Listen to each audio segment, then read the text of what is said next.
So welcome back here to Playlive Melbourne at 129 York Street in South Melbourne.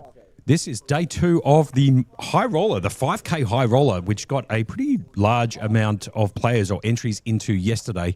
And there is late registration into this particular event all the way until, let me have a quick look here, day 2, pardon me, until 4:25. So welcome back, everybody in the chats, especially those who joined us last night. It was an absolute pleasure calling the action as we get back to it right here. Min is now on the table. David Saab. Yeah, okay, he's a bit of a crusher. David Leong is also here.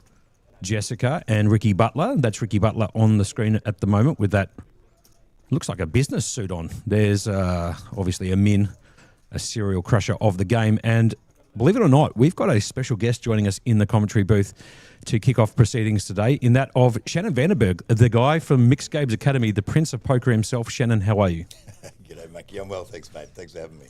Absolute pleasure. And Shannon will be talking a little bit about his series within the series, the mixed game stuff that's brought to you here at Play Live by the MGA and that of the Prince of Poker himself, Shannon. And he'll get to that in just a second as we see a raise from Ricky here and a call from Amin.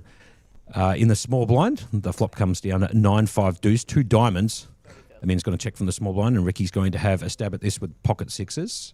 Let's see if Amin decides to float and try and catch a queen, 7 or a club on the turn. His out's in the top right-hand corner. We will be adjusting the little event ribbon at the bottom of the screen to update it to say the 5K Highroller Day 2. And if Jet can hear me downstairs in production, if you could make the screen a little bit bigger, that would be great. Now, Shannon, you have been in and around the poker scene for, I don't know, how long? Long time. Long time. 20 years. 20 years. Started off, as far as running events, it started back in Kyneton. Sure. Victoria. We had Vic Country Poker. Right. Shout out to the Shamrock Hotel. Okay, where yeah. it all began. Yeah. We're talking Thursday nights, $5 buy-ins. Right, $5 buy-ins. $5. Wow. Drink cards back in those days. You can't make it up. No, you can't. It was nuts. So I'm TD and I'm playing. Right. And random seating in the table 1. Table 1 would be where I was going to sit. Sure. And I'd just choose the players randomly that were going to sit on my table. Yeah. So, yeah. That was no limit hold'em days, and it was actually good fun. Like, it wasn't about the money; it was just about the banter and being in the environment and socializing. Yeah, beautiful. Yeah, it was good fun. And then that rolled on into a bit of a home game heroes. Okay. Crew. Gotta love that. Yeah, and that rolls into Jessica opening ace-4 offsuit. Yeah, under the gun too. Yeah, under the gun. Okay, it's just good, bad, or indifferent. Liz only got 2 cards in these games, so you're gonna have to help me out. Have a look at this there. Ricky's just picked up the same hand back to back. 6-6. Yeah. Yeah, you can't make that up. And now I'm in. We're gonna see some fireworks here. Yeah, you can see him in here with the ace king offsuit. He's on the button in position. Has got 81 bigs to his comeback into this feature and final table with just over 800k. So he's a force to be reckoned with. Blinds here are 5k, 10k with a 10k big blind ante. This is hand number 2 of this feature table. That's David Saab sitting in seat number 3. You can see David Saab actually was down to some fumes yesterday, about sub 8 bigs, but found a way, Shannon, to find a bit of a stack. He got a couple of hands through and got back up to basically the starting stack, and comes back today with just short of that starting stack. Everybody in this particular event started with 250k in chips.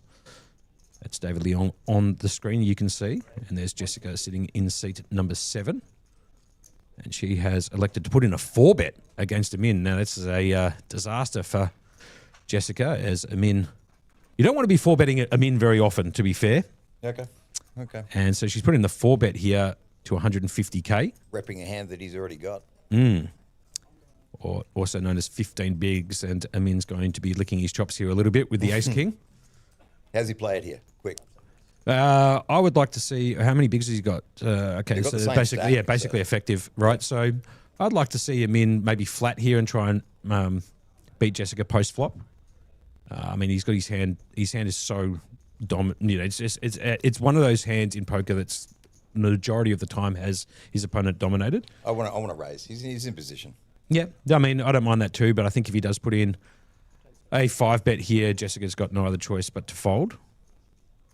I'd like to see this actually being taken to a flop, but it looks like he is going to pop it up with a 5-bet. So the first 5-bet that we've seen on stream for quite some time. And it looks like he's 5-bet it to... 295. Yeah, it looks like 295 or 285. 29 bigs. And so the action back around to Jessica, who's got her hand caught in the cookie jar a little bit here, Shannon. That's a fold. And has to put it straight into the muck. Jessica giving some chips to a min, which is a very dangerous thing to do, especially in a 5K high roller. It is during the re-entry period. That's true. So. That's if true. If you're going to do it now. Yeah, good call. Talking about re-entries, this event has re-entries all the way until 4:25 local time here in Melbourne, Victoria, right here at the Playlive headquarters in Melbourne, 129 York Street, South Melbourne. Are we playing down to a winner tonight, or is this going to a day?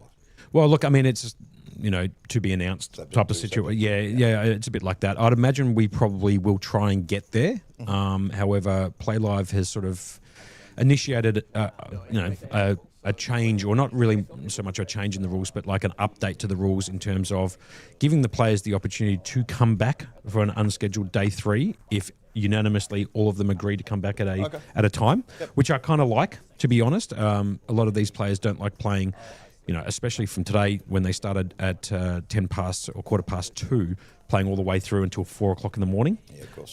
So if we do reach the final table around midnight, there might be a decision made by the floor, either Tiger or another senior TD out there to say, guys, how do you feel about coming back at, say, 1 o'clock tomorrow? And if they all unanimously agree, then there'll be an unscheduled day 3 of this 5K high roller, but we'll bring you that information as soon as we get it on hand. Now, Shannon, we brought you into the commentary booth to talk a little bit about your stuff. Oh, really? I thought you wanted my expert commentary on No Limit Hold'em. You know what? Obviously, I prefer to talk about the mixed games. So absolutely. Now, I'm telling you, if you haven't come down to Play Live to play any of Shannon's mixed game stuff, I am categorically telling you it is the best fun you can have at a poker table. Just hands down. With your clothes on? Absolutely. Yeah, well said. Now, your first event here, Shannon, happens to be on Thursday. Thursday night, the 10-game twist. Give us a rundown about all of that. Okay. Well, Mixed Games Academy, it's in the name. We like to mix it up. So it's not just a straight 10 game. So the twist is you're going to play 6 games up until the end of the re-entry period. Sure. And then after the re-entry period is done, and we're all locked up and we're all sorted and everyone's got their stacks in front of them, everybody's happy, and we sit down for the freeze-out part of the tournament, we add the other 4 games. Yep. The games that generally a little more time-consuming. So the 3 studs and the deuce to 7 triple draw. Okay. So we're gonna spin through some games pre-re-entry and then put the 10-game mix in after that. So we've got a beautiful mix of No Limit Hold'em. Hello. Yeah, your favourite game? Yep. Yeah, exactly. According to Goose, also he goes, I want to hear more about the Hold'em analysis from you, Shannon. Yeah, I was talking to the Goose this morning. I said, I'm going to be armed with charts. And I'm just going to sit here reading off my phone and just say, you know what, I'm really questioning that open under the middle position with Ace Jack offsuit. Oh, it's too good. You're going to love that. Anyway, so we've got Deuce 7 triple draw. Yep. Which is a fixed limit game. Hello. We have No Limit Deuce 7 single draw, which is a no limit game. Amazing. It's in the name. Yep. We have the games in horse, which is Limit Hold'em, Omaha High Low 8 or better, Raz, Stud, Stud High Low 8 or better, No Limit Hold'em, PLO, and the unforgiving Badoogie. Oh, Balkdoogie, when you want to throw yourself off a balcony when you draw 3 times at the one draw and you whiff it every single time, yeah? Yeah. Beautiful. That's the game for us. Yeah, that is the one. So the twist is that we put the 4, call it the time-consuming games in after the break. But yeah, that's our 10 game for Thursday night. So we're starting off with a bang, and 2 buy-in levels for that one, and a system that's developed by Mixed Games Academy called the Cruise Pool Concept, where you can choose your own adventure.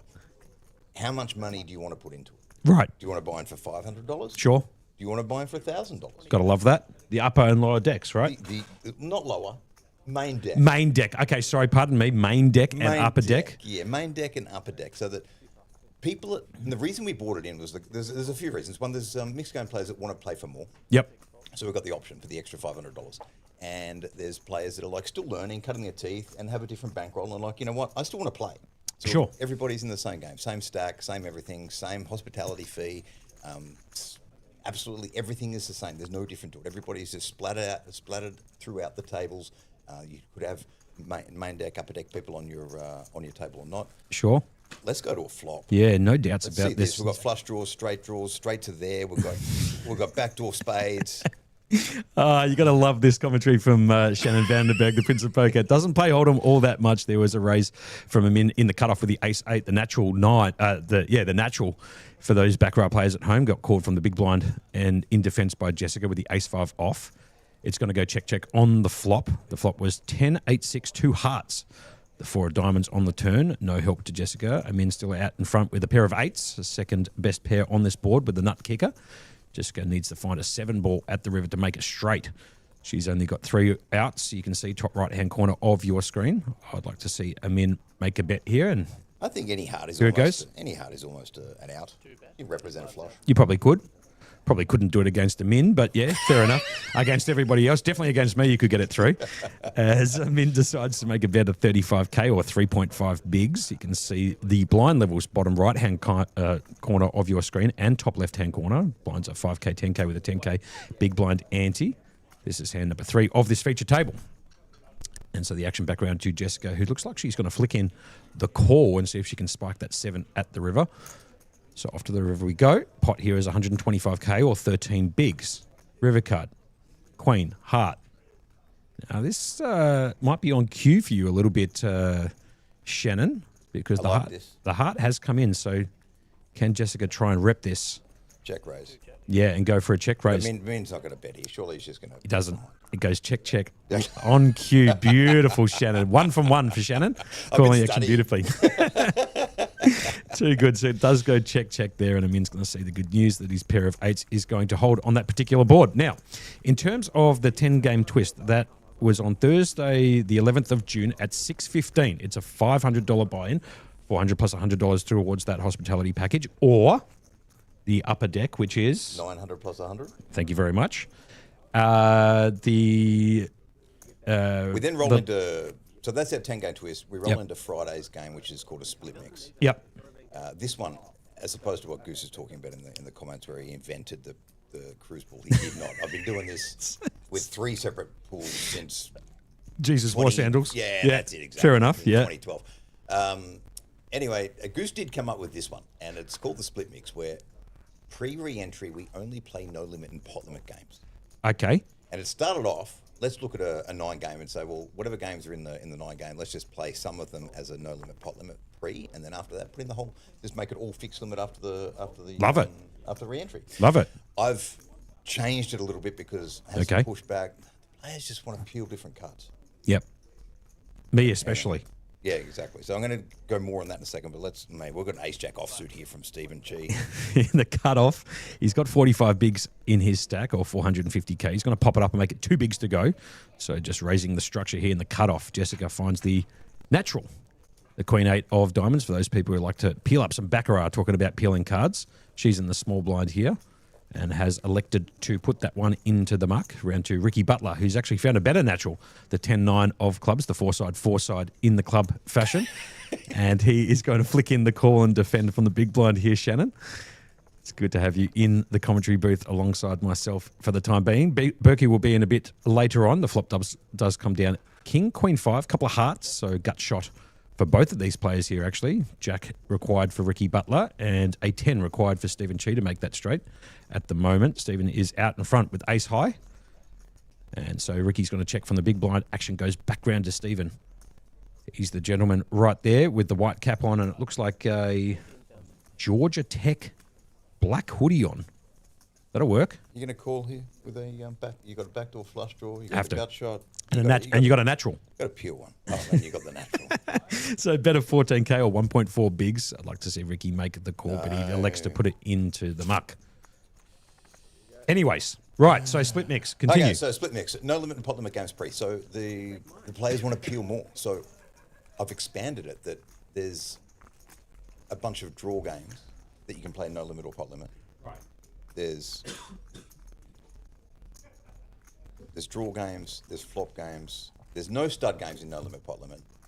So we've got Badusi, Badasi, Badugi. Right. You can play them single draw, no limit. Okay. You can play them double draw, pot limit. Beautiful. And then after the break, after the re-entry period is over, it's all fixed limit. Okay. Still dealer's right. choice. Still, beautiful. So, Gotta love that. So full dealer's choice. Cards on you, your choice. Pick what you like. For the whole rotation, that's the game we play. Geez, that sounds ridiculous. And that split mix is on Friday, the 12th of June. Yep. Kicking off at 6:15. It's a $500 entry plus the upper deck if you want to join into that, which is $900 plus $100.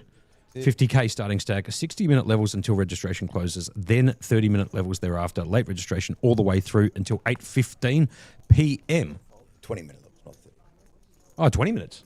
We go. So slightly different on the. All right, so might need to make a slight adjustment there, correct? Yeah, it's absolutely. After the re-entry So period is it 60 20 or is 60, 60, 30, and then 20s. Beautiful. Okay, 60 60 30 then 20s from the horse's mouth himself. I do things a little differently with the re-entry. So there's 2 hours of late reg. Yep. And then a half an hour of re-entry. Yeah, sure. If you're in the house, you're sitting at the table, you've been peeling cards. Yep. You can re-enter. Love it. You can't just max late reg and not give anybody else an opportunity to get back in the game. So Fair enough. The Lukey Dookie special, yeah? the Wahash, the Luki Dookie, mate, all the professionals, man. David Saab's going to raise it up under the gun with a jack 9 of spades, gets no action, picks up the blinds and the ante. So then after that, We're rolling to Saturday. rolling straight into Saturday, the 13th of June. Yeah, sure, that'll work. Straight 9 game Yep, at 2 o'clock. Yep, that's us. Yeah, so 9 game at 2 o'clock. Yep. If you have no luck, you play your best, but you have no luck, you roll into a draw maha mix on Saturday night. Now, for the people who don't know what Draw Mahar is, because it is a bit of a carnival game that doesn't come up very often, Shannon, if you wouldn't mind explaining to the audience Absolutely. what Draw Mahar mix is all about. Okay, draw maha mix. Each player will receive 5 private down cards. And the first half of the pot, so we're going to have a split pot situation. The first half of the pot, you want to think about 5 card. Yeah, just bring that a little bit closer. Sorry. Oh, I'm a little bit. I'm not loud enough. Yeah, there. Oh, you got it? Yeah, I think so. That's 10 times better. That's better? Yeah, beautiful. All right. Play on. I mean, I'm uncomfortable, but as long as everybody can hear me. Yeah, good. Okay, so it's 5 card PLO. Right. I'll say 5 card Omaha because it's not always played pot limit. So it's 5 card Omaha. Yep. Using 2 from your hand, 3 from the board. Standard. Everybody knows that game. All the D-gens are around it. Mm-hmm. The difference with Draw Maha is that the 5 cards in your hand will also play for half the pot for a 5 card hand in your hand. Right. So it could be 5 card high. Yep. You know, standard definitions of the best hand from raw flush down. Yep. Draw Maha has this beautiful option with it that once you get past the action on the flop, you get the opportunity to discard some of your cards. Yeah, that's that draw That's part where of the it. Yeah, draw that's part yeah. of it comes in exactly. So you can discard in the way we're playing at the moment under Draw Maha rules is that you can discard up to 3 cards. Yep. To improve your hand. Yep. Now, not only improve the hand in your hand, but you may be on some improving your draws on the board. Sure. For some backdoor draws. Of course. Or some backup. That is Draw Maha in its pure version. 5 card draw in your hand and 5 card Omaha. Yep. The versions we're playing on Saturday, Okay. because we like to mix it up. Yep. 2 to 7 in your hand Yes. and Omaha board. Okay. Right. So that is the best 2 to 7 hand. So It, 2, 3, 4, 5, 7 offsuit is the nuts. there he goes. So deuce to 7 in the hand and And Omaha board, and the next one is ace to 5 in the hand. Okay. So effectively, those that are familiar with Raz, it's effectively single draw Raz in your hand, or ace 2, 3, 4, 5 is the nuts, so a wheel is, Yep. is the nuts, plus Omaha on the board. there you go. And we're also draw Madoogie. Well, So- draw Madoogie. Draw Madoogie. Hello. That'll work. Best Badoogie or 3 card, whatever, in your hand. Yep. And then The Omaha on the board. Omaha on the board. So 4 out of the 5 cards to be a doesn't have to qualify. Yep. You just get more shots at it. Now that will be the Drawmaha mix on Saturday starting at 6 o'clock. Starting at 6 o'clock. Now we do have some questions in here about the main and the upper deck and how the payouts work for them. We've got a question not only in YouTube but also on Facebook Live, brought to you by Jamie Hall right there, putting that question in. So maybe if you wouldn't mind just elaborating a little bit more about how the main and the upper deck payouts work for those people who don't quite understand that concept. Absolutely. The upper deck is effectively a separate prize pool. So if we get 40 overall entries into a tournament, that we pay 10% plus 2. So that would mean that the main deck or the main payout section is going to be 6 players will get paid. If 20 of those entries opted to be in the upper deck, we have a separate payout structure. Again, at 10% plus 2. Mm-hmm. So we'll pay 4 in the upper deck. So that you're competing for 2 parts of a prize pool if you're in the upper deck. You can win the main and the upper deck, or you could absolutely bubble the tournament in the main part of the tournament and still win the upper deck part of it. Sure. Yeah. So anybody just pays for the main deck obviously don't have any claim to the upper deck prize pool. It creates some really interesting dynamics in the game as it gets further and further into the game. Like you get down to 2 tables, you could be bubbling the upper deck. Yep. And it can and should change some play with some pressure and things like that. And just so everybody knows back at home who are listening to what you're explaining here, both the main and the upper deck players are playing in the same tournament at the same time at the same tables. They're not split apart. No, not split apart. You could have no upper deck players on your table. You could have 3. You'll know them by the coloured wristband. That's one of the ways we determine who's in the upper deck. So there you go. Everybody knows who's who in the zoo. But yeah, they're just randomly seated through the tournament. And as we progress, it's when I start getting asked questions like, Prince, who's left in the upper deck? Where are we? Where are we at? Yep. So it's like, the easiest way to explain it is it's like a last man standing or a last player standing or a last longer, but with a legit prize pool payout system. There you go. That's it. That's probably the easiest way. Now, I complicate it, but that's actually what it all now, is. just in case that was a little bit too complicated, is there anywhere that they can find some information about the upper deck, the lower deck, the upper deck, the main deck, and all of these mixes maybe on a website somewhere or maybe on a Facebook page there for a shameless plug? Yeah, Shannon Vanderberg? There might be Mixed Games Academy everywhere. Like mixedgamesacademy.au on the web, Mixed Games Academy YouTube, Mixed Games Academy Instagram, the Facebook, it's all there. And also, if you're not sure and you need more explanation, just come and see me. There you go. Come on down to 129 York Street. Bingo. Play live. That's it. Good on you, Shannon Vanderberg. Just getting back to the action here. Raised by Jessica with the ace-9 suited in the spades. She's been active. From the under the gun +1, yes, very active. And got a call from Stephen Chu in the big blind. It's going to go check, check, check, check, check, check. And Jessica will take that bad boy down with ace high. The 8 did repeat on the river there. There's a min right up there. 110 bigs, where he usually sits at the top of the chip counts. Yeah. And he's got 1.1 million or 110 bigs in his particular stack.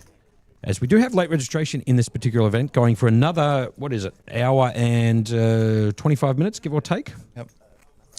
So let's just double check that just in case people are logging in to listen to the stream and want to come here to Max Late Reg, the 5K Day 2 Highroller. So until 4:25 local time right here in Melbourne. A couple of questions coming in saying, is this the final table? Can't see any entry counts anywhere. We are talking to production downstairs to put the entries and the remaining players in the top right-hand corner of the screen. That should be shown shortly. Just waiting, actually. Berkey is downstairs at the moment, and he's talking to production to make sure that we're bringing you all the action to the best of our ability right here. For the time being, we just have to go with the default setting as Amin picks up the Jack 10 in the hijack, elects to put it into the muck. Round 2, David Saab, seasoned professional. He's got plenty of millions of dollars in tournament live earnings. He elects to put the 7-5 for clubs into the muck. Round 2, Matty Wakeman. He's the gentleman you can see sitting right next to David Saab. He's going to flick in the all-in with the natural, ace-8 offsuit, and it's going to get through the blinds. So he's going to pick up a few more blinds there. Matty Wakeman now up to 17 bigs or 165K. Now, in this particular event, Shannon, everybody did kick off with a starting stack of 250K. So it does look like they've got huge amounts of chips in play, but that's because they did start with 250k, not 40 or 50k, but 250, because it is a 5k high roller. Well, it's all relative, I suppose, Monkey, but it is nice to have that many chips in front of you. I don't see it that often. But, I've never seen it before ever in my life, right? I've never raised $1 million in chips ever in any tournament, period. So hopefully one day in my life I'll be able to have the opportunity where maybe you might be able to commentate on me up here playing one of your mixed game stuff where it might be a deep 10K event where you start with, 100 or 250K in chips, and I might see if I can raise it up to $1 million or 1.5 million at some stage, maybe during the event, just to say I've done it. It's funny you mentioned that. We do have some pretty cool things coming over the next few months. So after the winter series, it doesn't stop there. We're rolling from, I think we just spoke about Drawmaha, but then on Sunday we've got another couple of games. Yeah, I want to get into this one-way fun game. Yeah, one-way fun. So we'll talk about that maybe at the conclusion of this particular hand. This is hand number 10 here at day 2 of the 5K high roller right here at Playlive Melbourne, 129 York Street in South Melbourne. Come down and play some cards. Have a look at some cards here. This is Jessica. Finds the aces. So Maddie Wakeman has decided to pop it up and make it 2 bigs to go, or 20k. From the cutoff with the Jack 10 off, and Jessica in the big blind, nice and disguised, has picked up the aces here. Shannon Vanderberg, what would you do? Oh, I'm raising. I'm probably, with 62 big blinds, I'm probably just putting it all in. I don't know. Too good. If it's an option. Yeah, there's an option in a no-limit game, and she does elect to put in a 3-bet, a very easy one. In the big blind, yeah, look, it's a 60k, but Maddie's not going to come along and folds the Jack 10. So now, what do you want to do there? How often are you just going to limp there? Never. What about if it was limit hold'em? Nah, still raising every single time. And then I am, and then obviously the flop comes like ace, king, queen, and I just go broke, Yeah, okay. That's what usually happens. So keep it nice and consistent as much as possible. Now, here's the thing, Shannon, I do want to ask you this. Yeah. Out of all the games, what's your favourite? Do you actually get some time to play the game as opposed to just running it like the seasoned expert professional, best in the industry, mixed game extraordinaire that you are? Stop it. No, keep going a little bit longer. Do you get to play? I do get to peel some cards. Okay. And I'm lucky that my princess allowed me to build a purpose-built poker room. Hello. At our home. Yep. And since MGA, I haven't played as often as I want to. Okay. But, I get to peel some cards with the boys. And in answer to the question, though, deuce to 7, anything. Deuce to 7, pot limit, triple draw, yeah. double draw, pot limit, single draw, fine. Badusi, fine. Anything deuce to 7. Okay, you just absolutely That's my love the absolute favourite. Yeah, right. Yeah, exactly. So that'd be my favourite out of the draws. Stud 8, stud highlight regular in the studs. David Saab's just going to... Looked like he was like halfway through mucking his hand, but obviously he was just joking around and has put in a raise here with the ace-queen of hearts. He got his hands mixed up there. He was actually trying to put chips into the pot to make a raise, but actually moved his cards forward. And it might have thrown some people off that it looked like he was probably making a fold. You can probably hear a bit of the table mic at home. Now, if you are watching on Facebook Live, YouTube, and or on Twitch, we are on a 20-minute delay just to protect the integrity of the game. So we are calling the action as you see it at home. Now, if you want to watch it in a slightly better definition, jump over to YouTube, where we've been told that due to the configurations through YouTube, it is in a slightly higher resolution than that of Facebook Live and that of Twitch. And our commentary is a lot better on YouTube as well, I think. It's that good high quality as well. Well played. Very good, Shannon Vanderberg, who's joined me in the booth to talk a little bit about his upcoming series that kicks off next Thursday as we get back to the action here. So it's looks like David Saab has actually made a call. He hasn't actually raised here under the gun +1. So he's just flattered. And David Leong has found the jam with the king-queen off from the dealer's button for 17 bigs. So action background to David, who will do a little bit of Hollywooding here and just flick in the call. Is he doing this for us, for the cameras? He could be. Give us a chance to catch up. He might. That's very true. He might have heard that you're on the commentary booth and wants to make sure he gets maximum Shannon Vanderberg airtime. As he does flick in the call with the ace-queen of hearts versus the king-queen offsuit here. So David Leong all in at risk. Yeah, it's 50-50. Win or lose. Yeah. That's the way I look at it too. David Saab, you can see the equities in the bottom left-hand corner, 89% in favour of David's ace-queen. Off to the flop we go. 9, 7, 5. Badoogie. Turn card brings in the Jack of Clubs. Needs to find a king at the river. Doesn't find it. Repeats 7 of diamonds at the river. And David Saab will take that pot down. And we will lose David Leong, who still has approximately an hour and 20 minutes to re-enter into this event. And I imagine he probably will. There's Berkey in the background. Yes, there he is. Right there. Yeah. I was about to say, at least the feature table is nice and close to registration if you'd like to get back into this tournament. Yep. Now Everything is so conveniently placed. I totally agree with that. The flow, perfect here. Yeah, yeah. In the door, rego desk, tables, bingo. That's it. Yeah. Toilets in the back left-hand corner. You can't, I mean, it's absolutely amazing. And that little nook they put you in when you do the mixed game stuff, just around the corner, amazing. Yeah. I like that because The mixed games dungeon. Perfect. Well said. Yep. Yeah, it's a perfect spot. And then us away so nobody has to listen to the chatter. Yeah, yeah. Us upstairs in the back corner of the Play Live headquarters right here calling the action. I don't know how many viewers we have, but how many people do you think have us on mute? Not many. What percentage? No, 0%. Yeah, I think everybody heard last night that you were coming in to talk a little bit about your mixed game stuff. So I'd imagine they've got the volume to the maximum at home or on their device. Now, I have been told there are 37 entries currently in this particular high roller. And we are down to 18 players. But again, registration is open until 4:25 local time here. And I imagine there's going to be a late flurry of those max late reggers who like to come in and shoot some bullets into the 5K. It wouldn't surprise me, actually, Shannon, if the queue's out the door and they might have to pause the tournament clock to make sure we get all the entries in before it closes. Who haven't we seen that's back in Melbourne that isn't in Vegas at the moment? So like Liam around? Is Daniel? Liam might be coming in, not 100% sure. Vincent Wan, I think, was trying to see if he can find some time to come in. I know he leaves to go to Vegas tomorrow. Brad's saying, can you speak up, Shannon? So you might have to get a little bit closer to the mic, despite the fact that he's almost eating it. All right. That's better, right there. Yeah. I think they're so used to listening to Berkey, he's got his lips literally on the microphone, so maybe a little bit... How's this, Goose? That's better. There's the OG, who just walked in, the OG, and I guarantee you, if he's walking into the room, he'll be playing this 5K. I know that he was in this event last night, did bust, so he's probably come back to shoot another bullet. We'll bring that information shortly.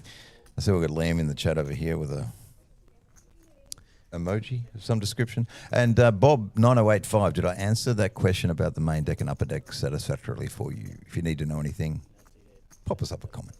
Yep. I might actually see if I can find out from the TDs downstairs who is still in the field. We've Ricky's flopped a set here. Oh. All clubs with and we've got a flop. Oh, look. Don't worry about the TDs right now. Look what's happening right now. This is the most exciting Melbourne Hold'em gets. Okay, so we've got the ace of clubs on an all-club board with a set of 4s, and it's Amin and it's Ricky. I think we're gonna see all this money's gonna go in at some stage. And there it is. There it is. If you don't mind, there's been no repeat, but the club has come on the turn. We've got the nut flush versus a set of 4s. Ricky's got the 30 big blinds behind. Min's got everybody probably in the tournament covered right now with over 100 big blinds. How's it going to play out? Min can also make a straight flush if the 3 of clubs peeled off at the river. Doesn't the king of hearts. This is why you're the best. I don't even look for those. I'm just thinking that we're going to get a repeat or we're just going to see the flush get there. Ricky Butler with his set here on the 4 flush. Also, the straight possibilities are down as well, but does elect to come out with a bet from the small blind here, and Amin is going to be licking his chops as he makes the nuts again. So when he raises... The effective nuts, I should say. There's obviously 3-6 of clubs and the 6-8 of clubs, so on and so forth, but he does have that nut card in his hand, the ace of clubs, so he's going to be pretty happy in this spot, especially facing a sizable bet from Ricky. He's going to bet 60K. So what's his sizing look like? Well, he's bet half the pot on the river, so the pot was 120, so now he's bet half the pot at the river, making the pot now 180K. So let's see what Amin decides to do and how much he can see if he can extract out of Ricky here. But I can't imagine Ricky's going to call with a set on this 4 flush and straight board. What do you reckon he pops it up to? 150. Yeah, I like this too. Try and get a crying call out of like maybe the jack of clubs. Maybe even overbet it a little bit more. Yep. Amin's just got to whack it. Yeah, bang. Well, he's only got 244 behind. So, okay. Still There's that 24 as well. yeah, still 24 bigs. I mean, starting stack here is 250k, so basically he's back down to starting stack here if he decides to fold. So not too much damage for Ricky in this particular hand, but obviously in the tank here, he's got the sunglasses on. He didn't have them on earlier, so he's decided to put on the Andy blocks from the old school poker days, chuck the sunnies on and make a decision. And he's probably one of the most well-dressed poker players in this poker room at the moment, probably him and MT, who always comes in wearing a suit. And he does elect to make the pretty good fold. Right there, Ricky Butler gets away from the set. And there she has it. He got away. I mean, now up to 1.2 or 123 bigs. Doing what he does best, crushing the field, especially in these high roller events. And I believe Amin is only in for one bullet. Wow. That doesn't happen very often. He either runs up a huge stack or he's in for 5 or 6 bullets and takes down the event anyway just to win his money back. We've all been there. And it looks like BBB Bob 9085, who actually won a giveaway last night, is putting in a question there on YouTube. I'm starting to table in the mixed games a bit more and the lower buy-in, but having the same stacks is very enticing prospect coming into my potential first live event. Sorry to read that out with such a slow roll, but dabble in the mixed games. Yeah, okay. a dabble. Sorry about that. It's just it's hard to read because it's in font about 3 up here in the commentary booth, so I have to squint to read. Yeah, well, I've got the glasses on and I still can't quite see it all. But Bob 9085, absolutely. And look, we try to get them down to where we can. But Okay. the thing to understand about the game is that mostly it's fixed limit. Okay. And fixed limit just takes longer. And we could have 19 to 20 entries in a tournament and it's still going to take 6-7 hours to get to the end of it. So they're just good value because you can't just whack it all in and lose your stack. That is the beauty and also sometimes, the beast of this game. So absolutely, we are looking to mix things up with some lower buy-ins where we can. Like I've got some, mainly on like these milestones, I'm able to do some on the lead up to our August Mixed Games Festival that we're doing between the 4th and the 10th of August. We've got some 330 plus 70s. Yep. And on the upper deck side of it, it's going to be 630 plus 70. So you can win some extra cash on top of it. So Beautiful. It's worked out to be a really good thing. I don't do it on every event.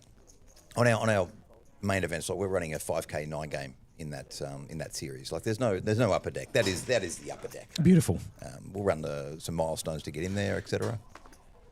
So as you can see, there's a 150k guarantee in the prize pool. I know that there is approximately 37 entries in this event and 18 still competing out there at the moment, but late registration will close at 4:25 p.m.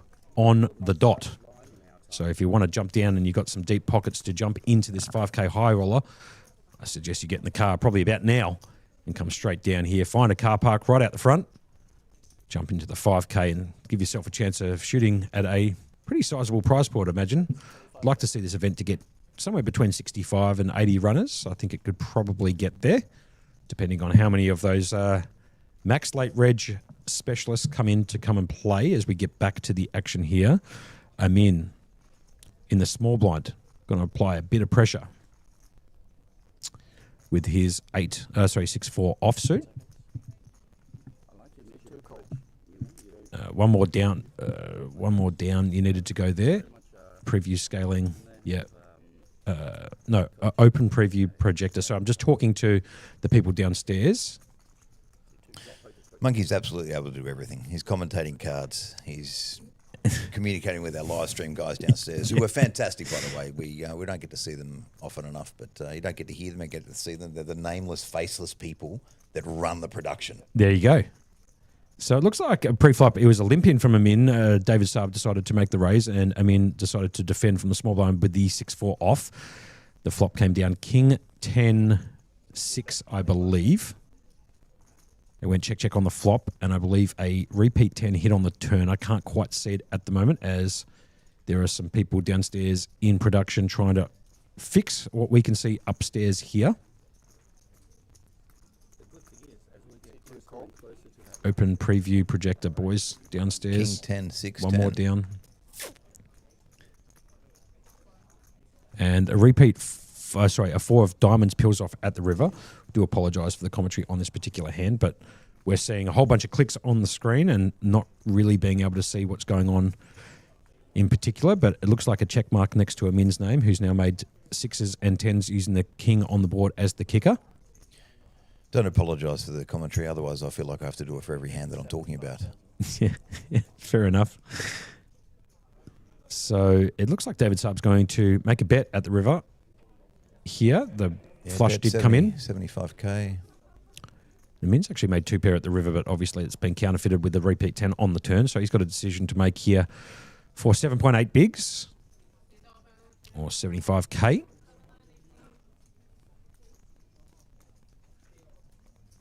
$7.5 bigs, I should say. The blinds here are 5k, 10k with a 10k big blind ante, and it looks like Min is going to make a fold.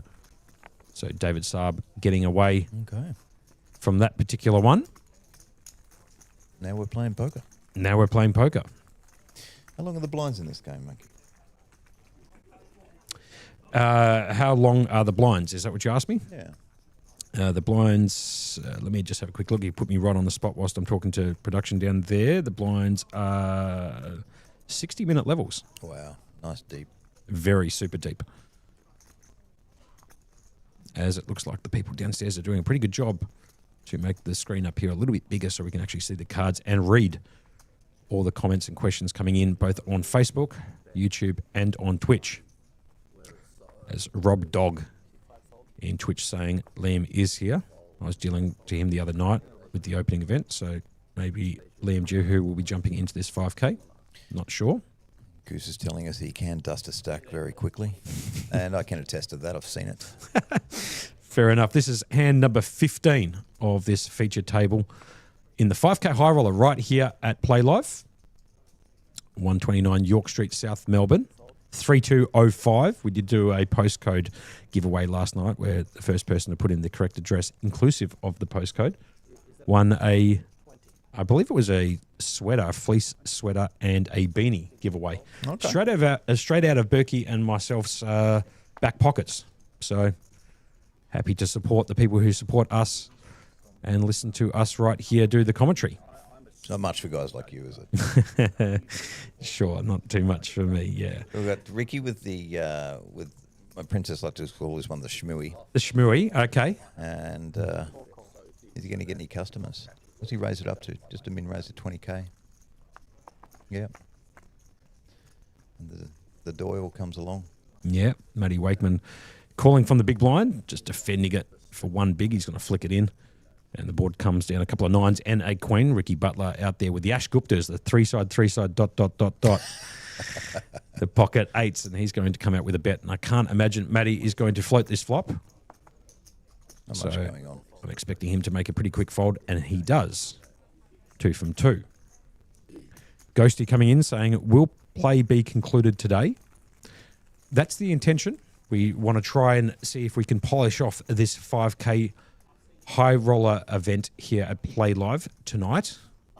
However, it is subject to, I know that if the players reach the final table, or the final 9, I should say, before midnight, there might be talks from management to the players about whether or not they want to come back and play it out tomorrow for an unscheduled day 3.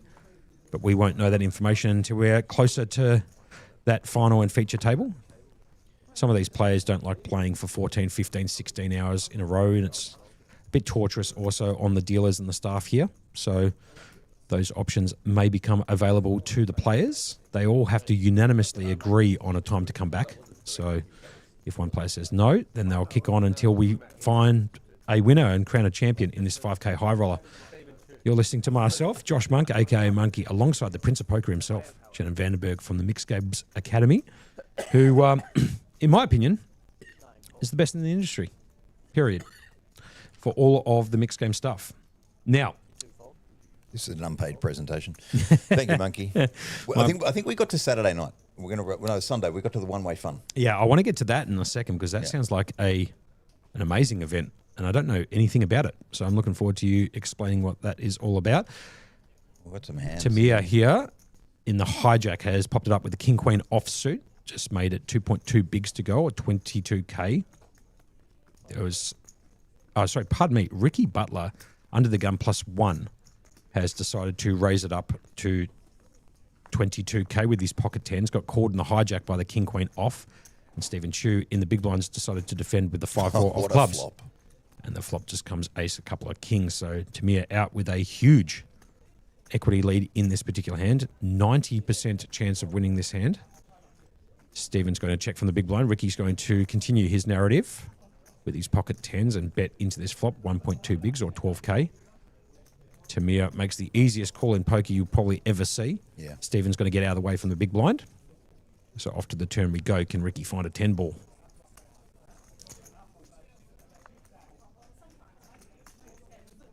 That is Kyle dealing the cards at this feature table. Kyle is actually Absolutely read my mind. I was You were about just to say thinking that's Kyle, the absolute one of the best in the business. He is unbelievable. Yeah. Has dealt for Triton. Yeah. I think a WPT event. He dealt over in Asia, Europe. Absolute seasoned professional. Only the best here at Playlive. There you go. Play on. Turn card brings in the jack of clubs. Yeah, did go check, bet. Or does Tamir bet check here for... Well, the board's a little bit wet now on the turn. Obviously, the straight draw has now hit with the jack of clubs, but Tamir not too worried or phased about that particular card. He is going to come out with a bet, put the pressure back on Ricky, who's looking at only 2 outs. The 2 remaining 10s, the 10 of spades and the 10 of diamonds at the river. And Tamir's just going to bet 35k or 3.5 bigs. So action back around to Ricky, who puts those 10s, rightfully so, into the muck. Now, if you've got any questions, queries, concerns, or you want to talk to Shannon Vandenberg, we've got him in the booth alongside myself for probably another 15, 20 minutes, provided you're not too busy, Shannon, doing something downstairs or got a kebab to eat or something like that. Mate, little internal joke. You kick me out when you're ready. I see that Greg's in the comments saying that I'm in his student. So Greg, aka sorry for the face. Yeah. Tazanki. I don't know how to pronounce his surname. Just call him Greg. Greg T. Greg. Yeah, nice and easy. Greg T. Yep. G'day, Greg. We will ask him in who his coach is, but in the meantime, take your word for it. I'll tell you something. If you get an opportunity to talk to him in about any poker hand, be ready to hear a 5 to 10 minute answer, because he'll break that hand down in about 80 different levels, and he'll do it most likely with a cigarette in his mouth outside the front of Playlive, where he does his best work talking through and doing some poker analysis on the hands that he's been dealt or of that of other players. As we get back to the action here, David Saab cut off. Jack 8 hearts. Good enough. He's going to pop it up. Make it 20k to go. 2 bigs. Why not? Stephen Chu finds the 11 double down if you play blackjack, the 7-4 offsuit. 1 card only, please, dealer. Face down if you don't mind, but he does elect to make the fold. Round to Jessica. Picks up better hearts. Queen 3 of hearts in the big blind. She's going to defend. So Queen 3 of hearts versus the Jack 8 of hearts. As Mad Dog would always say, she's 50% there. Yeah, that's true. Very good. And here comes the flop. Absolutely no hearts to be found. Ace of clubs, 8 of diamonds, deuce of diamonds. It's going to go check from Jessica, back round to David, who I'd imagine is going to have a bet here and continue his story. No, he doesn't. Checks it back. Okay, fair enough. He did pick up a pair of 8s on the flop. The turn brings in the 6 of spades. So David, as you can see, got 92% equity, bottom left-hand corner of your screen or device. Jessica has to check this turn. She's got no hand, no draw, hope and a dream. Needs to find a queen out of the river. He's got a bet now. David has to protect his hand, so he's going to come in for a bet on the turn. That should get it done. And once Jessica folds, let's talk a little bit about Sunday the 14th of June. Sunday the 14th of June. At 2 o'clock. 2 o'clock, one-way fun, or what I also like to call the blood mix. Okay, fair enough. Blood Generally, mix. there's only going to be one person that wins this hand. So it's a little bit like the no limit hold'em. Okay.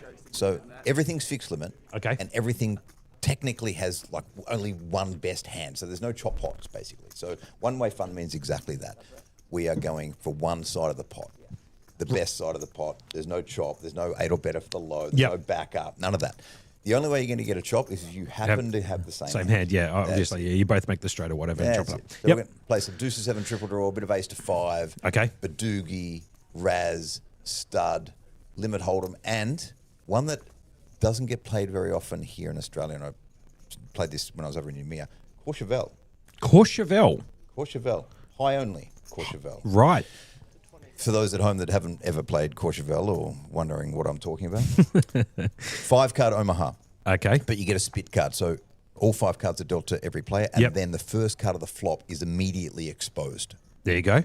Action, burn, complete the flop with the other 2 cards. Okay. And then continue as normal. Bingo. Yeah, that's it. That's Courchevel. That's Courchevel. Oh, geez, have a look at this hand just really quickly. So Min finds the raise under the gun with the ace-6 of hearts. Okay. He popped it up to the structure, made it 2 bigs or 20K to go. And Tamir in the big blind, finding the aces. Now, I don't know about you, Shannon, but the aces have been found in the big blind twice in 18 hands. Jessica had them earlier, and now Tamir also has them right here. And he's going to elect just to make the call and not even raise pre-flop. So he's going to see if he can trick this one up and take some chips away from the chip leader at this feature table, that being this guy on screen. I like this play. Amin, yeah, not too bad, kind of like it. Amir's going to check his option on the flop, and Amin will check back. Tamir obviously needs to come out and make a bet here on the turn. But he has elected to make a check. Right, okay, so really deceiving his hand, camouflaging it quite beautifully at the moment. But unfortunately for him, Amin doesn't have any part of it. Deuce of clubs on the turn, and 3 of clubs on the turn, and the deuce of hearts at the river. Check mark next to Tamir's name. He's going to win basically the absolute min here. And he's going to lead out at the river. Let's see if Amin can make a call with ace high, which is going to be no good. So Tamir's making a pretty sizable bet. He's going to bet basically the full pot. 60K or 6 bigs. Action back around to Amin, who has a decision to make here with ace high, but I'd imagine he's going to put that into the muck. And unfortunately, that kind of play that you quite liked there, Shannon, didn't get rewarded as much as I'd imagine Tamir wanted. He checked too much. Yep. I would have limped in, probably bet out into the flop against Amin, the aces, check back the turn, and then make a pretty good bet at the river. And see if you can get the flop and the river bet. This is why you're the best at all games. Yeah. Well, Graham Bennett asking how many hands are left in this 2-card game. So that's a good reference for the. Here we go. Another one of the best. Is it? Sorry, I thought. Yeah. I actually thought Dom had joined. Graham Bennett's asked how many hands are left in this 2-card game. Because in the mixed streets we play the games by rotation. So generally it's like 6 or 7 hands with the one game, and then you get to change it. So if you're out of luck in the deuce to 7 streets, it's okay, because we're going to play some limit hold'em or some stud next, or it's going to be a high game, it's going to be a low game, it's going to be a chop game. Yep. So. And obviously Ali Mustafa coming in there. Welcome back, Ali. Love the sound of that game. So he's a big fan of that one-way game. The one-way fun game that starts on Sunday, the 14th of June at 2 p.m. Brought to you by the guy sitting right next to me, Shannon Vanderberg of Mixed Games Academy. As Berkey has now come into the booth, but he's going to sit there in the corner and just listen to the dulcet tones of Shannon as we go back to the action here. This is hand number 19 of this feature table in the 5K Highroller right here at Playlive Melbourne. Stephen Chu in the cutoff finds the ace-9 of hearts. He's going to pop it up to the structure, make it 20K to go, which seems to be pretty stock standard. And Amin from the big blind with a huge stack, 116 bigs, is going to make the call with the 9-8 off. Can Amin flop the straight like he usually does? No, he doesn't. The board comes down deuce 3-10, 2 spades. Amin does have a spade in his hand, so he can backdoor into some spades. Also can find an 8 on the turn or the river to take this one away from Stephen Chu, who's out in front at the moment with ace high. Amin's going to check from the big blind, back round to Stephen, who you can see on the stream at the moment. We're in the cap, in the Georgia Tech fleece jumper. Could be actually a hoodie. And I'd like to see him make a bet, and he's going to grab a couple of chips and have a whack at it. There it is. He's going to bet straight into the table captain here, Amin. He's going to bet 22K or 2.2 bigs. And Amin's got no other choice but to fold on that particular flop with nothing more than a hope and a dream. Yep. Greg T coming in there, he says, when I come to Melbourne, want to come and play in this room, do you only do series or do you have regular dealt games during the week? They do. Yeah. Almost every single day of the week, Playlive is open. every single day of the week. And they've got tournaments running every single day of the week outside of their series. So there you have it. There's the answer, Greg. So next time you come down to Melbourne, come down here to 129 York Street in South Melbourne and get your poker fix in. That's it. If, however, you're looking for mixed games, Yep. I'm not here every day. Not yet. Not yet. I do other things other than just series, but we're coming a lot more regularly than we were last year. Like there seems to be always something on. Now, Shannon, just before you go, there is one more event that I want to talk about. Oh, yes. This is beautiful. You like Sunday this one? night. I like the closer. You like that? Single draw mix. Hello. Deuce to 7 single draw, ace to 5. Yep. And 5 card high, old school. I mean, They're all no limit. You can just, yeah, what a game. What a Sunday. yeah. Take Sunday. I mean, if you got Sunday, if you're thinking about doing something on Sunday, the 14th of June, cancel it. Come straight in here to Play Live and go and play that one-way fun game at 2. You bust out of that, go straight into the single draw mix because that will be a hell of a day of cards. Yeah, a lower buy-in too for that Sunday night. So it's $400, so $320 plus 80 or $720 plus 80. For a couple of reasons. One, if you're going to throw some bullets into it because there's no limit, then we want to make sure there's some room in the revolver for that. Yeah, as Stephen Chu finds the King 7 of Hearts in the hijack, pops it up, gets called from the small blind and the big blind. The flop comes down 10-5-3, 2 clubs. A little bit of danger here for Amin if a club was to peel off because Amin has the King 9 of clubs, but David Saab has him covered in clubs at the moment with the Ace 4 of clubs, picking up a gut shot to make the straight flush if the Deuce of clubs was to peel off on the turn or the river here. Stephen Chu has picked up nothing more than King High on this board and backdoor hearts. So Min's going to check from the small blind. David Saab's going to bet his nut flush draw on this flop of 60k. Stephen Chu, I can't imagine, is going to float this particular flop, especially with a Min to act thereafter. So I'd see a little bit of a Hollywood here and chuck it straight into the muck. There it is. There See it you later. goes, on cue. And now back round to Amin, who has basically every option here. He can fold, which probably wouldn't be the right play. He can also call, can also put in a raise. But unfortunately for him, he is in a world of hurt at the moment. The club's no help to him if they were to peel off on the turn or the river. Needs to find essentially 4 outs. The King of Diamonds, the 9 of Spades, 9 of Hearts, or the 9 of Diamonds. You can see that top right-hand corner of your screen. Gonna raise, has it? As Amin does put in that raise now to 17 bigs. Okay, so we're making it look like a 10 maybe? He's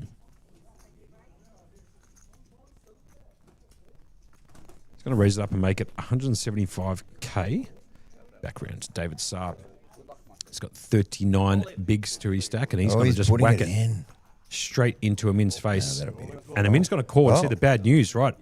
So here we go. So David Saab has him covered. Can Amin find the King of Diamonds, the 9 of Diamonds, 9 of Hearts, or the 9 of Spades, top right-hand corner of your screen? If not, David Saab will take down this pot.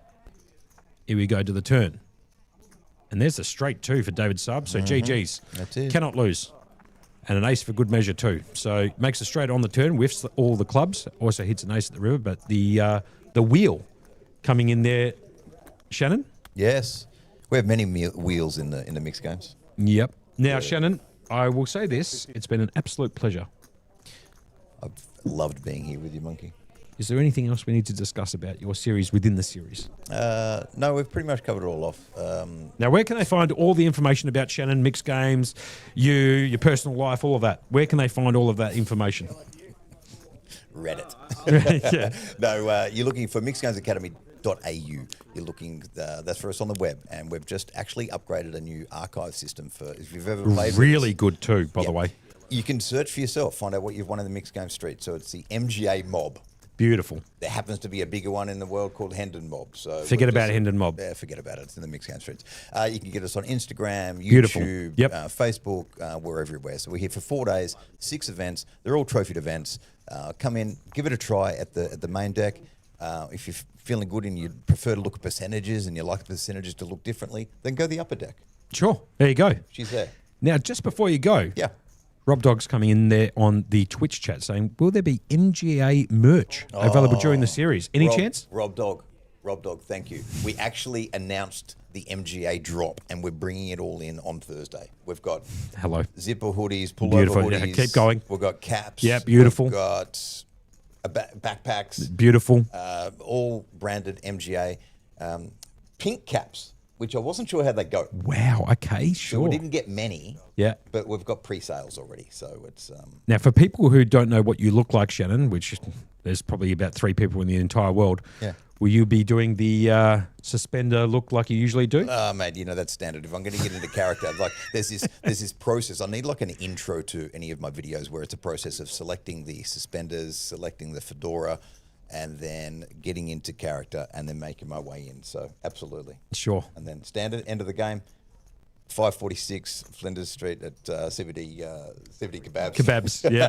The stock standard Shannon Vanderberg play at the end of running his series, goes down there and grabs a kebab with some of his staff, which I know very much appreciate that. And I've appreciated you being in the comm booth alongside myself.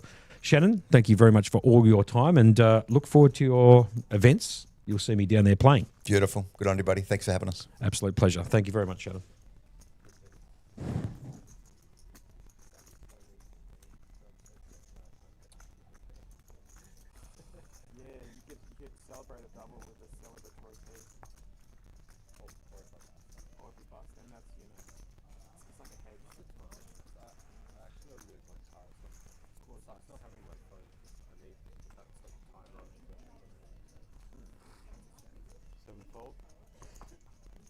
Have you tried parking at the South Melbourne market?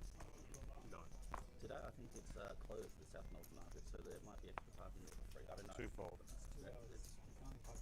Oh, okay.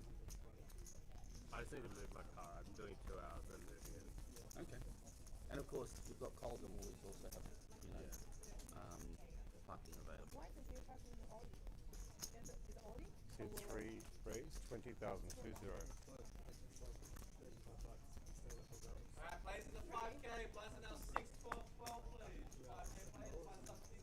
Listen, if you're as pretty as her, then many things are free.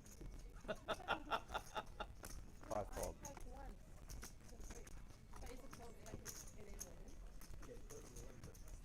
Blind drop this hand, now playing 6, You just 12, both said 12. 20 bucks. I don't know. 20 bucks all day. 6, 12, 12 this hand. Like normally Woolies parking, like go buy $20 worth of candy. Yeah. We are still on commentary here, but we have put it on mute as Shannon's talking to Berkey about a bit of a story before we go back online. So just in case people were wondering if we're not here, we are actually here, but I have got the microphone muted so we can hear this story, and then Berkey will be jumping in with me shortly.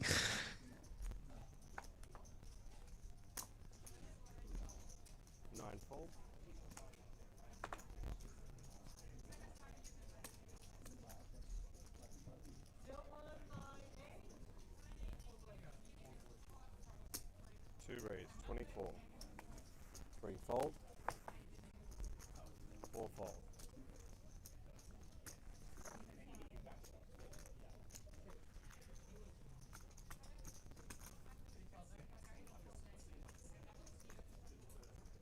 Really appreciate it.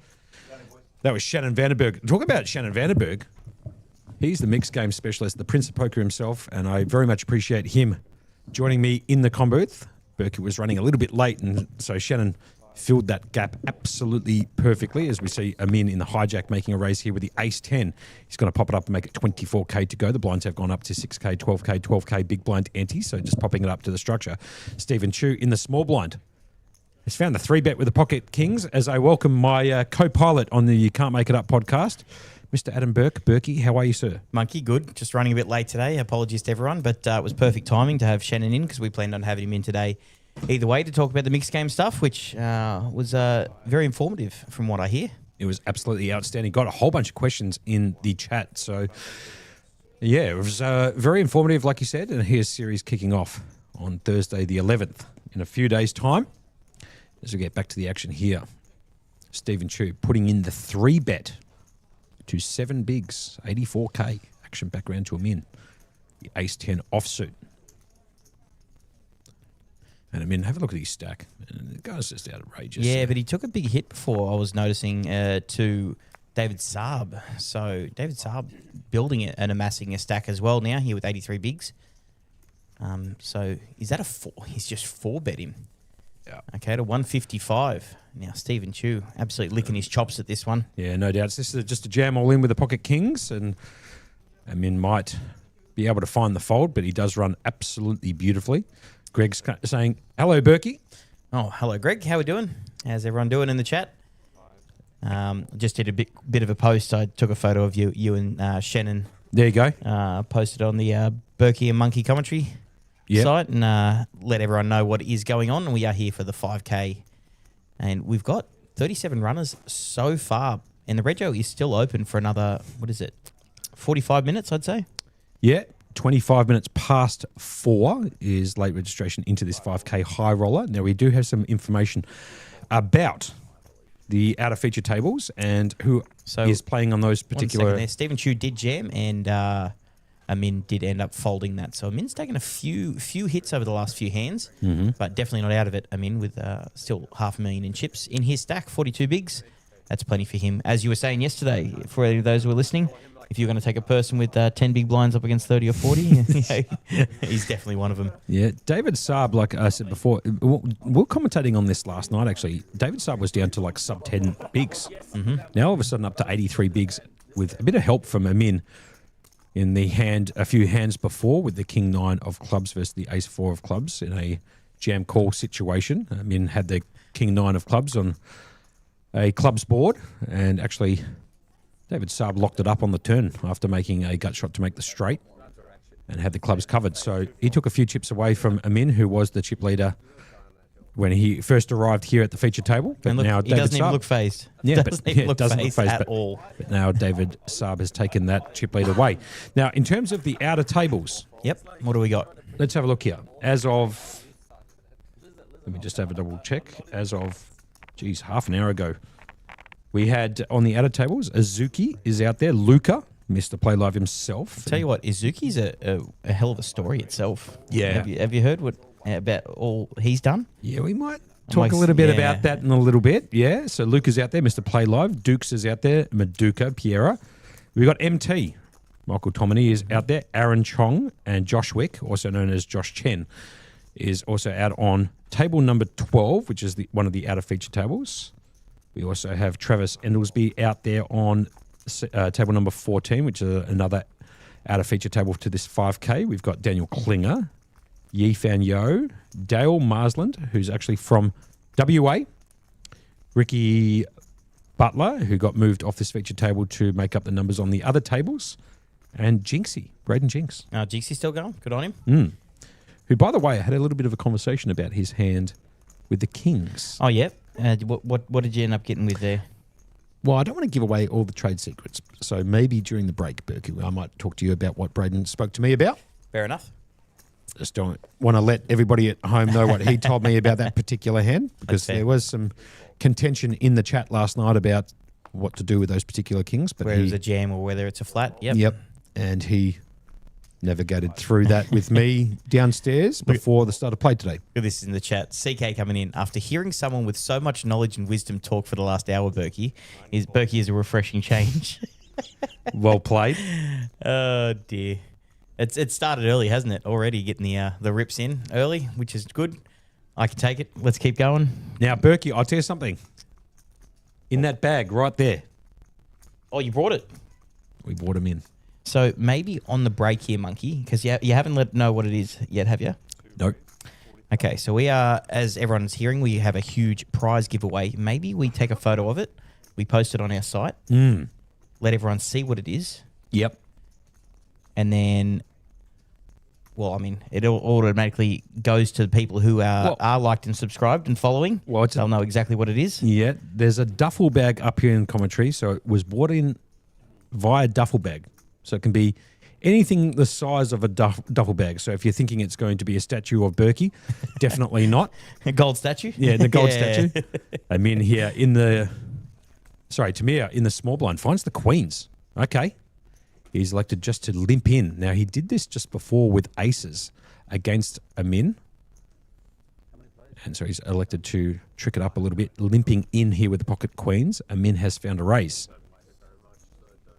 to 3.3 bigs or 40K. And Tamir has elected to make make a three bet. Three bet up to 100,000. Up to 100K. So he did flick in one of those green chips. So the green chips are 100,000. The orange are 25, the blue are 5s, and the yellows there, the bright little yellow ones, are 1K chips. So he does end up raising it. Amin does fold, and I got a couple extra bucks out of him there, I think. Yeah, he did. So I'm in kind of known Berkey as being a pretty aggressive elite poker player. So you'll probably see Amin make some Many plays. He'll make many plays. plays with many two random cards. He just knows how to navigate himself around players and the flops, turns, and rivers quite well. So you're going to see some pretty good poker coming out of Amin. And to be honest, the rest of the players in the field also who are putting their hand pretty deep into their back pocket to buy into this 5K high roller. This is day number 2 live at Playlive on a 20-minute delay on Facebook Live, YouTube, and on Twitch. So we have hit the guarantee. Surpassed that in the first 5 minutes of this going into day 2, which is nice. Yep. So we do have 37 runners. And we've always been talking about how many regs max late reg these 5K events. So it'll be interesting to see in the next half an hour to an hour what kind of numbers we go up to. Do you remember what you set the line at yesterday, Monkey? I said 54 and a half? No. I went 74.5. 74.5. Yeah, and you took I took the overs. The overs. For the next round of Red Bulls. Yep. All right, sticking by it. Let's go. So I'm halfway home. You are halfway home. Halfway home. And I'd imagine as we reach closer to that max late reg time, which is at 25 minutes past the hour, at 4:25, you'll see some people trying to jam in a few stacks and build up a nice little... Well, we'll definitely see it on the 20-minute delay. So the 4:15's lockout. Yep. And we'll start seeing... 4:25 lockout. Yeah, 4:25 lockout. So at 4:45, we'll definitely see those Stream numbers. time. Stream time. Yeah. We'll start seeing those numbers going up. As we say, we are on a 20-minute delay to keep the integrity of the game, intact. And we don't actually know what's going on downstairs. We are in a completely different area, room. We're in upstairs area where there's actually still another 30 tables up here that are definitely going to be used over probably tonight. Do you see the lineup for tonight? Oh, jeez. What a day. There's so much going on today. So today is Tuesday, June 9th. They had the 5K High Roller Mega Satellite that kicked off at 12. Mm-hmm. They've got the Pot Limit Omaha Satellite kicking off at 2. They've got the 5K High Roller Day 2 that you're watching on stream. Then at 4:15, approximately half an hour from now. Now, did you get word Pot Limit whether... Omaha Day 1. Did you get word whether Frenchie was... He messaged me 2 seconds ago. No way. He did. And so what I might do is I might actually ask him if he's coming in right now.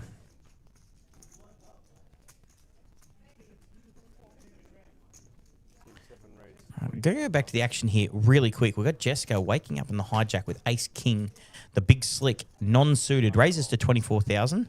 The structure, as the blinds are 6,000, 12,000, 12,000. Folds around to Amin on the button with the 10-8 suited. Now, Amin does like to get in with these speculative hands. He does like to put pressure on. He does like to raise. This time he's decided to fold. The one option I didn't go with.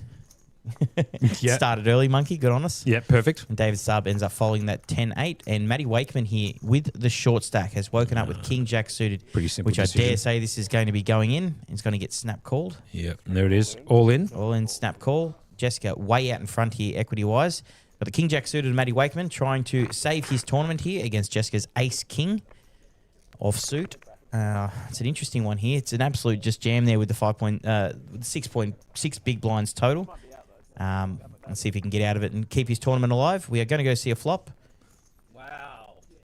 Oh, look at this. He's flopped the flush. Hello. Queen 6-3, all spades. Jessica still has the ace of spades, so any spade here will get it done. Will get it done for Jessica. But Matty Wakeman flopping the second nut flush. Oh, and wow. It is and going to hit seven the of spades spade. to the river. Oh. Wow, that is brutal. I'll tell you what, you're very lucky you didn't have deeper stacks there going up against each other, because that would have been absolute disastrous. Got it in, flopped the best of it, but, it is a 5-card board, and Jessica does have the best hand at the end of it with the nut flush. So nut flush versus second nut flush. And Jessica on a roll again. Yeah. Up to 712,000, 59 bigs, which is plenty. Now, Berkey What's up, Monkey? got some information coming in from Frenchie, I do like information. Hugo DF, who has told me he's got a meeting tonight at 7:30. which means you can't jump into Play Live right now and go and play in half an hour's time when the tournament actually starts in that PLO event, day number 1, that kicks off at 4:15. But he said if you can finish up that meeting at 7:30, you might try and make The late his way reg. down here for the late reg that does close at 9:45 p.m. local time here in Melbourne. So we'll keep you abreast if Frenchie's going to come in here and shoot probably 10 bullets into that PLO. Depends what time he gets here, I guess. So if he gets here at 9, it's probably going to be 7 or 8 bullets. If he gets here before 9, it'll probably be 10.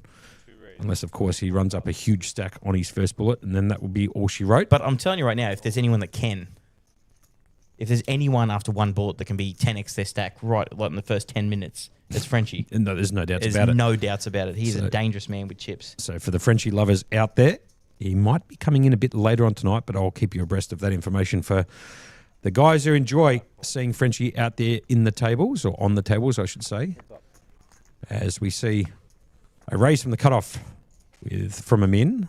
He's going to pop it up and make it 24K to go. Gets called from Stephen Chu, who finds pocket sixes. And not only does he find pocket sixes, he also flops a set on a board of King 6 Jack here, Berkey. Yes, he does.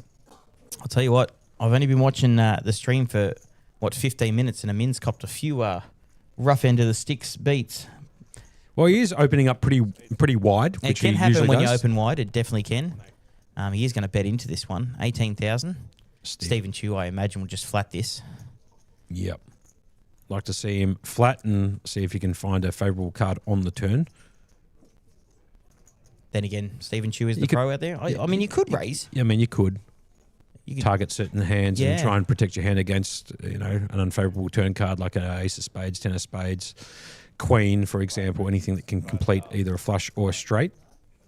And it Does looks like elect he to is raise. putting in the raise, so he's going to try and protect his set here on this board. 65,000 he raises up to.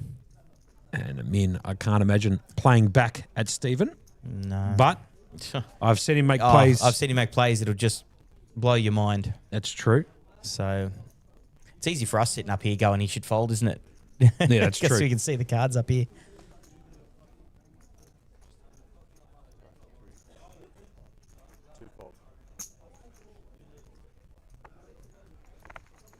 So he does elect to fold that, rightly so, up against that set there. So we do have 17 left of this 5K day 2 high roller at Playlive headquarters at 129 York Street here. Down to 17. Now we will get a late flutter of max late regs, I assume. We've already hit the guarantee here. So once we get the lockout done, we will get the prize pool up at the bottom. But currently we are still in the rebuy period. You have an extra half an hour from now, 32 minutes maybe, to come and buy in if you want to max late reg this 5K high roll, starting with 250,000 in chips. The OG there in the background walking past. That was not a good sign usually if he is walking and not at the table. So unfortunate for him, but I dare say he'll be firing again. He's an absolute lovely bloke and just likes to get amongst it. Who are we talking about? Theo? The OG, yeah, Yeah. you knew it straight away. Yep. When I hear nice bloke shooting another bullet in, if Frenchie's not here, it's definitely Theo. Absolutely. So I wonder, would you actually, so you set the line at, would you say 60, 64 and a half? 74 and a half? 74 and a half, Berkey. I'm going to try to keep pushing the line back a bit. Might try and see if I can get some updated numbers, just in case we have received a few more entries.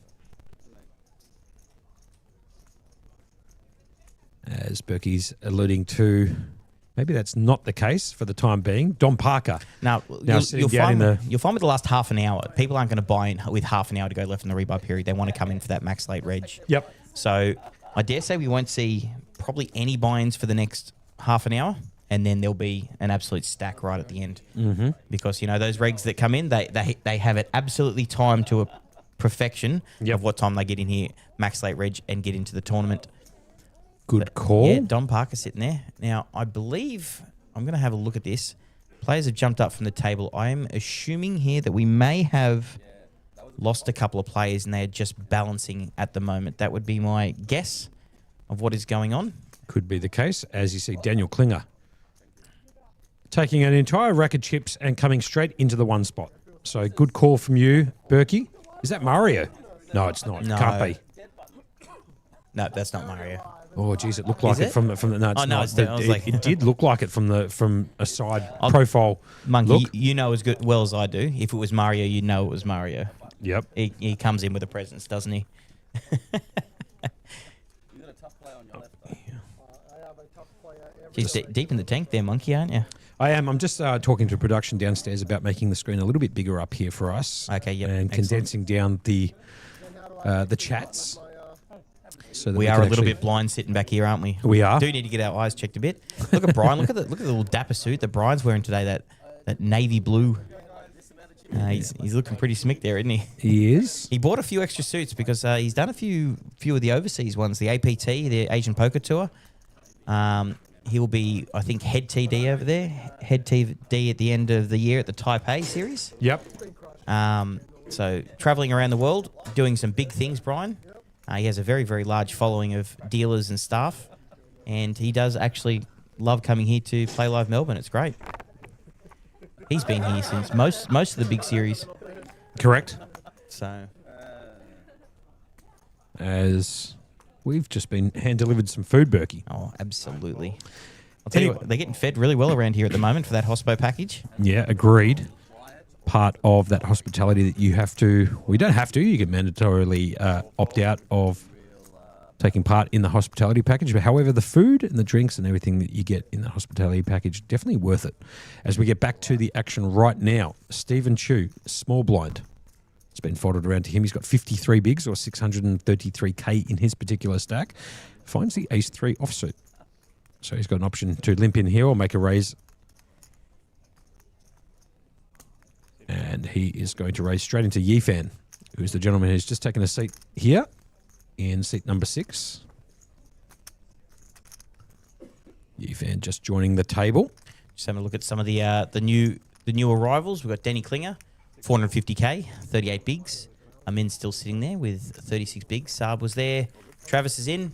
Yeah. Stephen Chu was there. Yifan is new at the table, 582. Jessica absolutely just cruising along, 712,000. We'll get back to the action here really quick. We've got Stephen Chu with the ace-3 in the small blind versus the big blind of Yifan. 8-9 off. Flop comes out. Queen, 5 deuce, 2 diamonds. Not much for either of them. Stephen Chu has picked up the gut shot straight draw there with any 4.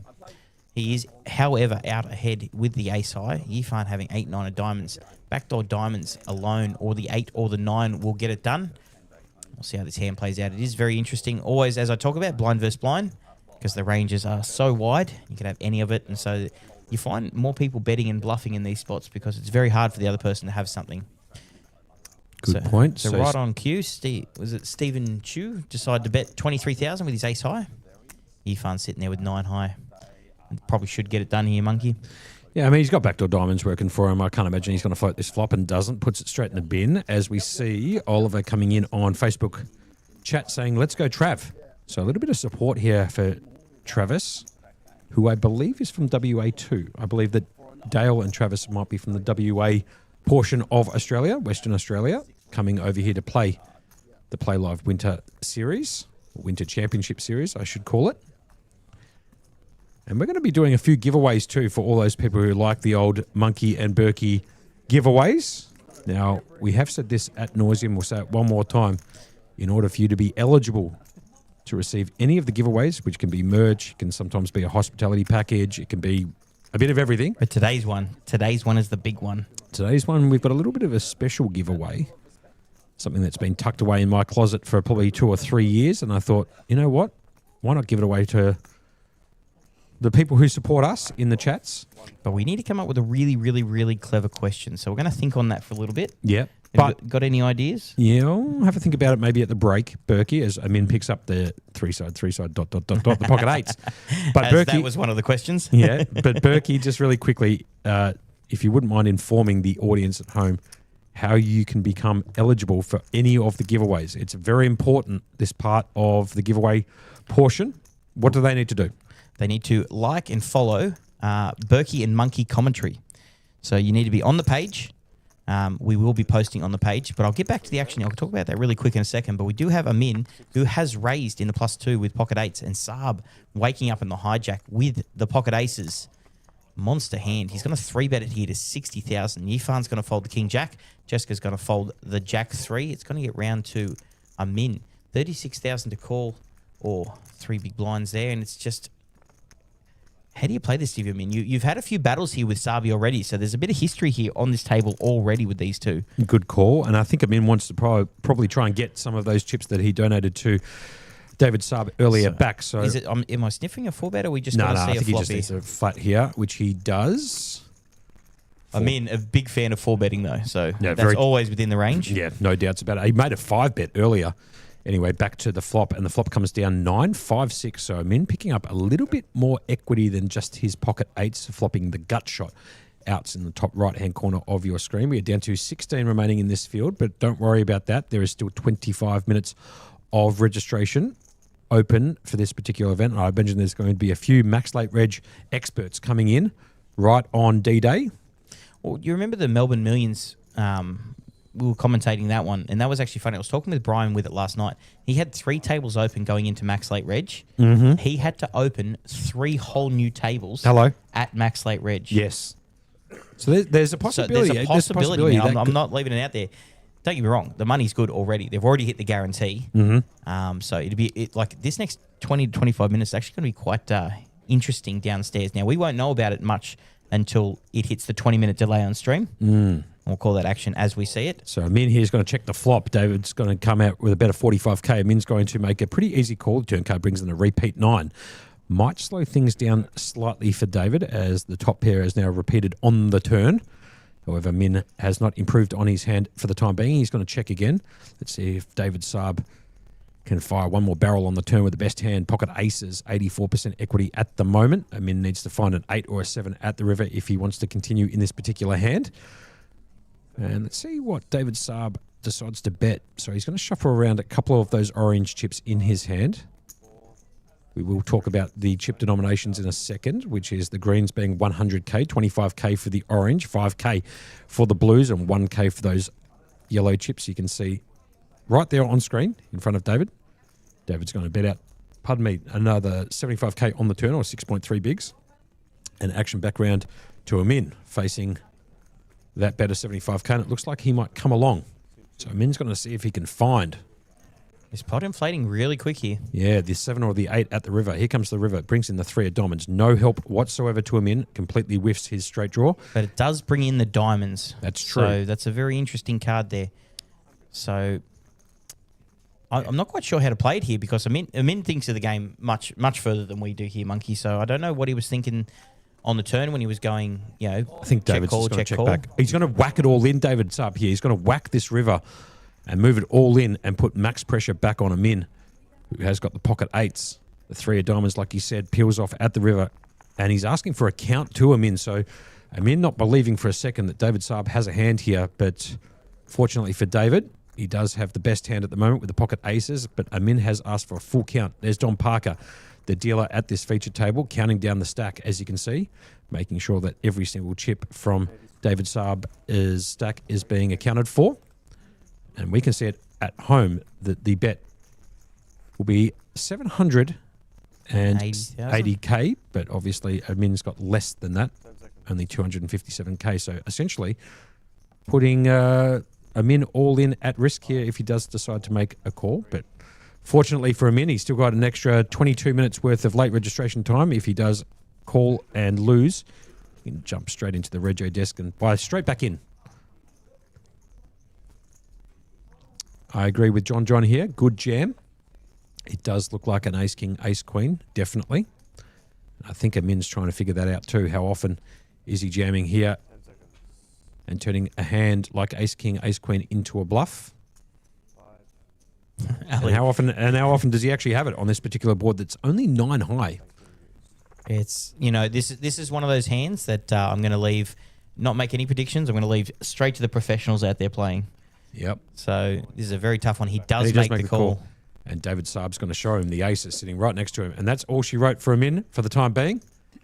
But I reckon we'll see him back in about 2.5 minutes, Nope. Berkey. I disagree with that. I think he will go and get something to eat, and he will be back for the exact Max Lake Reg. Right, fair That enough. would be my call. Duck outside, have a Yep. smoke, grab some food. There's no point in jumping in just now. You might as well Max Lake Reg it. I think that's the way to go.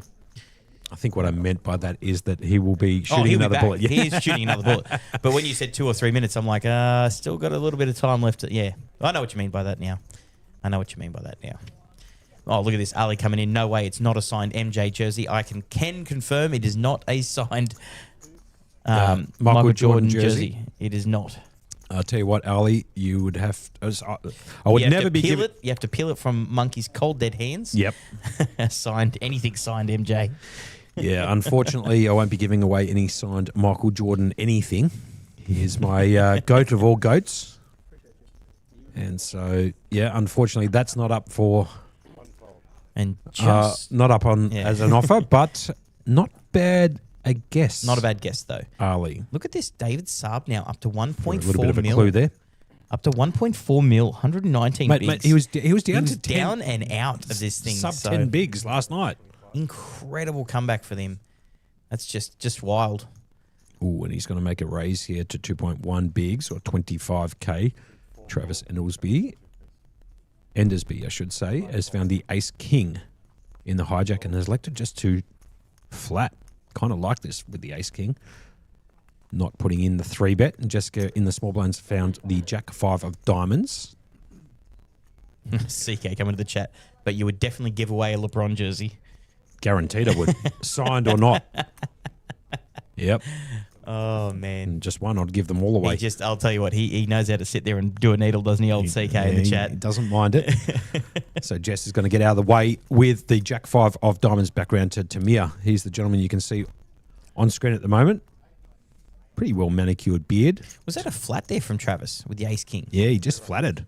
Tricking it up a bit, okay. And Tamir's going to come along with the ace 3 offsuit in the big blind. So 3-way action. Let's see if David Saab can eliminate a few more players, and the flop comes down almost on cue. 9-6-3. So Tamir picks up bottom pair with the nut kicker. David Saab picks up top pair with the 7 kicker. And Travis has completely whiffed the board with ace king high, 2 overcards.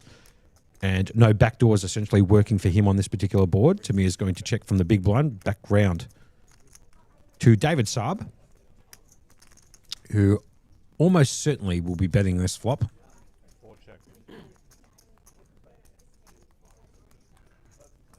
And we might also talk a little bit about how you are eligible to collect the giveaways. We're halfway through that when the aces hand picked up absolutely. before Berkey, so we'll do that maybe after this hand during the next deal. Absolutely. I'm going to pull up the Facebook page, and we're going to be ready to go. Mm-hmm. So Tamir is going to check from the big blind. Background here to David Saab. You can see on stream. Now, we will be taking a photo of the big giveaway on break, and I'll be posting it on the site. And so those who are following will be able to see the big giveaway we're going to be doing. We'll do that all on the break after this, and we'll come back and call all the live action once it's locked out with the prize pools and everything. And I can't wait to see what this gets up to here. David Saab's going to put a bet in of 35k on this particular flop. Tamir, action background to him as the ace-king was folded from Travis. So let's see how Tamir decides to play this particular hand. Great guy too, Tamir. Said hello to him this morning. Just a gentleman. And he's going to fold. Good fold. I'll tell you what, good fold. Didn't even peel one off. David Saab, have a look at that. 125 monster, absolute bigs. monster chip lead at the 1.5 million. moment. Hello. That'll work. Yep, absolutely. That's 6 starting stacks there, Berkey. Now, you got to remember, Tamir didn't want to get mixed up with him here because he is covered by him. It is getting down to the rebuy period. As Shane Mack is going to take a seat in the dealer's chair. Big man himself, Shano. Welcome to. He usually brings his cold deck with him as well. So Yeah, no. I don't think we have too many stream dealers that don't, which is always nice. It helps us out up here. Good call. Now, what I might do, Berkey, for these people just before we might be going on break shortly is just talk about who else is out in the field in this particular event. I'll see if I can get that information from... Well, while you're getting that information, I'm going to talk about how you can be eligible for this big prize that you've brought in and so generously donated. We have given away a bunch of merch so far. We've given away a couple of packages, a couple of caps, a couple of beanies. And we are giving away a huge prize that you have brought in today, which we'll be posting in our page, Berkey and Monkey Commentary. You have to be like and following in order to qualify for us to give away these prizes, because once again, the money is coming out of our back pockets, and we are trying to get people to, enjoy our content, and we're trying to get back to the people who, support us the most. Yep. So that is Berkey and Monkey Commentary on Facebook. So just look that up. I'll see if downstairs the production crew can put the link directly in and maybe even pin it into the chat. So We might do that on break as well. Yep. So we can pin it in. Yep. Let everyone get a chance to follow the page before we come back with the question to give it away. Yep. It's a pretty decent giveaway too. So good idea maybe during the break for everybody to sign up there for the Berkey and Monkey Commentary on Facebook to make yourself eligible, as Daniel Klinger has joined the table, finds the 9-2 in the big blind. Not good enough to defend with, so he's going to put that into the muck. And it's not just about our commentary that we got on the page there. We post a little lighthearted stuff, a bit of the funny stuff, a bit of behind-the-scenes stuff that we see and notice. Excuse me, a frog in my throat. That we see and notice during all the series we go to and commentate. It's just a bit of fun. We like to have a bit of fun. We like to have a bit of banter, and a lot of the people that follow us will know that we're here for the entertainment value. Yeah, good call. And it's not just us two, Berkey, to be fair. I know that it's our names on that particular Facebook page, but there's a lot of people who bring this broadcast and this stream to you. Jet Wong downstairs actually bringing it to you today, taking the reins over from Guy Greenstein over the last couple of days as he's recovering from a bit of the flu, from what I've been told. And obviously other people like Matty Marshall, who originally started the Play Live stream here, people like Jamie Hall. It's all one big unified team to bring this stream toward our viewership. So we are most appreciative of that. We're just putting forward and showing the good work that all these people do. Yeah, without them, we've got nothing to commentate on. So, and I mean, a huge shout out to Play Live for like the table they've got in, the setup they've got. This setup is absolutely Mickey Mouse. This is a top-notch setup here, and they're allowing us to bring to you, some of the best poker that's played in Australia. Yep. Out of the what used to be and trying to be again the home of poker, Melbourne. Yeah, totally agree. Stephen Chu, under the gun +1. Well said, Berkey. Finds the jacks, and have a look at Yifan. Directly after him in the hijack, finds the aces. Okay, yep, fair enough. Sure. That'll work. Can Jessica find a hand? She sort of can. Finds the king-jack offsuit, but does elect to fold from the cutoff. That's horrible for Stephen there. One of the jacks is gone. Jameer's going to get out of the way with the 8-5 offsuit, round to Klinger.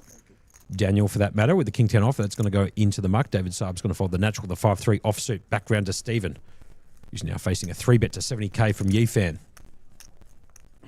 Is Stephen going to set mine here with these pocket jacks? Nick Montana in there going, yep, this is a good distraction whilst he's meant to be working. Good on you, Nicky. Appreciate that. Arthur saying he's enjoying the stream again. Arthur's been in almost every stream that we've done. We much appreciate it. Arthur was the recipient of one of our giveaways, I believe. Yes, correct. So congratulations, Arthur. I can't wait to see you next week. Oh, did he go jam? Look at this. Look at the size of the jam. Wow. So Stephen's just elected to jam the jacks here. The fastest call you will ever see from Yifan with the pocket aces. So it's jacks versus the aces. Look at the size of this pot. 1.1 million, 90 big blinds. Now, when I said he brought the cold deck straight out, I wasn't assuming it'd be first hand he dealt. Now, Stephen is going to need a jack. He does not get it. It is 9 deuce 9. He's going to need only one jack because one was folded pre-flop. 7 of diamonds on the turn. We're going to a river. We get the 3 of spades, an absolute brick, and Yifan absolutely crippling Stephen there. Yeah, that was an incredibly large jam there. Stephen, all of a sudden, down to 14 bigs, and Yifan, eat your heart out, up to 1.1 million. Check mark next to his name, up to 90 bigs. And that was a bit of a cooler.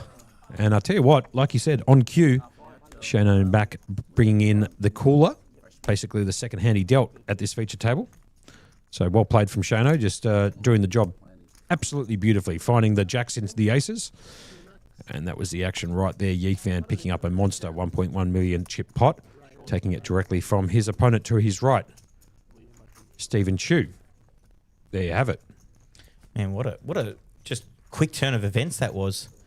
Now, Stephen Chu's been playing really solid poker. That was a very, very interesting jam. I know he's got jacks, he's got a premium hand, but that was a 45 big jam or something, wasn't it? Yeah, it was. But Is that stock standard there? yeah, look, you can't really blame Stephen for deciding to jam and trying to take down the pot without going to showdown. But unfortunately for him, he just walked into the best starting hand in No Limit Hold'em, in that of the aces of Yifan, which did hold. So there you have it. Part of the game, those types of hands. But he's still in it. He's not He's not out of it yet. Yeah, he had nowhere it near. covered. He had 14 bigs. He's still got plenty left. Yep. Remember, the starting stack is 250, so he's still got, he's only 80k short of starting stack here, and people are max late regging here. So there is plenty of chips to be had, but geez, David Saab up there with 1.5 million. Yifan just hitting the million mark now with that pot. 90 big blinds. There's plenty of big blinds in play and plenty of action still to come in this 5k event that we'll be bringing to you, all day, Monkey? Yep. All day? A little bit of information about the outer feature table. Azuki is out there. Luca is out there. MT, Michael Tomini, is also out there in the outer feature table. Aaron Chong, Dale Marsland from WA, and Josh Chen is also on that outer feature table. And I'm assuming that when we do go for a break shortly, we'll be getting a whole bunch of max late reggers coming in to battle it out in this 5k high roller. And if not, we'll be calling the action nonetheless until we can crown a winner in this particular event. There is Daniel Klinger on the screen at the moment. Finds the 5 deuce of Sabi clubs. at it again. Look at this with the Folds. kings now. Man, he's been slapped with the deck, but not only slapped with the deck, he's been playing it extremely well. Bit of a It's cool, a very, very dangerous situation when someone is running super hot and is playing it just as well. bit of a cooler for Stephen Chewy. He actually picks up the ace-10, raises it under the gun. Tamir makes the flat call with the pocket sevens. Now David Saab's picked up the kings. So, yeah, pretty interesting situation for Steve. Let's see what he decides to do. Obviously, David's in the small blind. Travis is going to see if he can peel up aces. Can't find them. Actually doesn't even find the RFID reader, so not sure what he had. So David's going to 3-bet it now to 85k or 7.1 bigs. Blinds are 6k, 12k, 12k big blind ante. This is hand number 34 of this feature table in the 5k high roller, brought to you by Playlive Melbourne, in conjunction with obviously the production crew downstairs, and that of Jamie Hall, who's doing the social media posts out there. Yeah, photography, social media, he's doing pretty much everything down there. He's an absolute weapon in the game. Yep. And his photos, man, do you remember him explaining to us last night No, how complex the work is he does? still got a migraine. Yes. As we get back to Tamir with the pocket sevens. It's going to cost him 6.1 bigs to make the core, 61k. He has got 277k in his stack. So it's costing him about a fourth of his stack to call.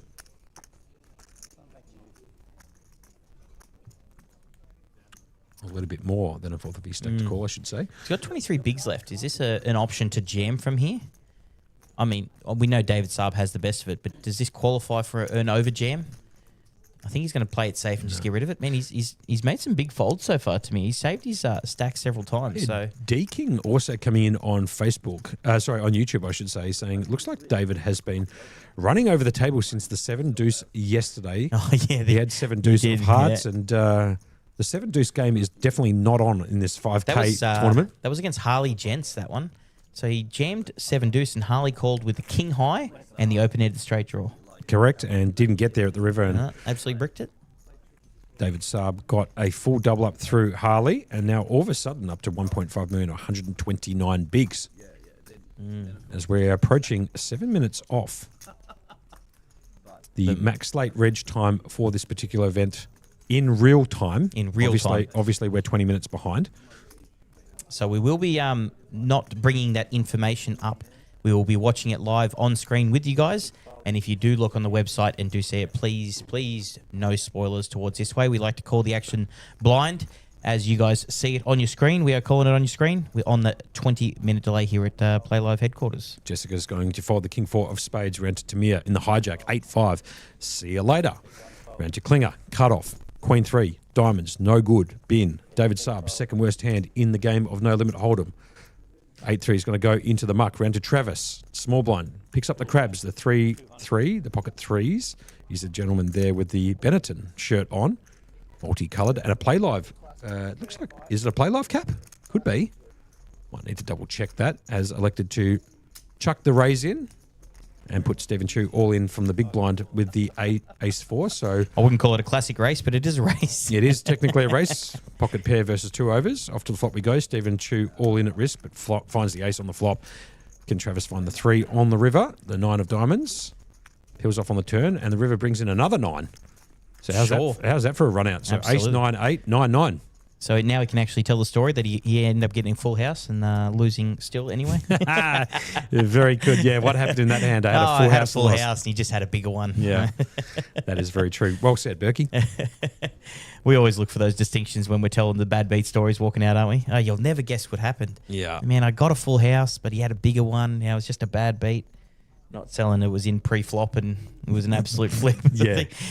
Now, Monkey, the PLO has just gotten underway 5 minutes ago. Hello. So we are looking forward to seeing those numbers.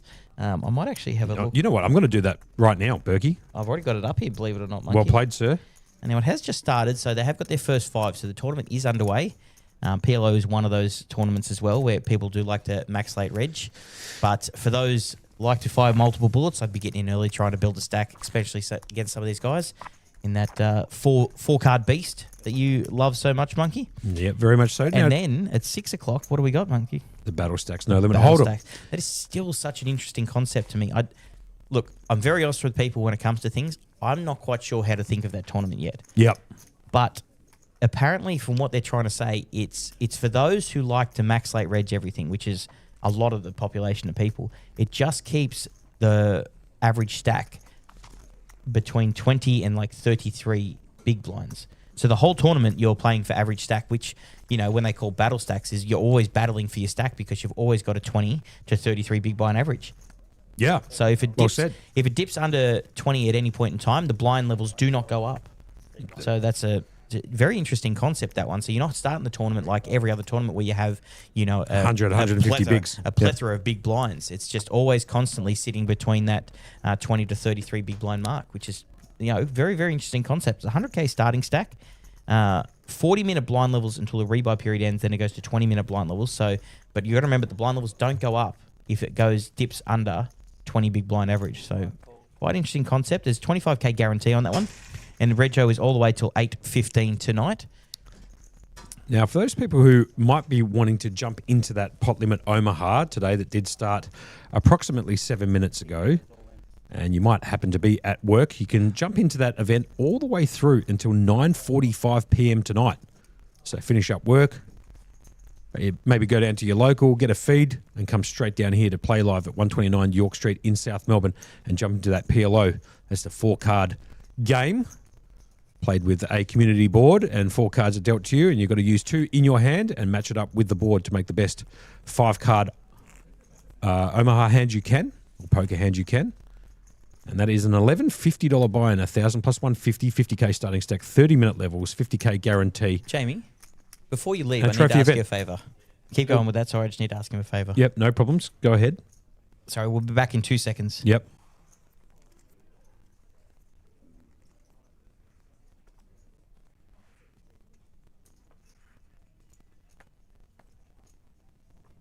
Take 9 folds. Seat 1 makes it 24. Seat 3 folds, seat 4 folds.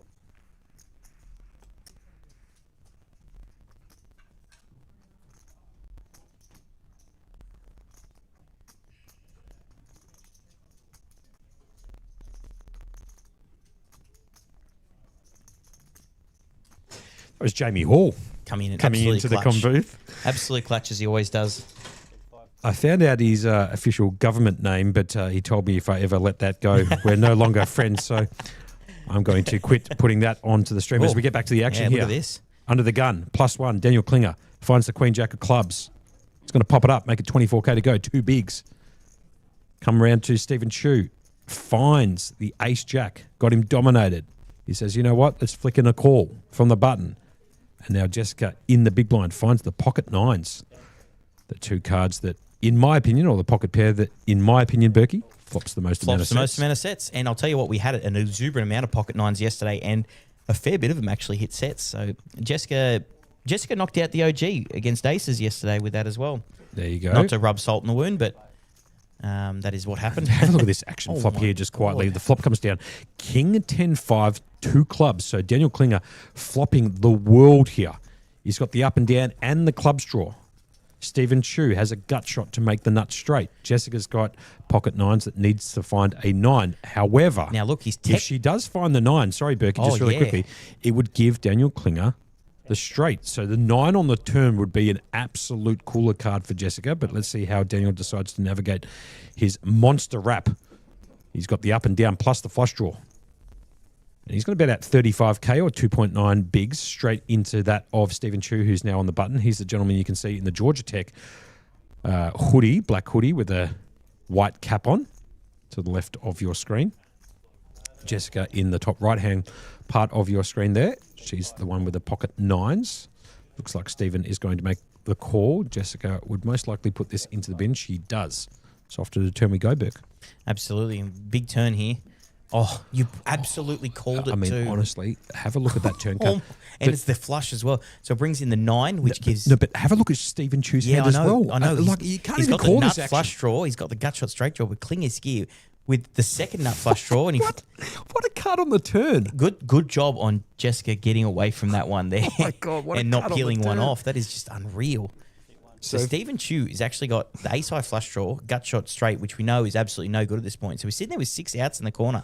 Jessica would actually be sitting there going, how did I fold that hand? I tell you what, you can't make up that card on the turn. The 9 would have given Jessica a set. It's given now Klinger not only the straight but also the flush that also gives Stephen the nut flush draw with a gut shot to make the straight that's obviously dead. But now he's in the hand. That is like the ultimate hand. You know, just ridiculous turn card. One of the most ridiculous cards you'll ever see on the turn. Probably in any poker hand, to be fair, as Daniel Klinger is going to check on the turn and hopefully get Stephen to make a bet at it, which he does for 55k. I can't believe that turn card. And now Daniel Klinger here is sitting with the second nuts, the Queen Jack of clubs. Let's see how he navigates this particular hand. He's facing a bet of 55k or 4.6 bigs, 4.5 bigs, I should say. And he's peeling one off. So we're going to go see a river here. The absolute brick of all bricks, the deuce of diamond comes in. Well, we got the gin card on the turn to create some action, and we got the worst card in the deck on the river. So Absolute balance it drive. out a little bit. Yep. So, yeah, now your first act. Now, you know your opponent has a short stack. There's 270 in the pot. Are you checking to get him to jam to try bluff this, or are you just coming out here, monkey? No, I definitely here check and hope that Stephen tries to bluff off the remainder of his stack for 13 bigs. He could do it too because he does have that And ace of the clubs. beautiful from repping Klinger, he does check it, and I'd imagine Stephen's going to try and barrel this off at the river. He does have the nut blocker. And it's a good spot to try and push through a bluff here for 13 bigs at the river, but unfortunately for him, he will be snap called by Daniel if he does elect to go for a barrel or a bullet here at the river, Berkey. Yep, absolutely. But he is kind of weighing up his options a little bit.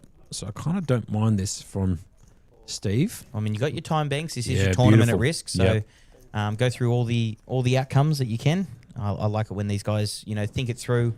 You'd like to be a fly on the wall in their head sometimes when they're going about what is there to do in this hand. So all options are available. Sorry, I'll be back in 2 seconds, monkey. No problems. Action still on Stephen, who looks like he's going to move it all in. He's going to get snap called, and Daniel Klinger is going to eliminate Stephen. Good play from Stephen. I don't blame him for making a stab at the river there with the ace-jack. He only had 13 bigs left. And obviously, pretty simple call for Daniel Klinger, who's got the second nuts with the Queen Jack of clubs. Getting it done. So Daniel now up to 61 bigs, and we will see the elimination. Yep, apologies for that. I've just parked everyone into the car park. Yep. So I had to hand over my key there. So Stephen Chu is going to be eliminated, but he still has some time to jump in and shoot a rebuy, which most likely will come during that break, which will be coming up shortly. And they'll be, opening up registration for another 15 minutes. Yep, and we've got plenty of stuff to do on the break here, Monkey. This is probably going to be one of our busiest breaks. We've got to get photos of the huge giveaway we're going to do. We're going to come up with what we are going to ask, the big question-wise. Yep. And it's not going to be an easy one. It's not going to be some of these ones that, what hands do you like calling out and stuff like that. So we are going to come come up with a really in-depth question for those who have been listening to us for a long while and supporting us and joining our Facebook page. And for the last time at nauseum, I will say, if you do want to be in the draw for this big prize, as we'll be looking for, you need to be liked and following our Berkey and Monkey commentary page. We will be posting up the photo of the lovely prize that you've so eloquently donated to the people to give back. It is a huge prize, so stick around for that. Stick around after the break, and we will call this action all the way to the winner tonight, Monkey. Yep. Nick Montana coming in on the chat saying this is where they say online poker is rigged, obviously referring to the 9 of clubs that peeled off on the turn in the last hand. And there's also a comment coming in on YouTube there saying, when are Jet and Lucas coming back to commentate, asking for a mate, ... Jet is actually downstairs bringing you this footage and this absolutely. stream. So shout outs to Jet downstairs doing a phenomenal job whilst Guy Greenstone is recovering from a bit of the flu. And Lucas, I believe, might be down there dealing some cards at the moment. So another couple of staff members that can do a lot of things. Yep. We always talk about staff members being multi-skilled, But and we're very appreciative here at Play Live of those staff that can do a bunch of stuff. It's really helpful to the business when you've got skilled staff. no doubt, it's 4-way action to the flop. Look at this. Look at some of these hands, Monkey. But if we can get Jet and Lucas to come up here, we'll get them on board so you can listen to their dulcet tones too. Call the action as we get back to the 4-handed action to the flop, or 4-way action to the flop, I should say. The flop comes down King, Jack, 9. I'll tell you what. Have a look at this for a flop Yeah, too. David Saab has picked up top pair. Tamir has picked up bottom pair with a pair of 9s. Travis has backdoor diamonds and straight out potentials on this particular board. And Yifan's picked up the up and down draw.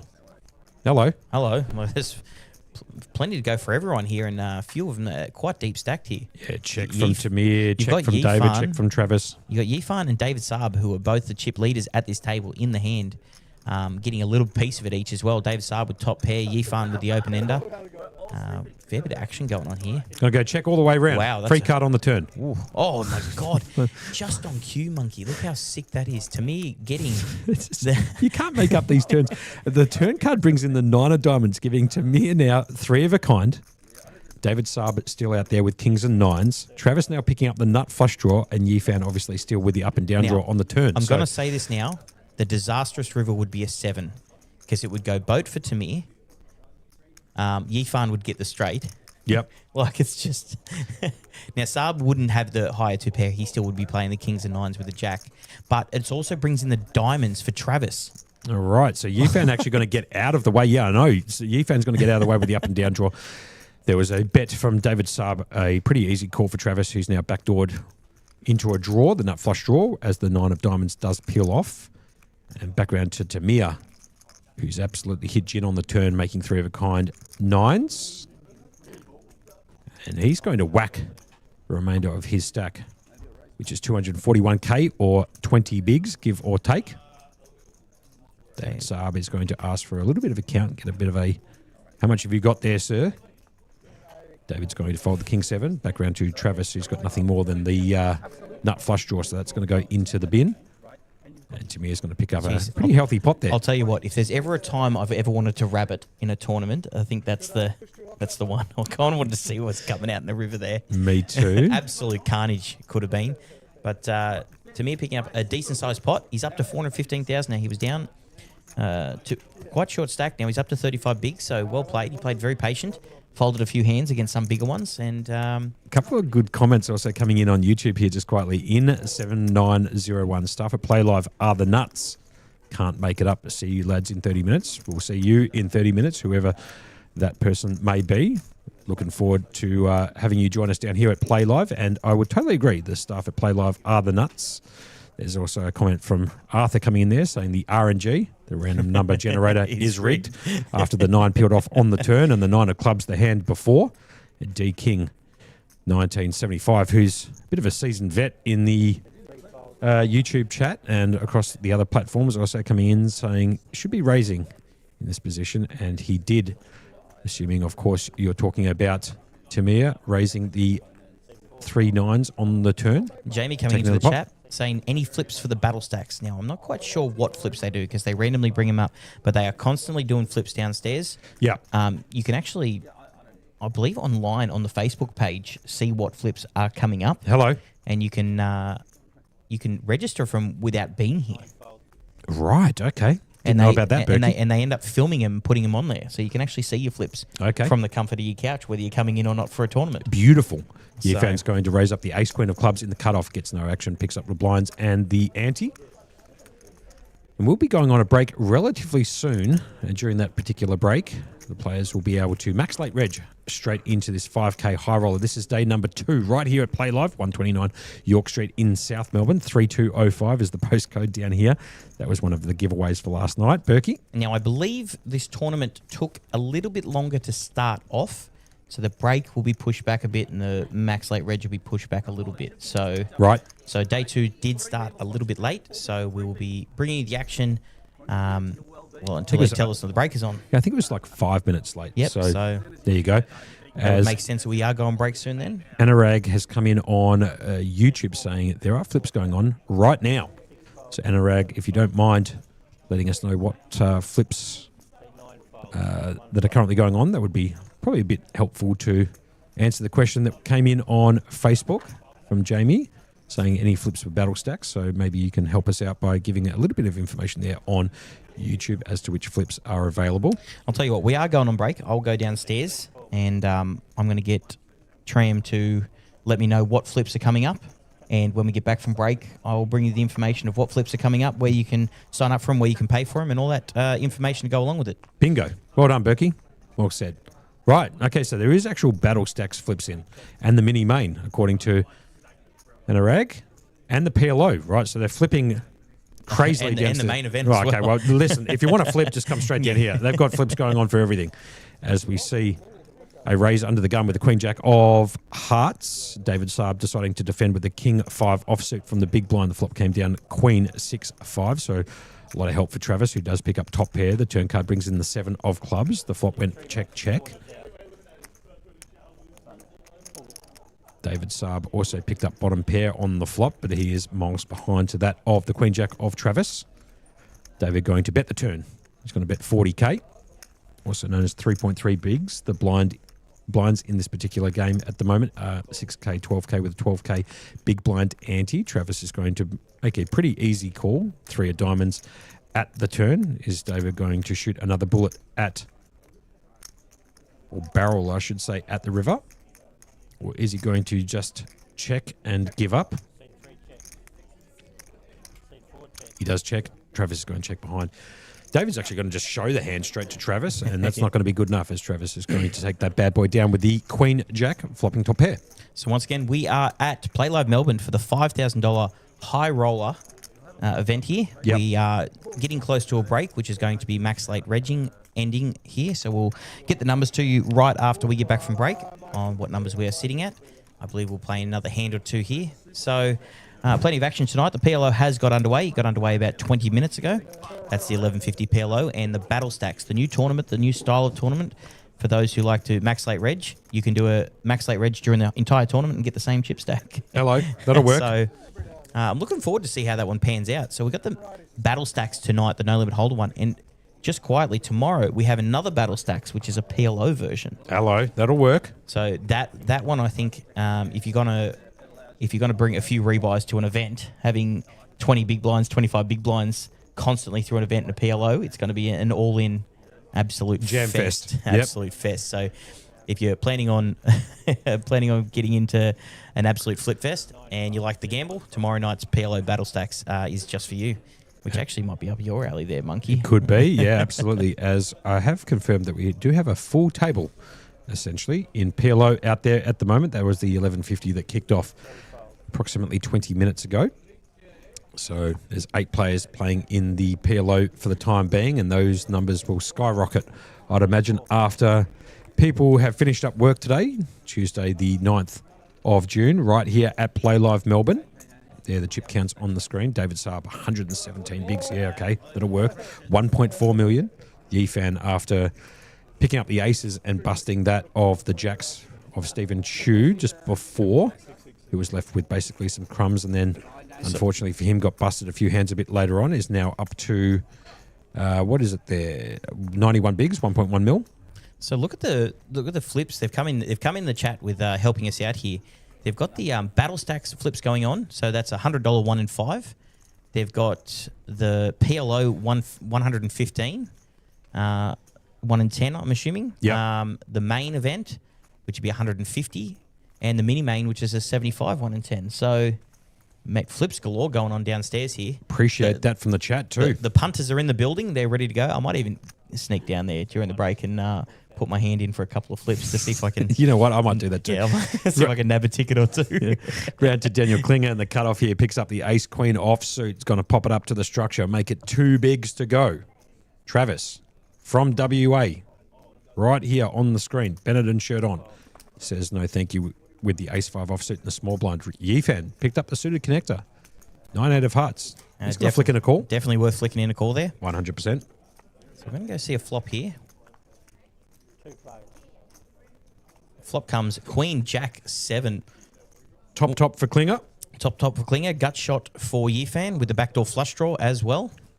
So a few outs for Yifan if he decides to peel one off here. Dare say he'd want to see a turn here, even if Klinger comes out with a bet, which he does, of, I think, 25,000, I'm going to assume. 20,000. Apologies, he must have said 20,000. Yifan here definitely going to peel one off. Have to peel one off here with the 8-9 suited. Oh, wow, what a card. The 6 of hearts on the turn. So that brings in the flush draw and the open ender now for Yifan, who's going to check it round to Klinger here with the top still. Look at that turn card, honestly. Shane O'Mac putting on an absolute clinic in the dealer's chair, finding some of the most outrageous turn cards in the decks as the 6 of hearts does peel off, giving Yifan now 11 outs. You can see top right-hand corner of your screen. He's got 29% equity, even though he's got 9 high on this board, showing Queen Jack 7-6, 2 hearts down. Klinger's going to bet the top pair, top kicker, after he bet it on the flop and continue his story. He does have the best of it for the time being. He's going to bet at 55k or 4.6 bigs, back round to Yifan. And this will be the easiest call. And the river card brings in the 7 of spades. So no help to Yifan, missing all 11 outs there. How many big turns have we had for absolute brick rivers? You know Good point. I mean, great for Klinger. He's very, very happy with this card. Yifan absolutely missing everything. Mm-hmm. So as some keys have been thrown from Tram there, back to Berkey, who parked his car, locked everyone in. basically blocking everybody out in the street of York Street. As Yifan, the action is going to be on him, and he's contemplating whether or not he can try and bluff this river card. He's actually elected to make a check. There's a bet from Klinger, and Yifan's going to put that into the muck. All right, so we are on a 15-minute break. Everyone stick with us. We are going to do the giveaway after the break. We're going to post that on our site, the Berkey and Monkey commentary. Monkey, we'll see you in about 15 minutes. Back for this 5K High Roller Day 2 that will be locked out after we get back. Yeah, make sure you're liked and subscribed to Berkey and Monkey commentary if you want to be part of that giveaway. We'll be back in 15 minutes.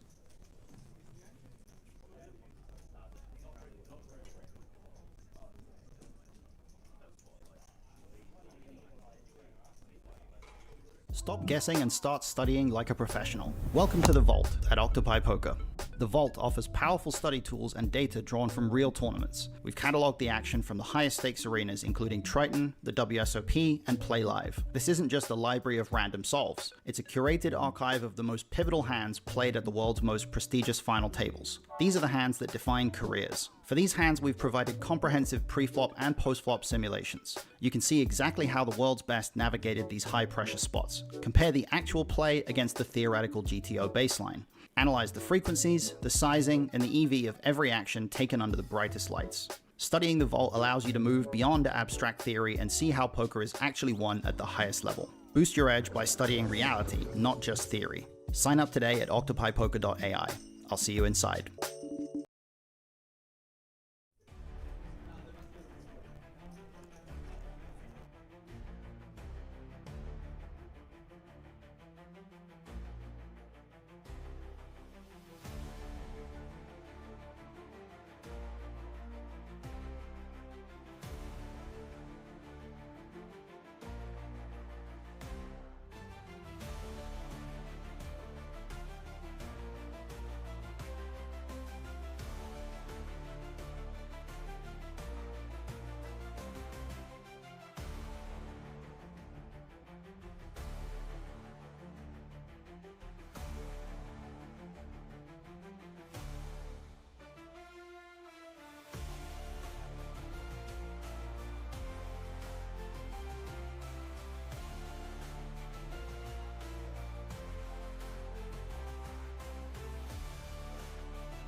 and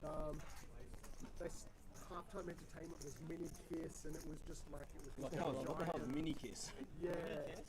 Yes. Is that like Short statured. Yes. Kids Sounds cover great. band. It was, the whole thing was a little. That sounds hot. Alright, okay. Let's fold the first hand. 5-fold. So welcome back here to day 2 of the 5K Highroller that has generated a field of 51 entries, prize pool 234,600. So we got a few of those max late regs in. We are down to the final 26 players played across 3 different tables. So I'll bring you all of those players' names shortly. As we see Jordan, who came second in the opening event for $40,000, joining this feature table. This table has been changed around with a whole bunch of new players and a couple of the old ones too, for that matter. Blinds are now 8K, 16K with a 16K big blind ante. This is hand number 43 of this feature table. As Jordan, the cutoff, finds the Jack 9 of hearts. He's going to pop it up and make it 32K to go. Round to John Peter. JP, the man himself, he's got 14 bigs. Finds the 5-3 offsuit in the big blind. Has elected to call. So off to the flop we go. And the flop comes down King, Queen, 7, 2 spades. A little bit of help for Jordan. Does pick up a gut shot. No help at all for Jean-Peter, who can also make a backdoor straight, but for the time being only has 5 high and looking at potentially only 5 outs to win this hand, but I'd imagine it's going to go bet fold. It's good to see Jordan on the table, man. Firing to bigger events. I mean, he's on an absolute streak at the moment, so... He is. Coming second in the opening event for about 47,000, I think it was. Yeah. Somewhere around there. So he's been playing very well. Now, I'll be honest with you, I've never ever called JP John Peter, so I'm actually going to call him JP. That's what he goes by. So why not call him by what he's more locally known by? Look at this. Itsuki. Top. Crazy. What a run. That is wild. We might have a little bit of a conversation about that, Burke. Yeah, so from what I was understanding, Itsuki came over as there's a core crew of Japanese dealers that come over and they do the tours. Mm-hmm. He was one of them, Mm-hmm. and he just decided one day to fire into an event, and he ended up going on to not only place in that event, I think he won an event, came fourth in an event at the Aussie Millions, and he's amassed, I'd say, a couple of 100,000. Yeah, I think over 500. Oh, really? Yeah, I believe so. I don't want to speak ill of the man if In it's like the last 3 months, so he's just been an absolute tear. So, so instead of going back to the dealing side of things, he's decided to, jump on the other side of the felt and throw his hand at it. And I'll tell you what, if you're running like that, Monkey, I'd be playing almost every event. Good call. Great call. We get back to the action here. Day 2, high roller, locked out. No more re-entries, 51 entries, creating a pretty sizable prize pool. They've obviously smashed the guarantee out of the park. The guarantee on this event was 150K, but don't worry about that. They got 234,600 in the prize pool. I think that number in the top right corner is wrong. I think they got 52 runners. I don't think it's been updated yet. Right, 52. I'm going to say 52 because on the Casinoware website, it does say 52. There you go. So I think they will update it eventually, but we do the numbers ourselves downstairs, I believe. So it just hasn't been updated yet. But it is 52 runners. 52 runners is the final number. Sounds pretty good. Jean-Peter, JP with Ace-5 of diamonds. Jams it all in from the small blind. Back round to Jessica. He's got the Ace-3 of spades. She was under the gun +2 and did make the initial raise to 32K, and John Peter has decided just to whack it back in her face. And she puts a big smile on her face as well. I think these two have battled out a few times before. Can Jessica find the fold with the Ace-3? She is heavily dominated at the moment. Or does she want to try and bust JP out of this 5K? She does elect to put it in the bin. All right, let's have a look at the stacks here. Itsuki with 93 bigs with 1.5 million, if you don't know. Now, we did have a couple of people in the other table before the table was changed with over 1 million. I think there was 2 of them. There was a 1.5 and a 1.1 million stack. So there is some decent-sized stacks out there. Remember, this is a 250K starting stack tournament. It is a very, very deep tournament, which is what you want to get for your 5K buy-ins for sure. Mm-hmm. Jermaine, Ryan, come into the chat going, surely you fired one bullet into this Berkey? Absolutely not. I am way out of my depth when it comes to playing against a lot of these crushers. But I'll tell you who's not out of the depth. A few of these people that don't usually play 5Ks but have decided to fire into it, especially like Jessica. I think she played her first 5K the last series at Playlive, but I'll tell you what, she's definitely not out of her depth here. She's been playing very, very well. Yep. And amassing a decent stack there. And for those people, Berkey, who want to know about who's also out in this field, the remaining 26 players, I should say, out of 52 entries, confirmed 52 entries. In the outer feature tables, we've got Yifan, we've got Daniel Klinger, we've got Perry Jeffs, Roddick Shen, Martin Kozlov's out there, Sean Ragazzini, Luca, Amin, and David Saab. They're all playing on one table. And on the other table out there, we have Dean Black, Nelson Dong, Josh Chen, also known as Josh Wick, Ben Richardson, Tamir, who was just recently on this feature table, Matthew Wakeman, Liam Juhu, Dale Marsland, who is actually, I believe, from Western Australia, and Hayden Walsh. So that is the field. Currently, as you can see, it's now been updated in the top right-hand corner. 52 entries, 27 remain. 3 full tables of 9 players. This is the feature table. Stephen Chu, all in the small blind. Jack 10, putting maximum pressure on Izuki. How do you pronounce it? Izuki, pardon me, with the Queen 10 in the big blind, does elect to make the fold. Now, we did say we were going to come back with a photo that's posted on socials. I'm just getting the photo currently from Jamie Hall downstairs, getting nice and cleaned up and looking good and ready for the promotion. So as soon as I get that photo up from Jamie, which should be very soon, he's got a few things to work on right now, like putting the pay-ups up for this on the socials, the Facebook site. So he's got a little bit of a backlog on stuff, but he's going to be getting to our stuff as soon as he can, and we'll start posting that. And I think we've already come up with the perfect question, Monkey, and I can't wait to ask those in the chat who are following us to figure out the answer to the question. It's actually funny. Tell them the story about how we clicked onto that one on the break. Yeah, I won't give away the question yet, obviously, but Berkey and I were thinking at the break what the question will be. And the moment Berkey said it, I basically said it in unison with him. We came up with the exact same question. It was like telepathic almost. And we both had a big chuckle about that. We were both thinking the exact same thing for the question, which doesn't happen very often, but it did in this particular instance. So there you have it. Now, for people who want to get that giveaway, and it might be posted relatively soon, we're getting Jamie Hall with his super duper camera downstairs to take some good photos of what the promotion and the giveaway is going to be. Shortly will be posted up on the Berkey and Monkey Commentary Facebook page. You must be liked and subscribed to that particular page to be eligible for that giveaway. And we will preclude that a little bit with the idea, with letting the viewers know that everyone will have one guess. You get one guess only on whatever the answer to the question will be. One guess and one guess only. So have a good think about it. And there you have it. There'll be a few people who might not be eligible to win, but we'll talk about that as we get closer to that particular question. Correct. Because there might be some people who might have some insider information. So obviously those people will be no longer eligible for that particular question. It goes out to everybody else, however. As we get back to the action right here, fan number 46 of the 5K Highroller. It is now locked out. The prize pool at the bottom, $234,416. First prize picking up just short of 80 grand, 79,216 bucks. As we get round to the action, Aaron Chong under the gun +2 finds the Queen Jack offsuit. He's going to put that into the muck. He's down to 16 bigs. David Leong, he's the guy sitting in seat 1 right there. He's wearing that brand new white on white Playlive cap, which actually looks quite smick. Beautiful. Brand new, right off the shelves of all the merchandise stands that are sitting right at the front. Love that. It looks like a really nice hat. Actually, I might pick up one of those white on white ones. I've got the black on black. Mate, she's right here. Well, actually, this is the white on black. Yeah, so you got a bit of everything. Yeah, not too bad. Different color combinations, but he does like the white on white. I think it actually looks quite sleek and just quite clean. Yeah, it's a very clean look. There's no doubts about it.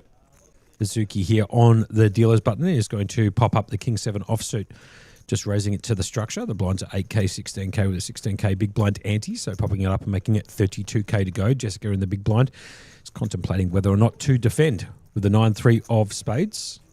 She peels it up and puts it straight into the muck. That's MT sitting to the left of Jessica, or the right on your screen. MT is known very well in this poker community. Plays some very high stakes fixed limit games. I did actually play him during the Aussie Millions, and a super lovely guy. Not native, well, I mean, he lives now here in Australia, but I believe he's from the States. Oh, yep. Yeah, he definitely is. I've had a few conversations with him about that. Where's JP from? Did you know? Yeah, well, he's of French descent, but not exactly sure because I've only met him here in Melbourne, and I know he resides here. So He's got an accent, and I can never pick where it's from. yeah, he's definitely French. Definitely French? Okay, Yes. well, you got me on that one so far. All right. We're going to get back to the action here. Jordan Battis? I can't actually remember how his name's pronounced. We'll go with JB. Yeah, perfect. Ideal. We're acronyming everyone at the moment, so why not continue on with that? So Jean-Peter, JP here is going to pop it up with the ace-9 offsuit, just raising it to the structure again, 2 bigs, which we'll see quite a lot. Azuki right there. The gentleman in that kind of caramel sweater, sitting right next to that of Stephen Chu. Both fold round to Jessica, who does pick up the King-Jack offsuit in the small blind. She's got 37 bigs, or just short of 600k in her chip stack. And it looks like she might be trying to make a play here. And she just elects actually to limp in. So action back round to MT on the big blind. He's going to fold. So Jessica electing to defend from the small blind with the King-Jack. So it's King-Jack versus the ace-9. Here comes the flop. It comes 8-6-4. Complete rainbow. No real help to Jessica at the moment. She is currently behind the ace-high of JP. She's going to check from the small blind, and JP is going to check back on the button. Here comes the turn. Big card. Bingo for JP, picking up nut pair on the turn. Pair of aces. Jessica now drawing dead in this particular hand.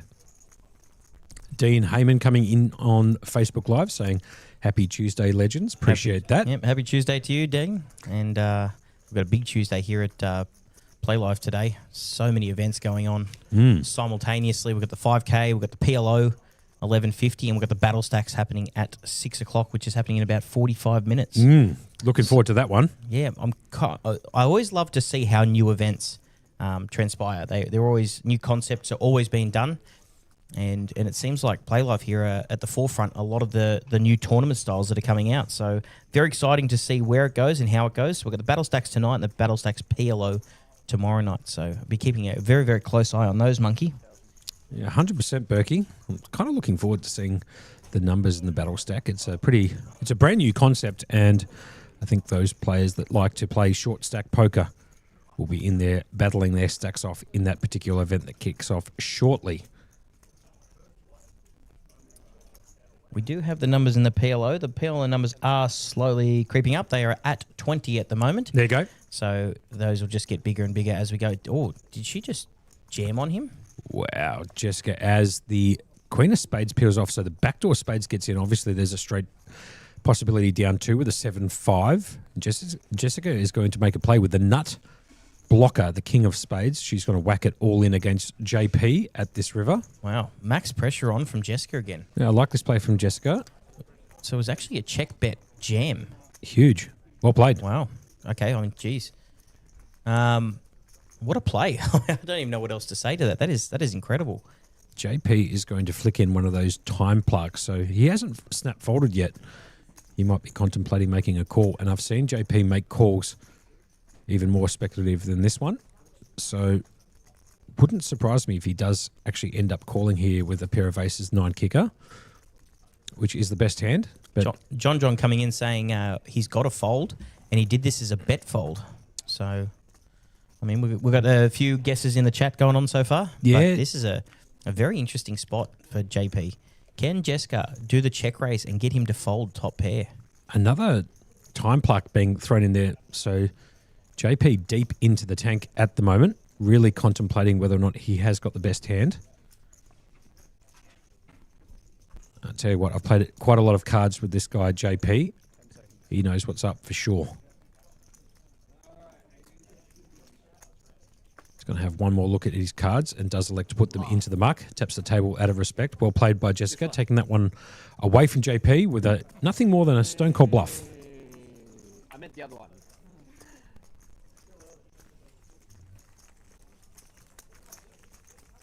Well played, to be fair. Nut blocker in her hand.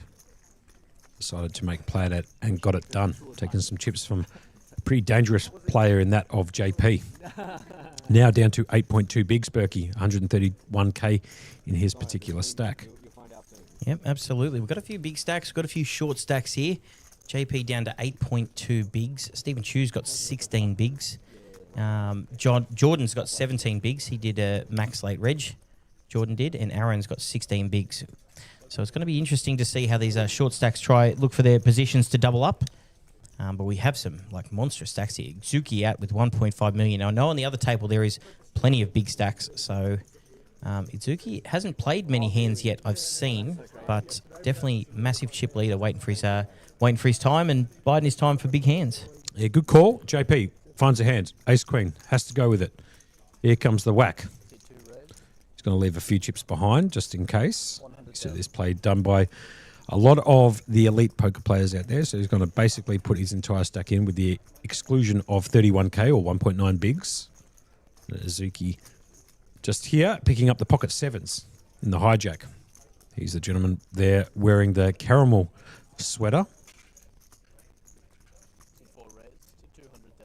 Interesting hand here. Now, we were just saying Azuki hasn't picked up much. Now, he's picked up the sevens here facing the jam. He's and he has three-bet three-bet it. Yeah, very good. So he's going to isolate. Travis is going to get out of the way with the ace-jack off. Jessica is also going to fold from the button. Michael from the small blind is going to get out of the way.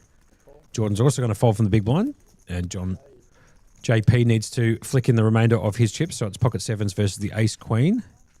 Can Azuki bust JP from this 5k high roller, or can JP find some diamonds or an ace or queen to help him double through here? Off to the flop we go.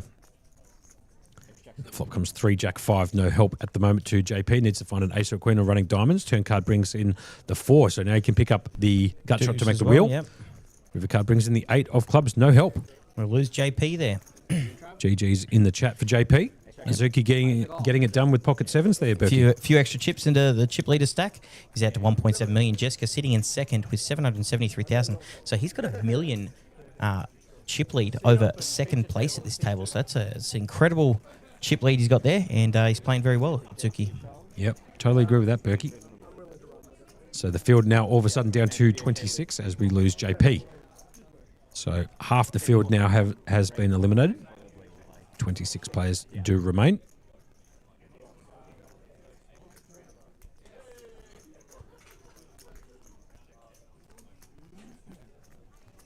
Sorry, I'm just having a chat. Jamie Hall downstairs. He's got the photo ready for me, and I'm just going to get that up here and see if we can post on our socials. Will Carter coming in there saying his hand was very underrepresented. Has played almost thought he would flick it in. I thought he was going to flick it in too. We were talking about JP before with the ace-9. Did elect to make the fold. He also had the 9 of spades blocker in his hand too, so I was kind of expecting JP to make the call, but did lay it down, so props to Jessica who got that one through. Nonetheless, he's out of the event, and we're going to play on. So we get back to the action. Suki here with the king-jack under the gun +2. Pops it up to the structure. 2 bigs. King-jack offsuit. Round to the big blind of Aaron Chong. He's the gentleman sitting in seat 9. He's found the Doyle Brunson suited, the 10 deuce of spades.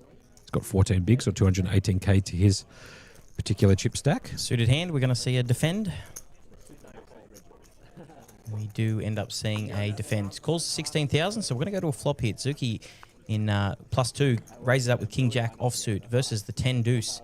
The flop's going to come out ace, king, 4. So Zuki getting second pair here. Aaron getting absolutely nothing of it. Doesn't have the backdoor flush. Has a speculative backdoor straight draw for the 3-5 to come running. But Zuki's going to put the bet out there after the check, and it's going to go fold from Aaron. So another couple of chips go in the way of the chip leader. He's putting max pressure on at this table, and he's doing it very, very well. What are you giggling at again over there, Monkey? Jamie Hall just making me laugh a little bit.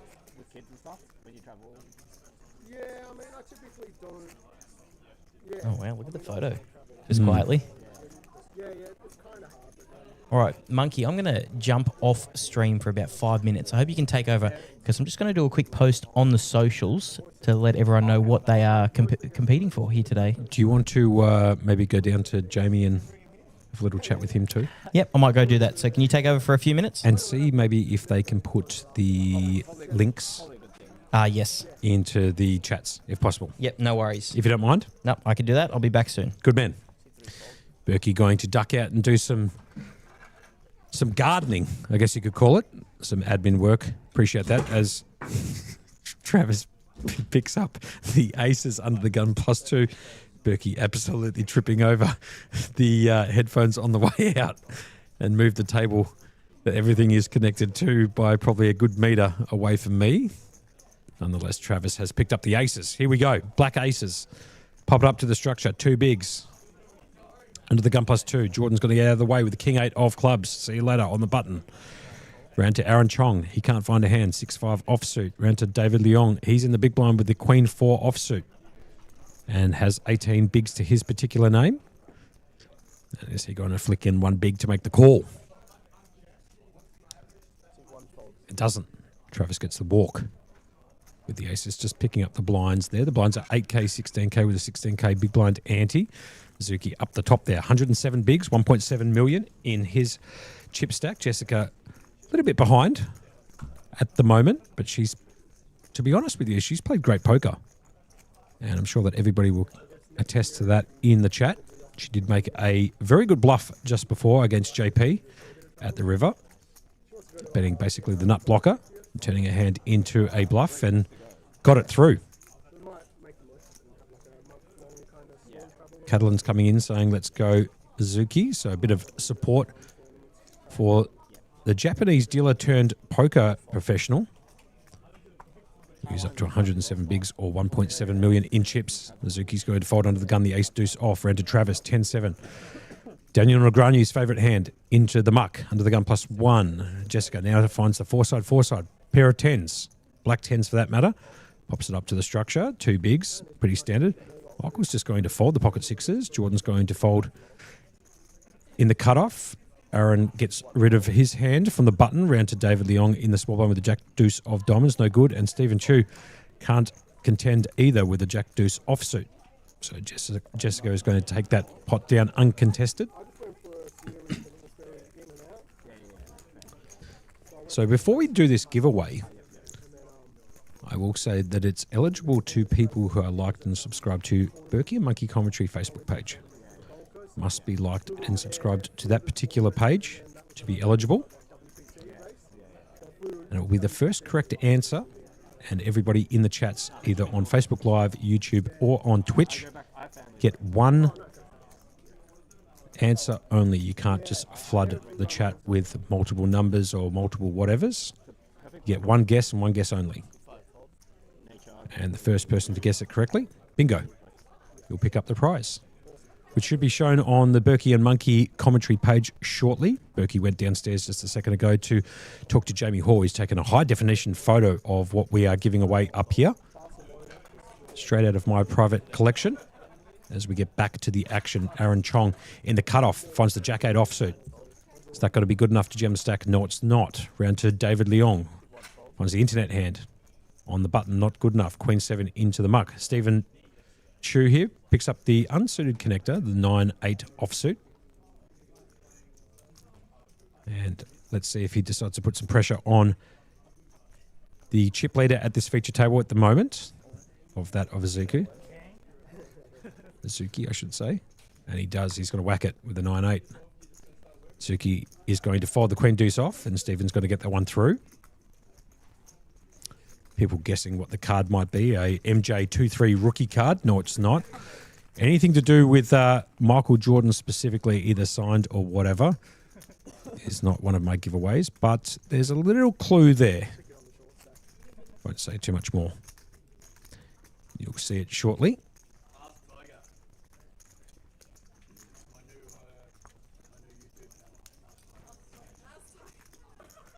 So I've just been told here it's pronounced Itski. Itski. Okay. Fine. Try that.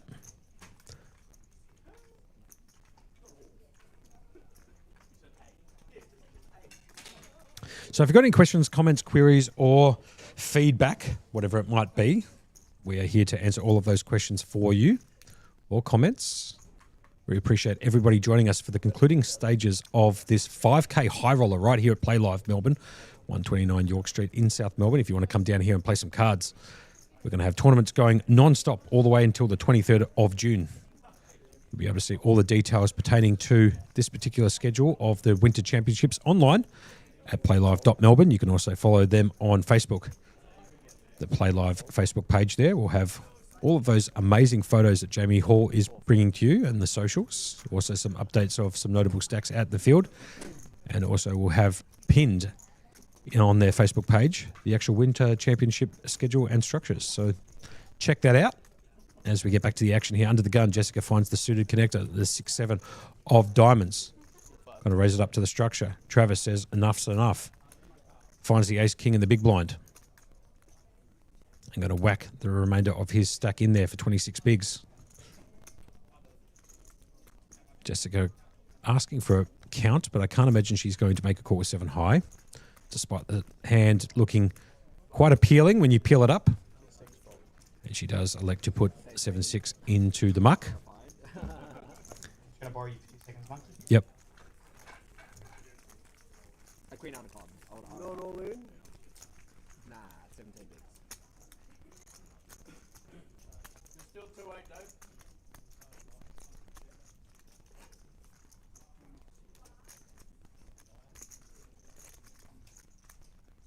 Maybe you play call though against 17.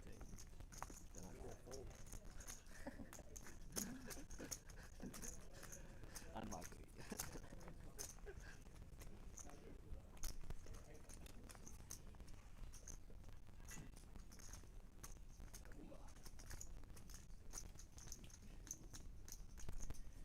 Sorry about that. Just conferring with my partner in crime about a couple of details we're going to do during this upcoming giveaway, Monkey.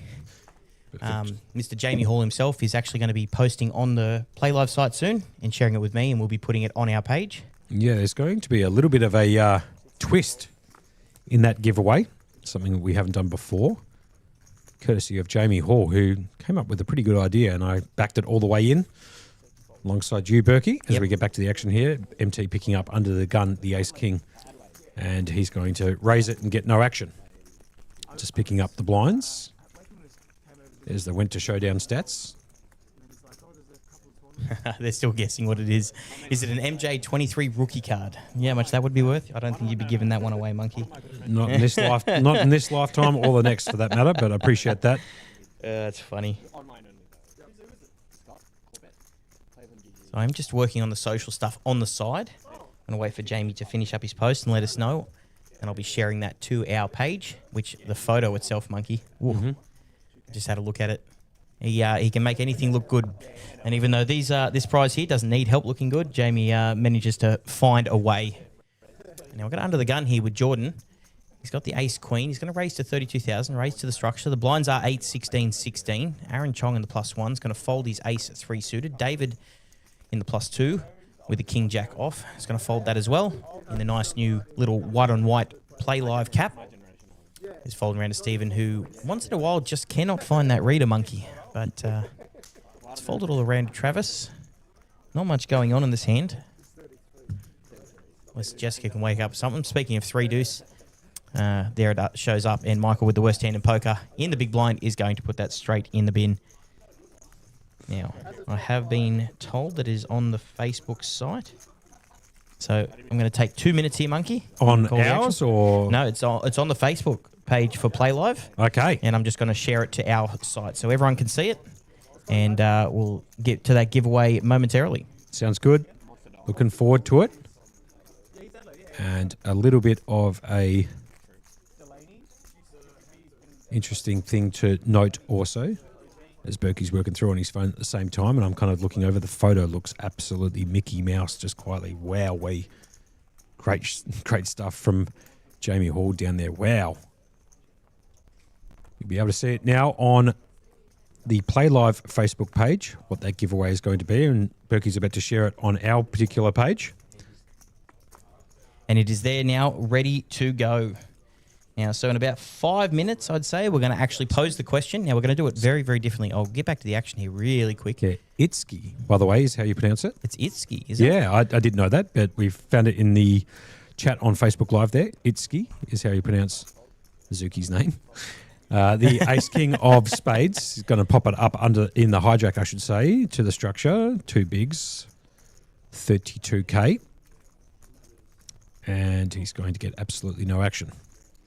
There hasn't been many hands over the last few rounds to talk about, which does lead us into our giveaway here, Monkey. Now, if you get onto our socials or on the Facebook socials of Playlive, you'll see that giveaway. Someone coming going, ooh, they are fresh. They are very They fresh. are very fresh. Mm. So, Monkey, can you tell us about the prize now that everything has been posted? Yeah, jump on there on Berkey and Monkey commentary on the Facebook or on Playlive. We have posted a picture of what the giveaway will be for today. For those people who don't know. It's a pair of Air Force Ones. Absolutely fresh, straight out of the box. You can get the box as well, which, believe it or not, actually has some value. The box itself. The box does. You can't make that up. I'm being dead serious. And the tissue paper. Oh, right. Yeah. Now, in order to win this prize, Monkey, we're doing it a bit differently. It's not going to be first answer in. We're going to ask the question, and over the next hour after the question is being asked, we'll ask it a few times. Everyone gets one guess. If you get a correct answer, you'll go into a draw, which we'll do a little video of drawing out the winner for those fresh Air Force Ones. So if everybody does come up with the same answer, we put them all into it looks like a dryer. We're going to tumble it around and pick out the winner of those Air Force Ones that are absolutely beautiful, just quietly. Man, I did buy them. Giveaway. Yeah, I did buy them 3 years ago, Berkey, but they were half a size too small. So I've had them sitting in the closet, and I'll be honest with you, I thought I said to Why myself not? before I came in yesterday, I thought, Let's give what it can away. we give it away? And I opened up my cupboard to put on some shoes, and Give me sure a enough, I s- saw them there. Give me a second here. We've got Aaron Chong jamming here with the pocket sevens straight into Itsuki. Now, it's not going to cost you much, but 10% of his stack to call this off with the ace-10 suited, and he will be flipping if he does make the call.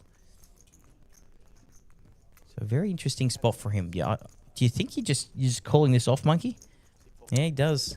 So we are going to go to the races, as they like to call it, the under pair versus the 2 overcards. The most stock standard thing to ever happen in No Limit Hold'em. Aaron Chong is at risk here with the pocket sevens. Itsuki out in front here with the ace-10 suited. And we're going to see a flop here.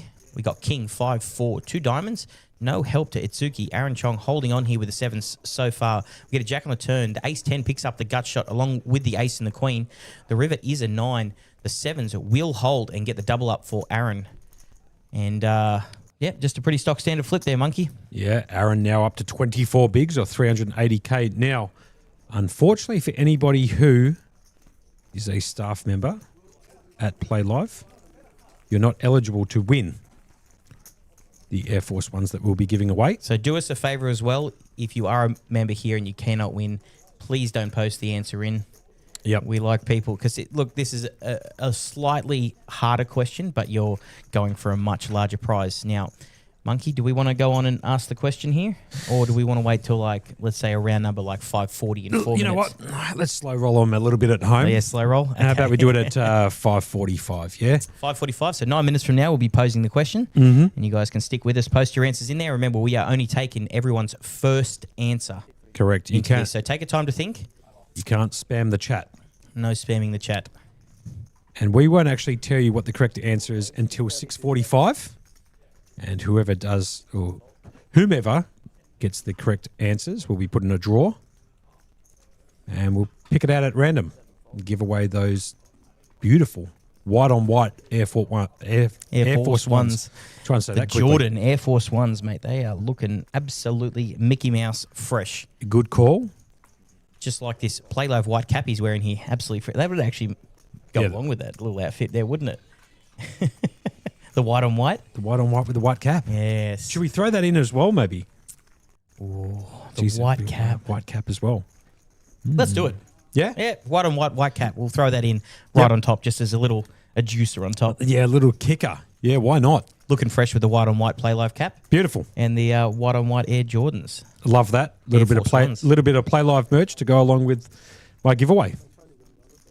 There you go. Hello. Hello. As we get back to the action here, hand number 59, right here, day 2, the 5K Highroller at Playlive Melbourne, the headquarters right here in South Melbourne, creating a prize pool of 234,416. The guarantee on this event was 150K. First will pick up just short of 80K as Jessica, under the gun, +2, finds the Queen 10 of diamonds. That should be enough to make a raise. The size of the shoe is 11 US or 10 UK. Just so you know. Just slightly small for you, monkey. Yeah, it was half a size.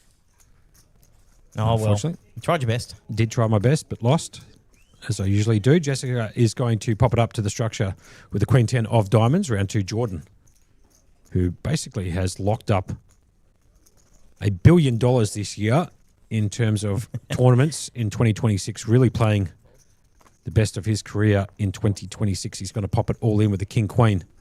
It's going to get folded all the way round to Jessica, who needs to find a call here with the Queen 10 if she wants to try and gamble with this suited connector. It's going to cost her 13 bigs to call. I think it'd be a bit of a loose call here. I think this was a raise fold situation if you got 3-bet. I think this is just too much of a raise to be able to call it off, but we are here to gamble, so Yep.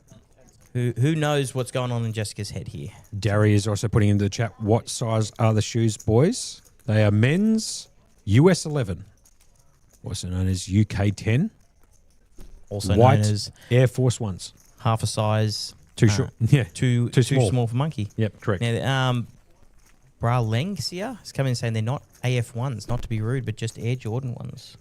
Even better. I mean, sure. I mean, either way, whatever they are, they're Smick shoes that are definitely not cheap. I can give you the hot tip. Anything with Jordan's logo on it.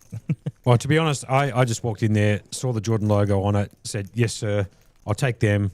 Do you want to try them on? No, they should fit. Got home, obviously didn't fit. Put them into the cupboard. in the cupboard, and they've been sitting in there for probably 3 or 4 years. Honestly, Berkey. Half a size. You'd be dark about that one. But good for the listeners at the moment who were trying to win them. Yeah, well, there you go. You know what I did, Berkey? I thought 4 years ago, if I did some commentary on poker, I'll give them away. This would be a good giveaway. So I bought them 4 years ago just for you guys sitting at home or watching on your device at work. Asking if they can get signed by us in the chat. I don't think anyone would ruin the... Yeah, the value value will of go them. down to about $3.80. No resellable value there if we were to sign them, I'd imagine, Berkey. Yeah. Can you imagine trying to sell them off? Oh, who's their signature? Any big names? Oh, yeah, just a couple of local commentary boys down at Play Live. Who were giving them away. Nonetheless, we appreciate all of your support in the chats on Facebook Live, YouTube, and on Twitch. And we're happy to keep doing these giveaways all the way through until the 23rd of June at the end of the Winter Championship. So stick by us. There'll be plenty more to come in terms of giveaways. Some merch, maybe a couple of hospitality packages into some events. And maybe, Berkey, if I can open up that closet at home a little bit further, I might be able to find something else. Dig even deeper. Yep. Jessica here under the gun finds the 10-8 of clubs. And let's see what she decides to do. Puts it straight into the muck where they belong. Out of position. MT finds the Jack 8 offsuit. Not good enough to continue. Jordan, he's definitely not going to play the worst hand in No Limit Hold'em. The 7 deuce off. So that goes into the muck. Aaron finds the Jack deuce. No thank you. David Leon with the 10-5. Look at the hand distributions at the moment. Not one good hand amongst all of these there's players. just garbage everywhere the last few hands, isn't there? Yeah. Itski, I believe is how it's pronounced. Is it Itski, though? Well, it's gone Are up we there. being trolled? Maybe. I doubt it, though. I mean, I feel like, and I don't want to speak out of turn, but I feel like Japanese names are very phonetical. I agree. You know what? For that matter, we'll call Azuki. How's that sound? Itsuki. I'm just going to stick with that for now until I get check raised. Yep. Fair enough. And we'll see how we go. So we've got Travis here with the pocket sevens, who actually ended up picking up a hand. So the 3-4 Itsuki raises it. Travis decides to just jam it in, and Itsuki folds that 3-4 suited. So Itsuki still out in front here with 1.5 million, 97 bigs, if you don't mind. My MT, second, 731k. Jessica, third with 709. And right there at the bottom with no shortage of chips there is Stephen Chu with 13 bigs. Question, it will be coming in approximately 3 minutes' time. At 5:45, we should almost set an alarm for that. We're going to take 1 hour worth of correct answers or answers from you guys in chat. You all get one guess only. So do not spam the chat because you're only going to get one guess each. So have a bit of a think about it. We are leaving it open for 1 hour. So at 6:45, we'll be closing it off. We'll be doing a bit of what do you call it? Tabling of counting, doing a bit of a video to draw out the winner, and Correct. Doing a big giveaway. Going to be doing that in conjunction with Jamie Hall downstairs, Berkey. Yep. Absolutely. There you Jamie go. Hall's right on board to give these bad boys away, these white on white fresh kicks. Tell you what, they look very good in that photo. I almost want to take them back. But unfortunately, I can't win my own giveaway, and neither can you for that matter, Berkey. As Jordan finds the ace-queen under the gun +1, pops it up to the structure. 2 bigs, 32k. Folded all the way around to Travis here in the small blind with the queen-4 offsuit. He's the gentleman right there. Perfectly manicured beard, bit of salt and pepper going on the chin, and the Benetton shirt on. He's going to put that into the muck, or into the muck, I should say, round to Jessica. Finds the Joe Hasham 7-3 offsuit. Now, not good enough to contend with. Now, I did 3-bet saying Japanese names are phonetical, but I've been 4-bet by Nick Montana in Well the played, chat. Nick. Yep, here we saying go. AI says the following, lads. In standard Japanese, the U in the middle is usually silent, making it flow together smoothly. So it is Itsuki. Sure. Okay, 4-bet, no worries. Just a 4-bet coming in from 4-bet, Nicky. and Yeah, I'm okay, well definitely played. I'm definitely going to fold now, and we're going to go with Itsuki until once again I get told differently.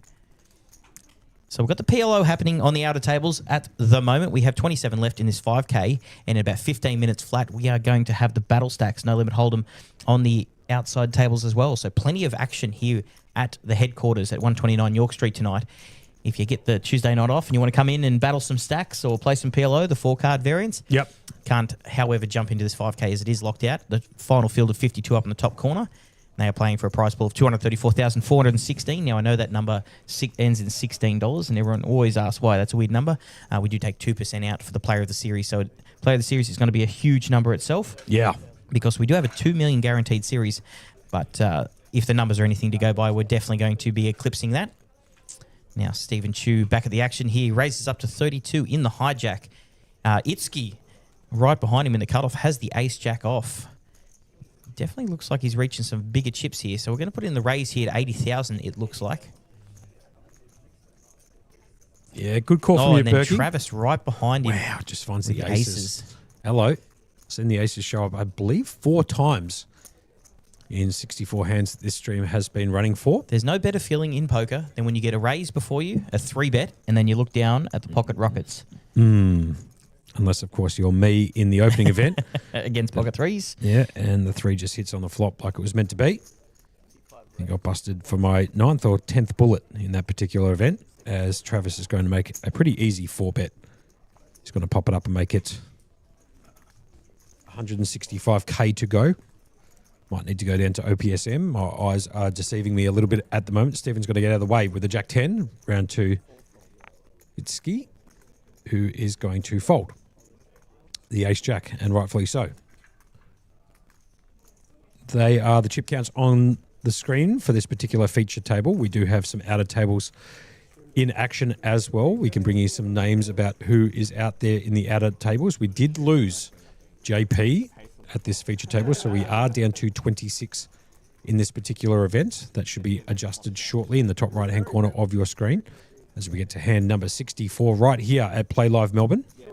This is the 5K Highroller, day 2.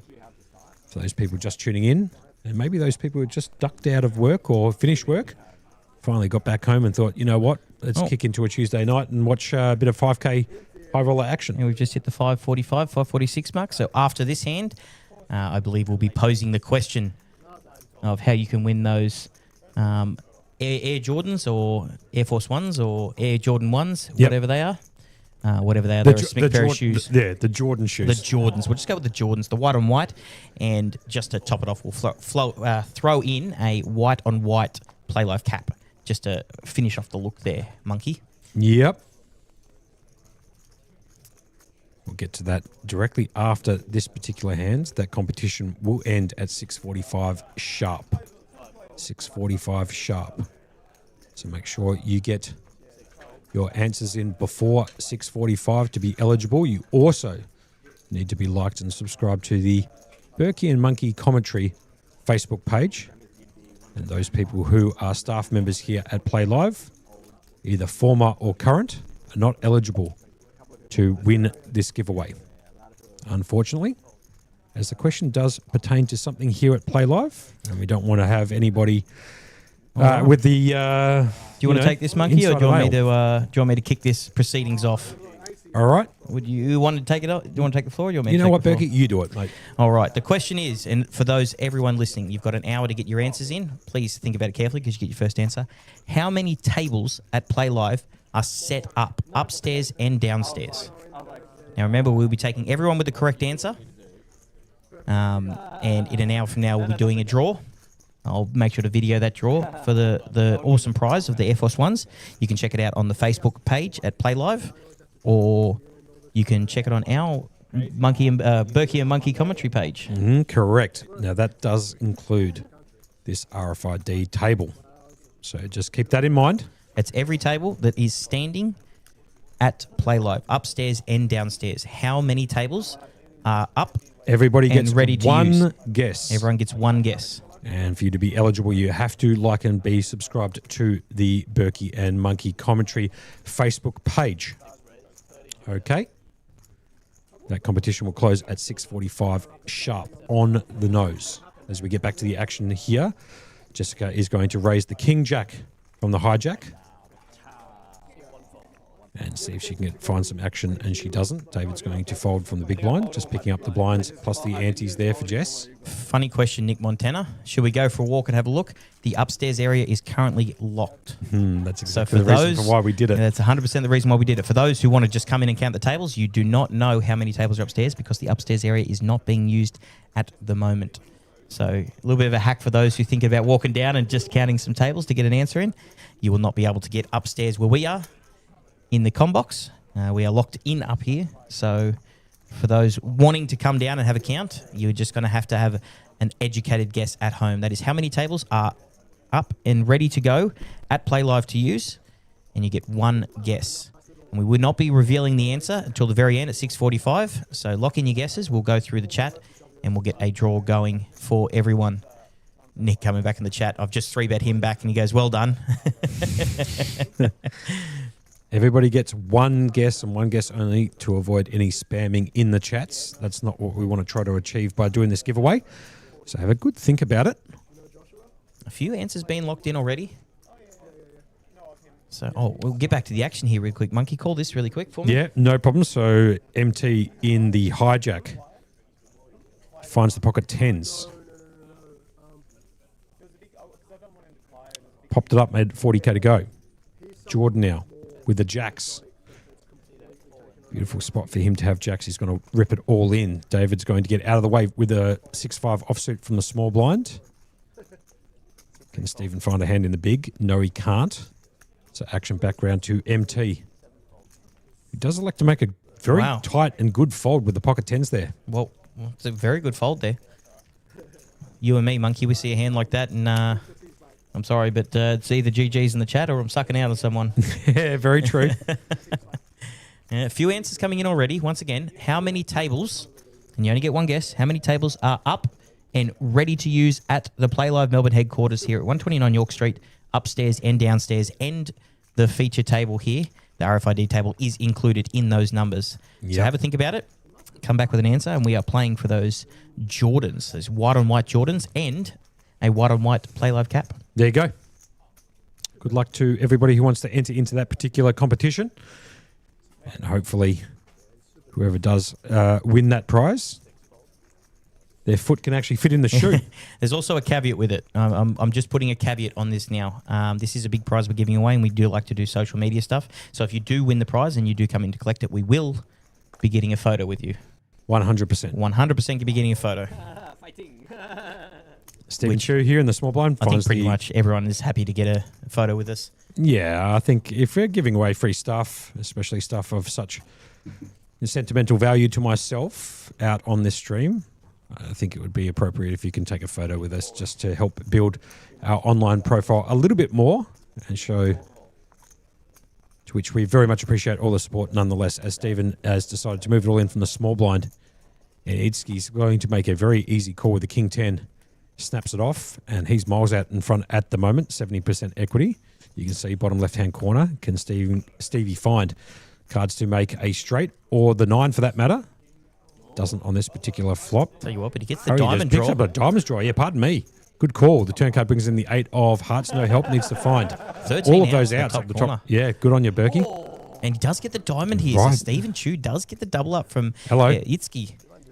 I'm going to have to keep telling myself it's Itski, but wow, what a run out for him. He was absolutely dominating. He had the 10-9. The 10 was absolutely covered. So he needed the 9 to run out, but he did get the 4 diamonds on the board. So he will get the full double up there. And it brings him up to, where are we at?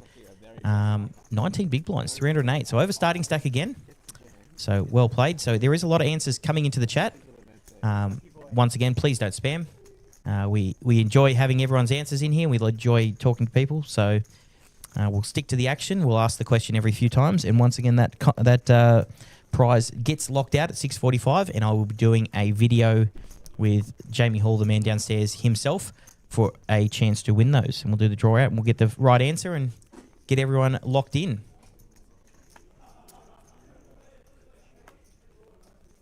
So we are at a field of 27 left. It does say 27 in that top corner. Now, I know that can't be correct just yet. We have had a few knockouts. We do only have 7 players on this table, so there cannot be 27. Because when we came back, I believe we came back to 3 tables of 9. So we'll wait for that top corner to update eventually. We will ask Jet downstairs to see if he can update that when he gets a chance.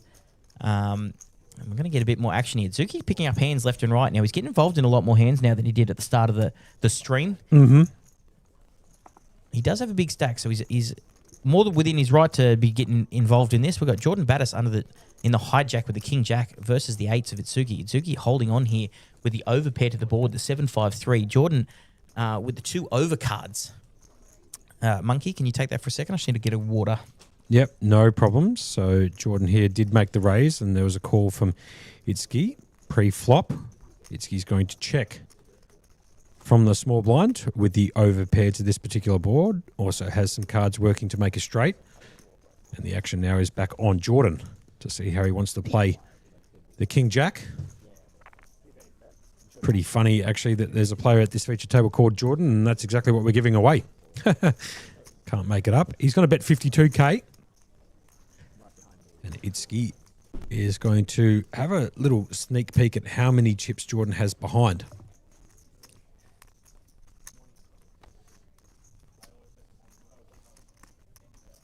Jamie coming in, just telling us it's Izuki. But we have been told in the chat that it's not Izuki, it's Itski. The U is silent. I'll tell you what, I might put this to bed on the next break, and I'm going to go ask him myself. Or so we'll stick with Itski for now. Yep. But what better way than ask them straight from the horse's mouth? Yeah, why not? Yeah, just go down there and ask him straight up. And you can lead a horse to water, but I mean, it would just Yeah, good call. A lot of good answers coming in from a whole bunch of people. Now, once again, Jamie's put in the chat. The question is, how many tables are up and ready to roll at Playlive here at the Playlive headquarters? That is including downstairs and upstairs and this featured RFID table. How many tables does Playlive currently have and ready to go in use for this big series that we have? And once again, I will say that the upstairs area is locked off and you can't just come in and count the tables. We kind of thought a bit ahead for that one. Yeah, we did. Hence the reason for why this competition locks out at 6:45, 6:45 sharp on the dot. We get back to the action here in the hijack. David, on screen right there. The white on white look. He would actually look pretty good with a pair of white Jordans on as well. Well, that's what made me think about giving out the white and white With the cap. on top. So we are giving away those Jordans, and we are throwing in a cap just on top, just to top it off there, Monkey. David's going to raise it up to the structure to two bigs. Round two, Itsuki, or as Jamie wants me to call him, Zuki. Either way, he's got the 8-5 of spades. Has elected to fold. It's now round to Travis in the small blind. Oh, sorry, in the big blind. Pardon me, in the small blind. I'll just check that again there on the screen. We will, on break, help ourselves out here, Monkey, and we'll go down and see if we can get Jet to blow this thing up just a little bit more for us. We are sitting far away from the TV, and as the old fellas we are, we starting to let our eyesight slip a bit. So. Yeah, we did have a pretty late one last night too, Berkey. Yes, we did. So we are running a little bit on fumes, but we're going to try and keep it up 5 and keep it interesting for all of you at home. We are down to a field of 26. The number should change in the top right-hand corner temporarily. We appreciate all the guests coming through. On YouTube, Twitch, and on Facebook, we are on a 20-minute delay. So at 6:45 local time, that competition to pick up those Jordans will cease. And everybody who's got a correct answer, or if there's only one person who's got the correct answer, will end up winning those Jordans. Absolutely. So the guesses are coming in thick and fast. It's good. I mean, people are getting involved in it, Monkey. It's good to see. Yep. Really enjoy it. And we're going to get back to the action here. Itsuki. I'm going to keep saying Itsuki. I can't help myself.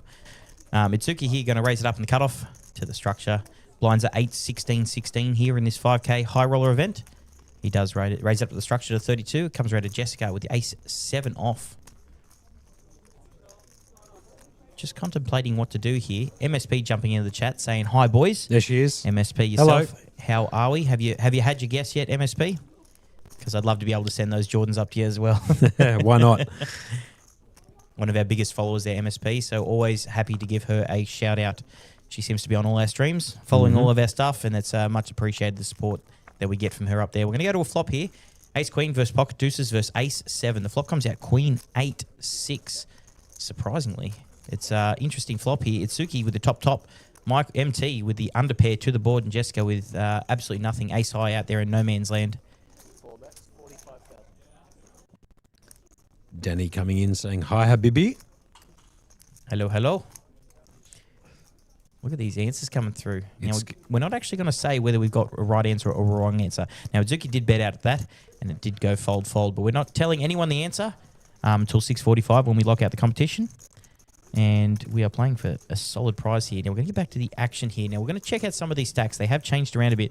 Atsuki's hasn't. He's been stuck on 1.5 million, playing a lot of hands. But he's been stuck there for a while now, putting a bit of pressure on, seeing a lot of flops, trying to knock people out. And then we've got Stephen Chu, who got the nice double up a little bit long ago. David Long with the nice little white on white cap. Travis, he's been all in a few times, hasn't he? Yeah, he has been. Travis been playing pretty solid poker, to be fair.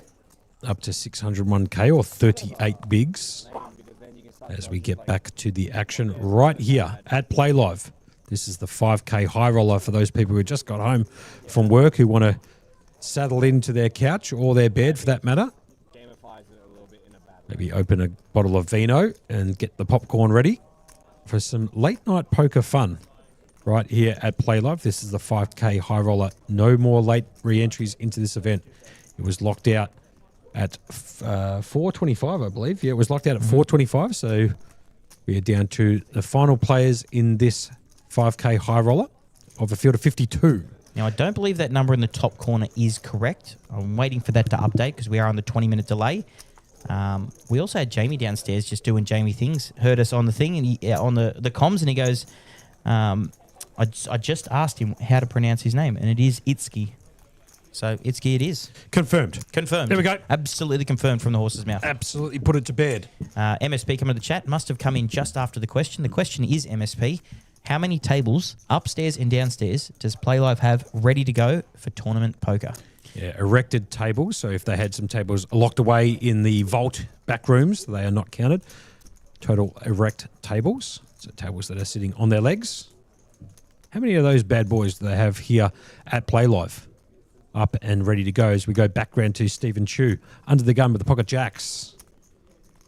He's got 308k in his particular chip stack, 19 bigs. The blinds are 8k, 16k with a 16k big blind ante. This is hand number 73 of this particular stream, brought to you by the guys downstairs that are doing a phenomenal job. Matty Marshall set this up. He's the best in the industry in terms of RFID, and Jet, who's downstairs putting on an absolute clinic, bringing this to you at home or on your device, whilst Guy Greenstein is out, retired, hurt temporarily with the flu, as it gets folded all the way round to David Leon. In the big blind, finds the ace-4 offsuit. And I'd imagine he's going to flick in one big to call. He does have only 13 bigs to work with, but he has found a offsuited ace here in the big, worthy of defending, which he does. Off to the flop we go. MSP saying, isn't upstairs empty? Lol. Definitely not empty. I can guarantee you of that. Guarantee you it is definitely not empty. It is set up, ready to go for tournament poker. Flop comes down 6, deuce 3, 2 spades. So a gut shot and backdoor spades working for David, but he is behind at the moment to Stephen Chu's overpair to the board of the pocket jacks. He's going to check his option, David. And action background to Stephen. We're in the Georgia Tech hoodie with the white cap on, and you can see on screen at the moment sitting in seat number 3. Is it Georgia Tech or is it just Georgia Bulldogs? Ooh, good question. I actually think it might be Georgia Bulldogs. Oh, look at the field jump up in the top corner. I didn't think it was going to be 27. We are down to 19. Right. So okay. we did lose a fair few people there. It was just trying to catch up. We get the all in here from David with the ace-4 with the back doors. He is going to get snapped off here from Stephen. Now we are going to go see a turn in a river here. David needing an ace or a 5 or backdoor spades. Stephen out in front with the pocket jacks, trying to hold to knock David out. We're going to get his turn. Oh, there you go. Straight into it, Monkey. You give that one the call. Yeah, how about that for a turn card? The ace of hearts needs to find now a jack at the river for Stephen. No good. The 9 of hearts peels off, and David is going to get the full double through Stephen, who had him absolutely crushed, but the ace of hearts on the turn, giving David top pair to go along with that gut shot, and polishes off that particular hand and busts that of the jacks of Stephen Chu, getting that full double now up to 29 bigs or 460k. So well played there, I guess you could say, from David. Bit speculative play. I mean, but sometimes it can be speculative, but you've still got to have the winning hand at the end, and sure. It's exactly what he had. So he's still in this tournament. Correct. We are down to 19. That did update finally up in the top corner. Itski out with 94 bigs and 1.5 mil on this table. 2.5x of his second, third and fourth opponent, all with 40 big blinds here. We have been told by the production crew downstairs that when we do reach 18 players, there'll be a obvious 2-table redraw. So we're getting a fresh table, fresh players. Yeah, which also means we might be going on another short intermission whilst they figure all of that out, calculate all the stacks, make sure that we can bring you all the action as accurate as possible. So there might be another short intermission coming up, as we've lost quite a few players, just bang, bang, bang, one after another. Essentially 8 players in the last hour and a half, give or take, as the blinds are going up now to 10k, 20k with a 20k big blind ante. Jordan. I mean, this guy has been playing some unreal poker in 2026. Finds the king deuce of diamonds on the button. Should be good enough for him to make a raise into the blinds. Lance coming into the chat. It's Georgia, not Georgia Tech. They have gold, not red. So it was Georgia Bulldogs. Well played, Lance. Appreciate that. I went for the gamble on Georgia Tech and was drawing dead again. Something I'm pretty used to. Jordan is going to whack it on the button with the king deuce of diamonds. And Stephen's going to make the call with the ace-6 of diamonds. So Jordan in a little bit of a hurt locker here at the moment. Needs to find a king or a deuce. The diamonds are no good for him. As we can see, Stephen has the ace-6 of diamonds.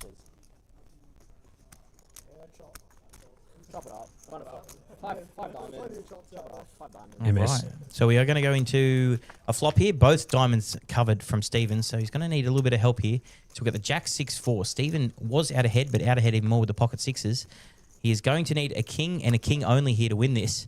Jordan, stay in the tournament. It is a 10. We are going to lose Jordan. Now, we've just given him massive props about how lights out he's been playing. Well played. He gave it his best there. Max late reg. That can happen sometimes when you get into some speculative hands. Yeah, can. Jordan hasn't been eliminated Oh, quite sorry. yet. I He's- thought he was the one covered. No. I apologise for that. No problem. 10 big blinds left, though. Okay, so excuse me. My little faux pas right there. I was reading those incorrectly. I'm trying to do like 7 things at once here. I don't know how the guys downstairs do it. Jet and Guy, when they're sitting there, we're asking them questions. They're trying to track cards. They're trying to help us out with the chats. That's true. I don't know how they do it. So once in a while, we'll get that wrong, and there we go.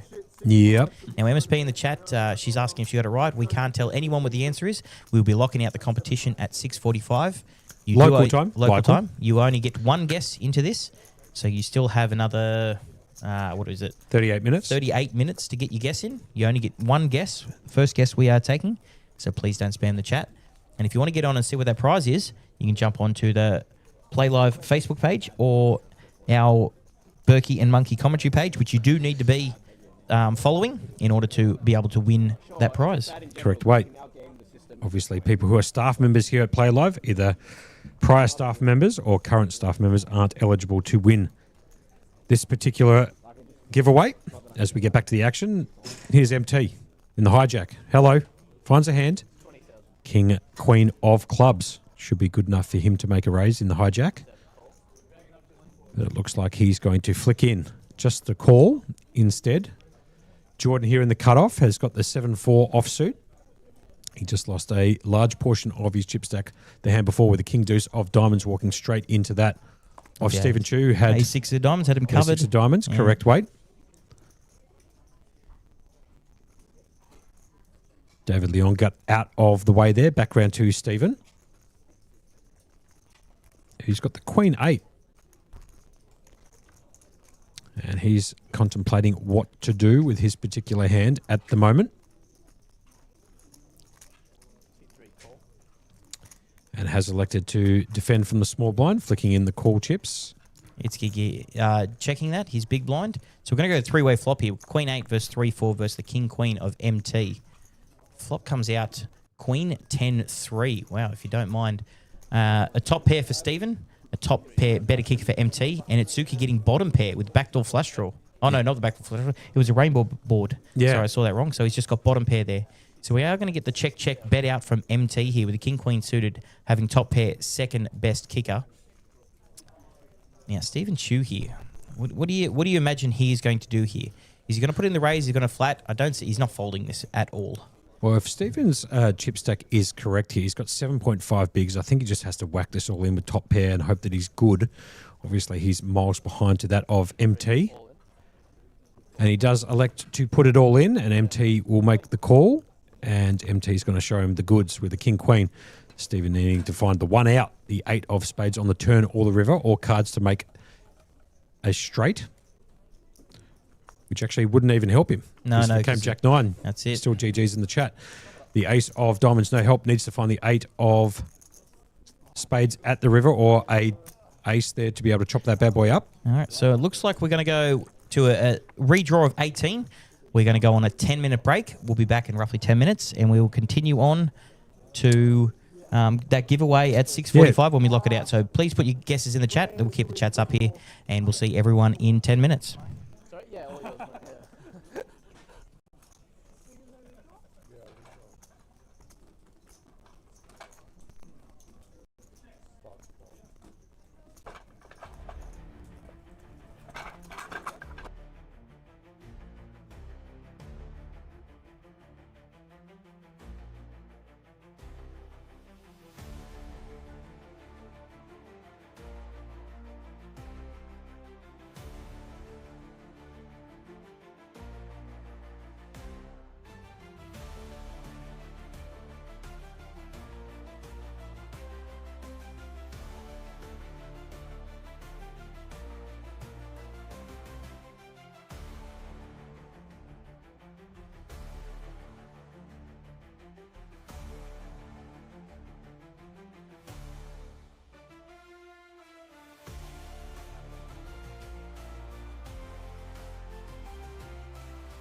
Big five fold. I like fun enough actually. I had like 3 exact 50 left and then just like had a few 6 fold.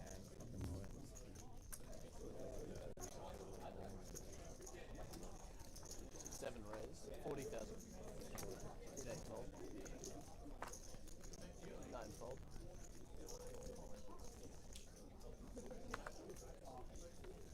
2 1 fold. Mr. Morrison, how you going? You're up? Yeah, I'm alright. Always good to see you, buddy. First time playing the 5K here. Yeah.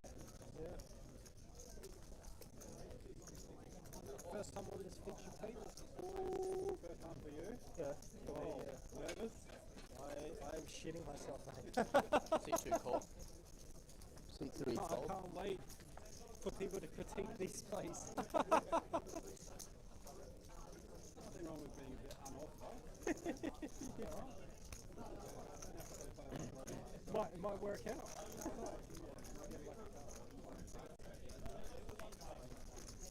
C4 raise.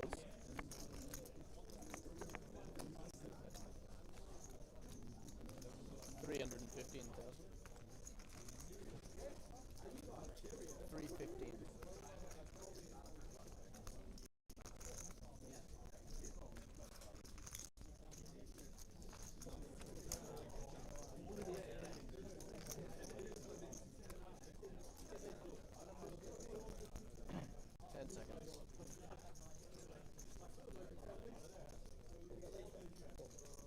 C7 call. C2 fold. 315.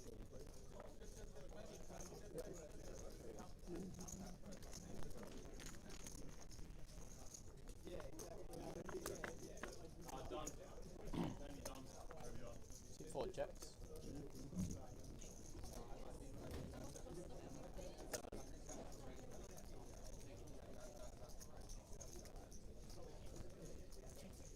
7 check. C4 check.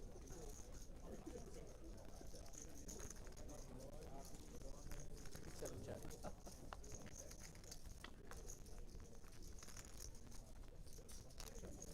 4 check. 7 bet. 25. And a call.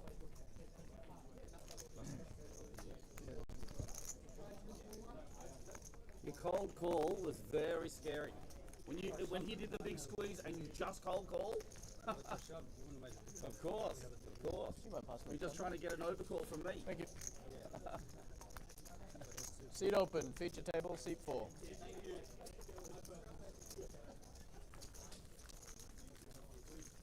Nice hand. Now you have chips.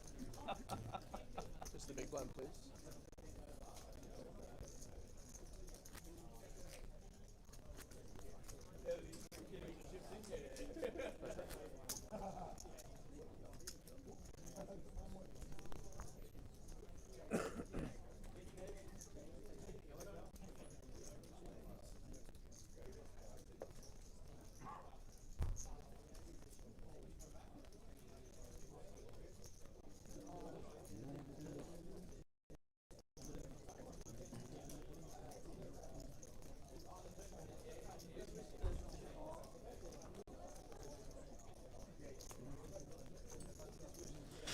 All right, we are back here at the 5K at Playlive headquarters. This is the 5K Highroller.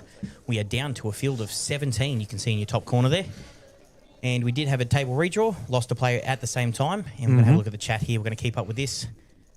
Time bank here used under the gun from Jordan. It's got 9.6 big blinds left with the King Jack off here. And we still have those answers for that competition going on. Once again, that is how many tables are erect at Playlive. Oh, look at this. He's just raised it up to 40,000. And Tamir, first hand back that we have a look at, he's woken up with the aces. Just quietly too, Berkey, yeah? First hand back. Aces, yeah? Wild. Why not? He's just throwing the min click in here to 3-bet to 80,000. Aaron going to get out of the way here with his 7 deuce. Yeah, the best hand into the worst hand there. Pocket aces into the 7 deuce off. Dale didn't find the RFID reader. Round 2, Martin Kozlov. He's the gentleman right there, sitting in seat number 1. He's going to fold the 8-4 off. And to D Saab, 3 votes. Look at this. He's actually amassed more chips on the other table. He's up to 2.4, 119 bigs, if you don't mind. Now, early on in the day, he was down to 10 bigs left. Can't make it up. Just quietly, he was down to 10 bigs at the start of the day, and he's amassed up theirs. I would have loved to see MT just call there, but obviously there's a 3-bet in play. Let's see if he could spike a deuce ball. Back round to Jordan. The man who's had a very successful 2026, if you look at his Hendon Mob results. Basically picking up now over 300K, I believe. And most of that coming in 2026. Now, we do have some chip counts and some information about the outer feature table as we are now down to 17 runners. So look at this. Jordan talk about ends that up in a second. finding the fold here. Yeah, well done. Well played. Kept his chip stack there. Don't know what's going to happen to the flop, but he was very, very far behind those aces. And now we got some chip stacks. You said, Monkey? Yeah, we do. Okay, what are we working with So here? the outer feature table has the following players. Josh Chen, who has got 1.4 million in chips. David Leon has 450K. Travis Endersby has... Endersby, I should say. I keep calling it with an L in there. Endersby has 641K. Daniel Klinger has 1.25 million. Nelson Dong has just short of 400K with 393. Luca has just short of 600 with 594. Jessica has 645,000. Ben Richardson has 200. And Itzy has 1.4 million. And the remainder of the chips and the players are right here on the feature table. Absolutely. So, I mean, pretty strong field still to come. Now, we have lost a few crushes. I did see in there is Amin still in it. He is not.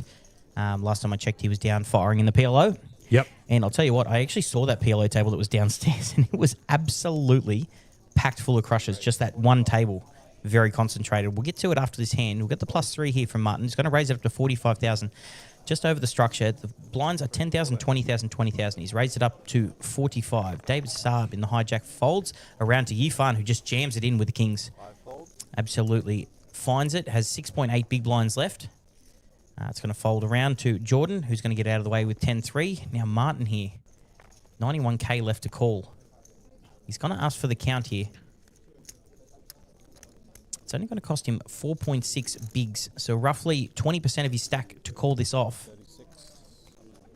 And I don't know, Monkey, is this a call or is it just get out of the way here? I'm not quite sure yet. It's a tough one. It is 20% of his stack. I think you have to call here. If you were Martin, try and run this hand, try and bust a player out and get closer to making the money. And he does flick in the call. Queen 10 versus the pocket kings. He's got to see the bad news, but has a few outs, can find some diamonds, obviously, and can find some cards to make a straight. So let's see if Martin can bust out Yifan with the pocket kings, and here comes the flop. That's going to be absolutely no help. Does pick up one diamond on the flop, needs some running cards to help. Turn card brings in the 6 of clubs, no Absolutely good. drawing dead on the turn. And see you later, dead. So we will get the double up here for Yifan. All the way up to 16 bigs. Always nice when your pocket kings hold against any hand.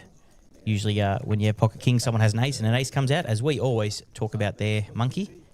Jordan down there with 5.6 big blinds, 112,000. David Saab sitting right out on top there with 2.4 million. Now, once again, we said David Saab started the day with 10 big blinds. And he's all the way up to 2.4 million in 119 big blinds. And I'm going to say chip leader in this tournament so far with 17 left. We will be paying top 8 here. There is a prize pool of 234,416 available with a top prize of 79,216. If you don't mind, Monkey, 52 runners in this 5K event. Now, we will go back to the competition. We do have 13 minutes left on that competition. That is, if you are like and subscribe to Berkey and Monkey Commentary, and you get on there and have a look on the Facebook page on Play Live as well, we are giving away a set of Jordans, absolutely white on white Jordans. So we're also going to match it up with the cap, the white on white Play Live cap. And you get one guess how many tables are erect, up and running, ready to go at Play Live headquarters, including upstairs and downstairs. Yep. So that's tables on all 4 legs. So if you see a table, I should say, packed away in a back warehouse somewhere, We're not including them. Jordan here, with 5.1 big blinds left, is going to get this all in the small blind. There he goes, puts it in. It's going to come around to the big blind here for Tamir Anchor, and he is going to call him. It's going to cost him 4.6 big blinds to call, which is roughly 10% of his stack, just under. So Queen 8 suited, definitely a hand that can be calling off here, which he does make the call, and we're going to go to a flop here. Jordan at risk with the pocket nines. Tamir with the Queen 8 of hearts suited. A fair few short stacks trying to get in here early on here, Monkey, after the break.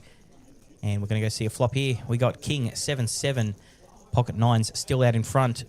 Tamir going to need a queen, and a queen only in this thing. A 10, absolutely no help to either of them. And queen only. He does not get it. Jordan would get the double up here. Goes up to 12 big blinds and stays right in this race here with 244. Almost just short of a starting stack here, which was 250,000, Monkey. Indeed, Burke. Just having a little bit of a conversation with Brian. Trying to get some information. We'll try to keep up the information as much as possible.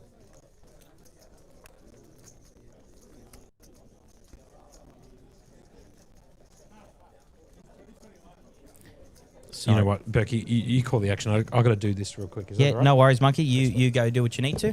Just got to confirm this competition, mate. Yep, just going to confirm ourselves. We do have 11 minutes left on this competition. And we're going to get back to the action here at this 5K Playlive Melbourne headquarters high roller event. Martin in the +1, waking up with the Ace King offsuit. He does have 21 big blinds behind. We will be seeing a raise here, I dare say, to the structure. The blinds are 10,000, 20,000 with a 20,000 big blind ante. He is going to pop it up to what looks like 40,000. We are down to a field of 17. Sorry, excuse me, does go to 45,000. Yifan cannot find the reader. MT folds his King-Queen offsuit in the cutoff. Comes around to Jordan here, who has the Ace 8 offsuit. Excuse me. On the dealer button. He is picking up some chips here, so I'm wondering how he's going to play this one. It is an early position raise, so it is a tough one to play against. Does show a lot of strength. And he does end up folding it. Folds round to Tamir, round to Aaron in the big blind with the 6 deuce off, and he's going to throw that straight away. And Martin picking up just a small pot there with a few chips.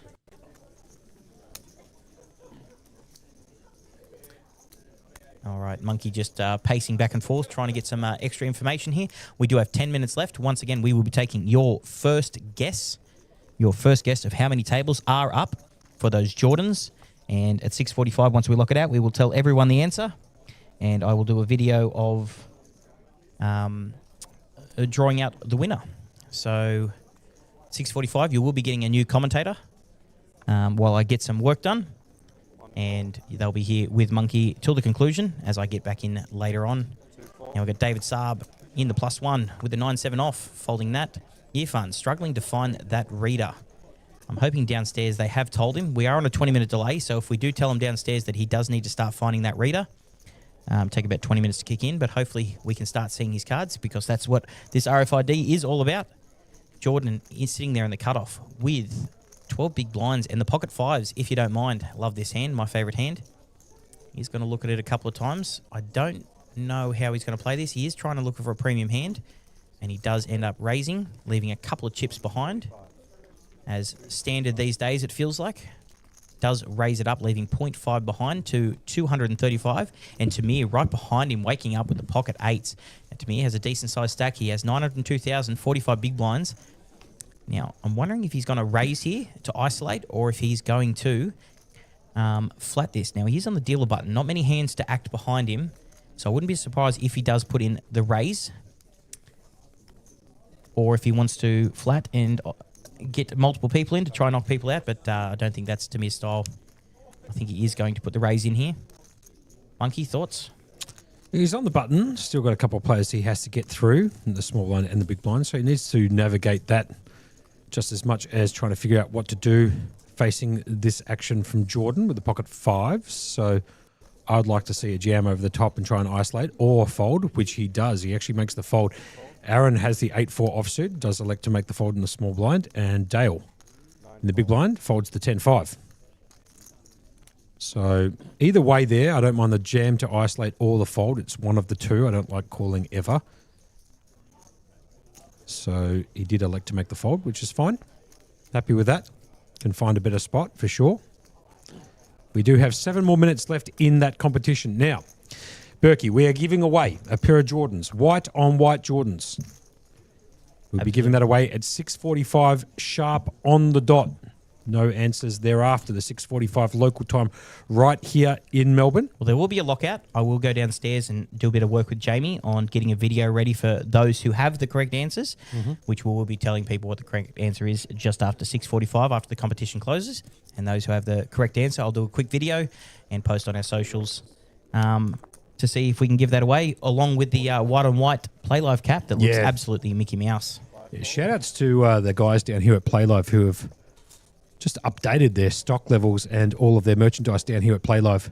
They've come up with some pretty good stuff, to be honest. I don't mind that quarter zip fleece jumper thing. That's Mickey Mouse. They've added the quarter zip. They've added beanies. You know, it is winter.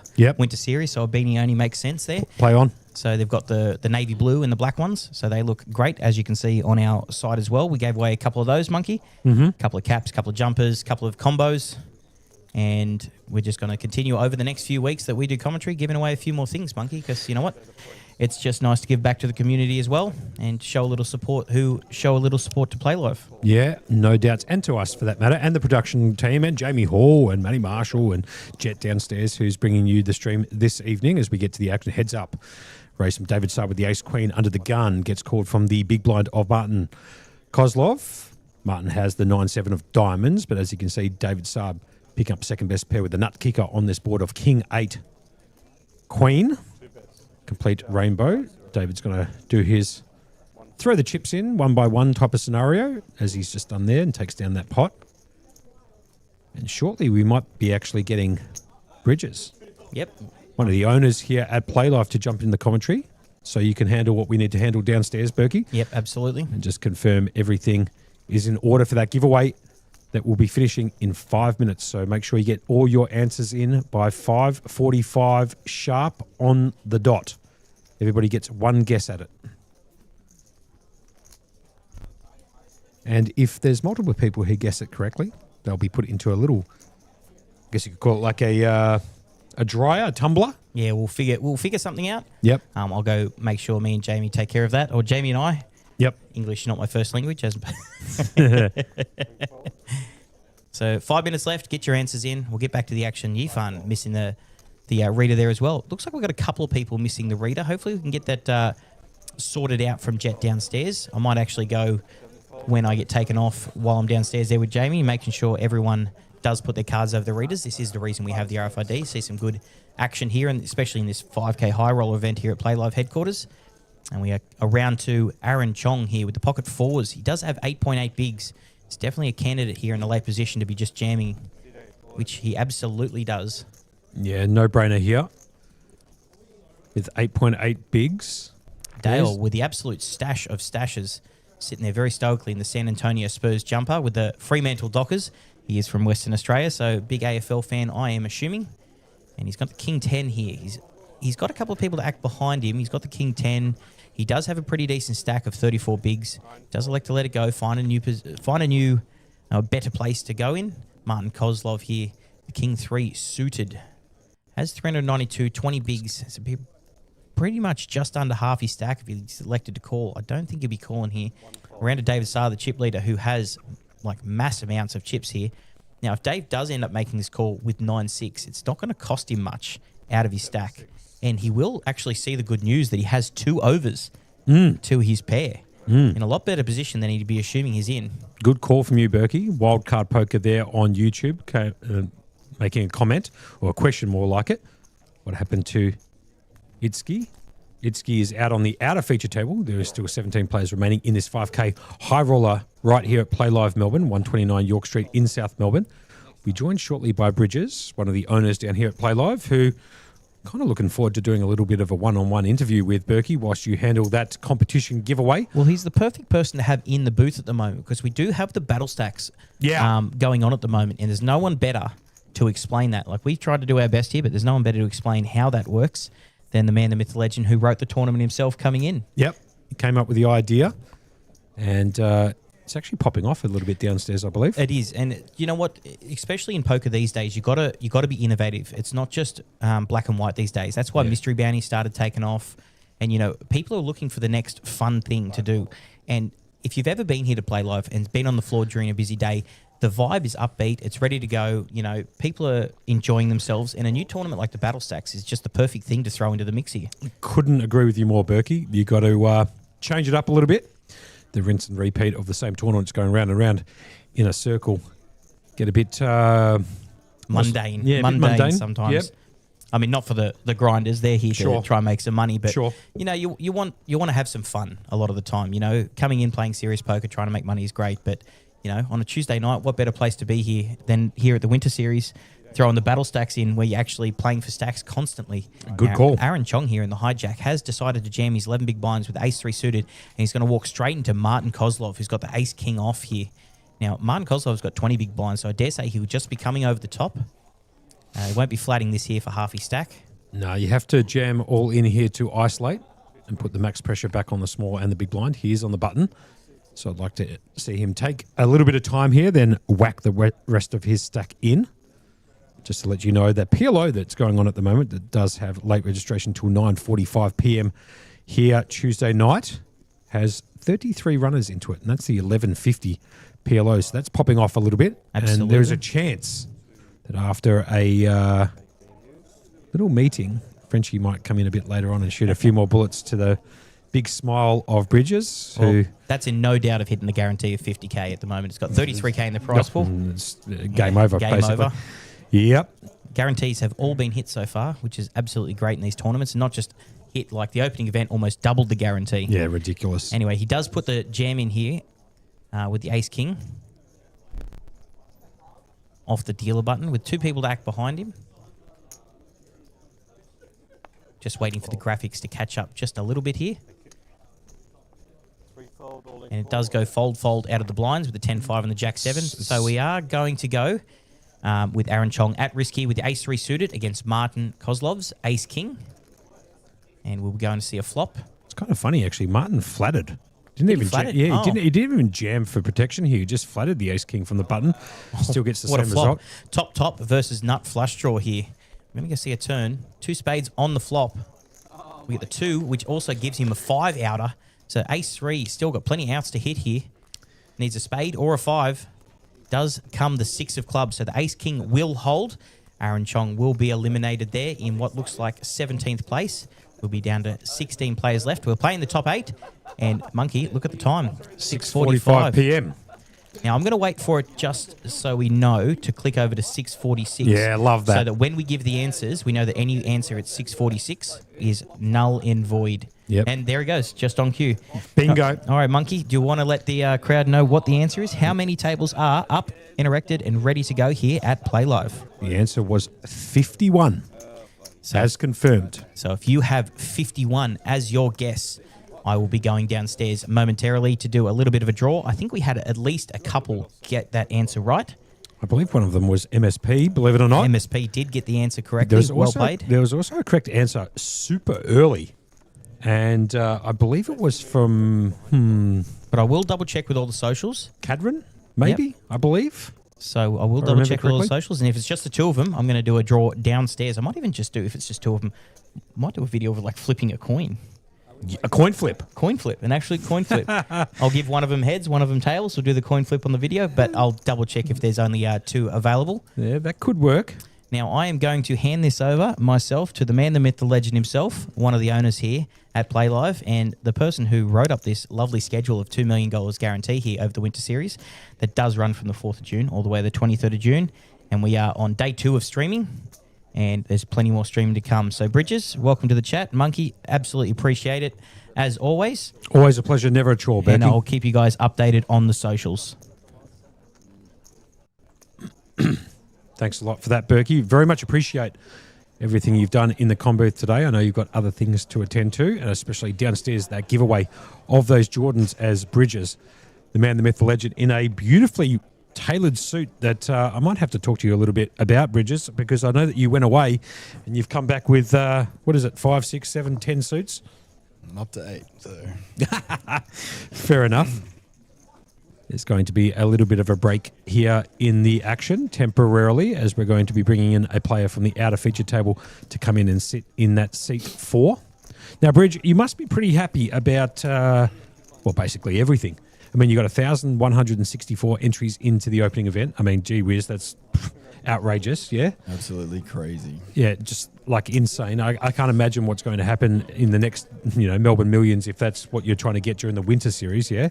Especially when you've got competition like the WSOP on. So creating some massive fields like that, especially in the opening event, really shows that what you guys are doing here at Playlive is spectacular, and it's showing up in the player participations. But also pretty good turnout here in the 5K, 52 entries. Yeah, so the opening event got about a 10% uplift from the Melbourne Millions numbers for the total prize pool. Yep. And Melbourne Millions is supposed to be our flagship series of the year, the January time slot. Right. That the people down the street so graciously vacated for us. Yeah, sure. So Jordan here picking up the aces. Sorry, Bridges, just to cut you off there. It's got to be popping it up to 2 bigs. The blinds here are 10K, 20K with a 20K big blind ante. Jordan's got the aces here under the gun +1. This is where I'm supposed to say that, yeah, I would probably raise this hand if I was in that position. Special comments coming in from Bridges, one of the owners down here. Josh, his partner in crime, is over in Vegas? He's in New York at the moment. New York, okay, fair enough. Shout out to the New York Knicks. Didn't get it done today, but I think they're going to get it done over the course of the series in the NBA Finals, and apparently the city is going off. Yeah, I believe it must be. I think it's the first time in something like 35 years. First time since 1999 that we've gone to the finals. Wow. I'm a fan of the New York Knicks, by the way, so if I say we, I didn't shoot a shot, but first time gone to the finals, and we haven't won since like 1972, so there you go. It's been a while. David Saab here has elected to make a call on the button. He does have a huge stack. Over 2.4 million in chips, so 120 bigs with the Jack 9 offsuit. And Jessak is going to defend from the big blind with a 7-5 of spades. So 3-way action. Jordan with the best of it at the moment, with the best starting hand in No Limit Hold'em. The aces off to the flop. How's that for a flop? Jordan flopping top set. David Saab with the up and down draw. And Jessica with nothing more than backdoor spades working for her. Jessica going to make a pretty simple check from the big blind. Back round now to Jordan, who's flopped top set. He's going to come out for a bit of a bet. I'm just catching up with the chat chip stacks. Yeah, this is with the 12 big blinds. Yep, you're going to try and milk this one. You're not going to get King Jack to fold, so let's try and get the Jack 9 X type hands, the Queen 10 hands. To try and come along, which is exactly what that bet sizing of one big blind, yes, is what Jordan's trying to achieve. He's going to get David in. He's probably going to get a fold if he just goes for it all. Jessica not going to contend with the 7-5 of spades, just looking at backdoor spades only. So heads up action now, going to the turn. There's the 9, gives David Saab a pair of 9s, but they are dead at the moment to the set of Jordan. Needs to find an 8 or a king only to improve David Saab for that matter. As you can see, Jordan still miles out in front, 76% equity. David Saab down there with 24. Outs for David Saab in the top right-hand corner of your screen. Down to a field of 16 out of 52 entries in this 5K No Limit Hold'em high roller right here at Playlive Melbourne. I tell you what, you put on an absolute clinic of tournaments here, Bridges, and you should be very proud of your staff. To be honest, have done an amazing job too. Absolutely. I am going to be a little bit biased, but I think we have the best poker staff in Australia here at Playlive. We've been very fortunate to pick up some of the very best people in the industry. Yep. And yeah. The question I want to ask you, Bridges, is at what age did you start drinking Valvoline to get your voice that deep? Yeah? The oil. It's a pretty deep voice, huh? It's deeper than mine.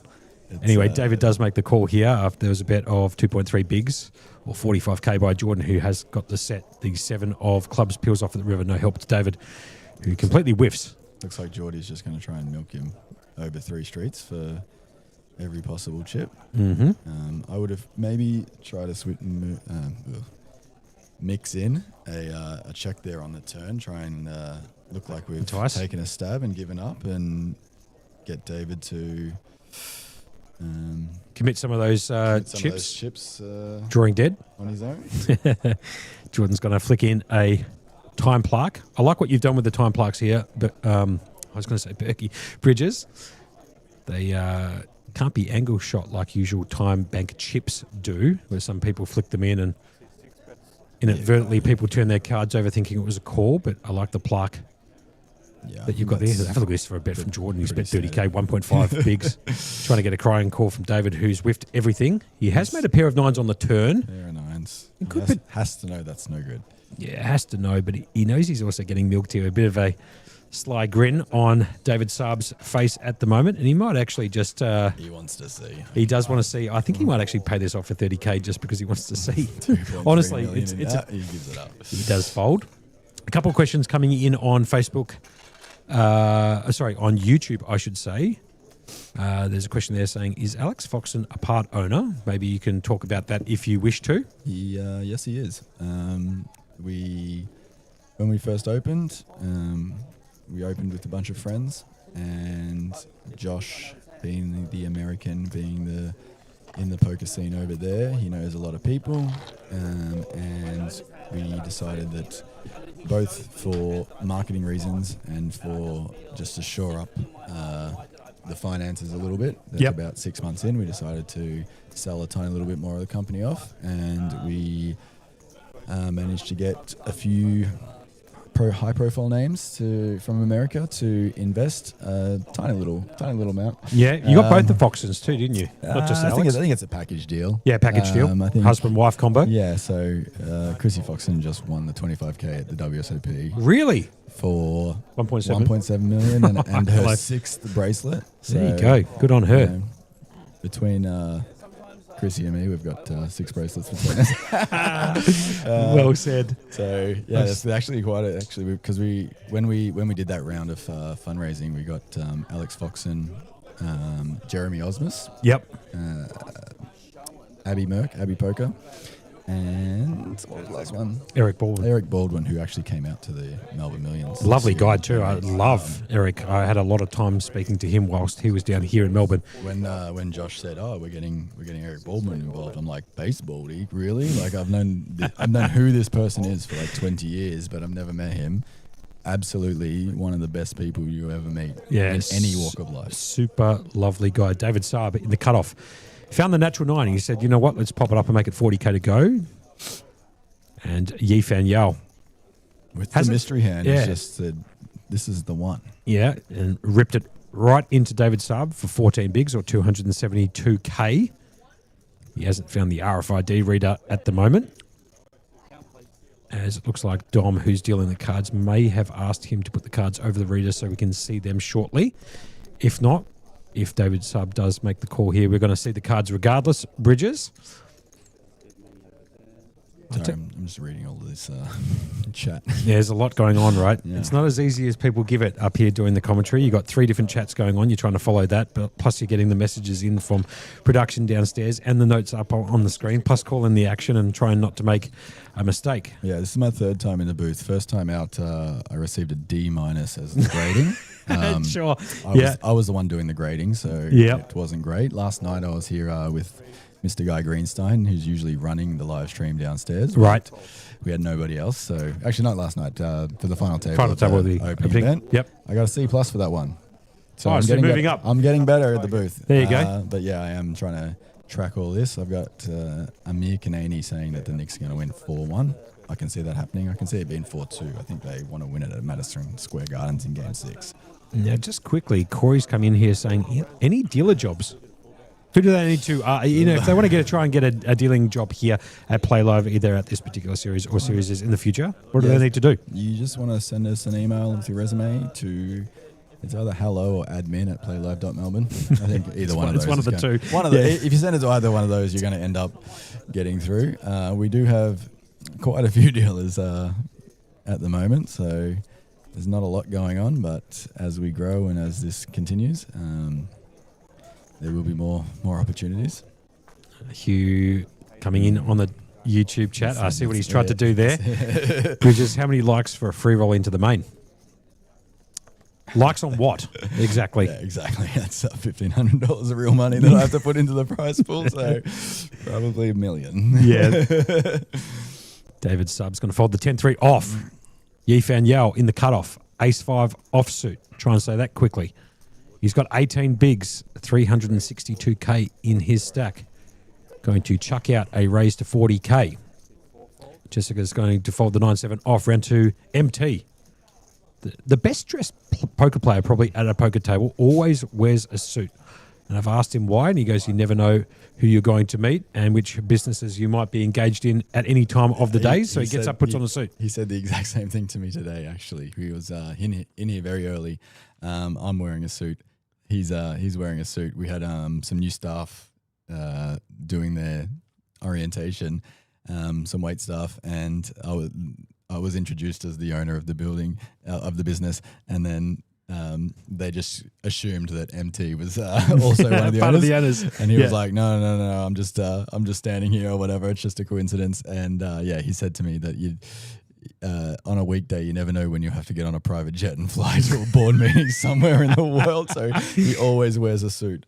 Now, MT has made a call here, but you could probably see this at home that it has frozen temporarily. I am asking production downstairs as to why it has frozen. I'm not sure if it's just frozen for us up here in the commentary booth or it's frozen for you at home. Maybe if you're in the chats, just let us know if you can see the action, because we can't at the moment up here in the commentary booth, which does give us a bit of a opportunity, Bridges, to talk a little bit about the Battle Stacks event that was on tonight, and registration is still open for.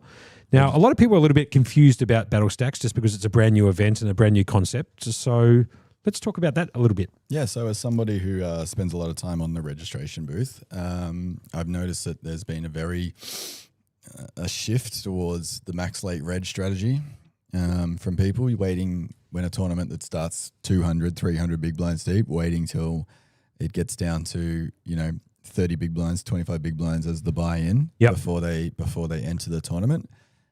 So we thought, let's come up with a max late reg type tournament. So this one it's 100K start stack. Right. The first 3 levels are twice as long as they would normally be for the same buy-in. However, they start at 1,500, 3,000, and then the next 2 levels are 2K, 4K, and 2.5, 5K. And then after the registration period does end, there is a caveat. So the levels go back to 20 minutes, like they would in a normal, $500 buy-in type tournament. Mm-hmm. However, there is a caveat that if the average number of big blinds is below 20 big blinds, the blinds do not go up. Right, okay. So the clock pauses. We keep playing until we lose enough players that the average stack has now gone above 20 big blinds, and then the blinds go up. Fair enough. So the whole tournament basically gets played between a 33 big blind and 20 big blind range. Mm-hmm. So in essence, you are always battling for your stacks. There you go. And therefore, battle stacks. Now, just to let everybody know, we have had a little bit of a technical issue with the stream at the moment. So Jet downstairs will stop the stream and then start it again. So we do apologise for any interruption, but we should be back shortly. Jet, go ahead and stop and start if you want.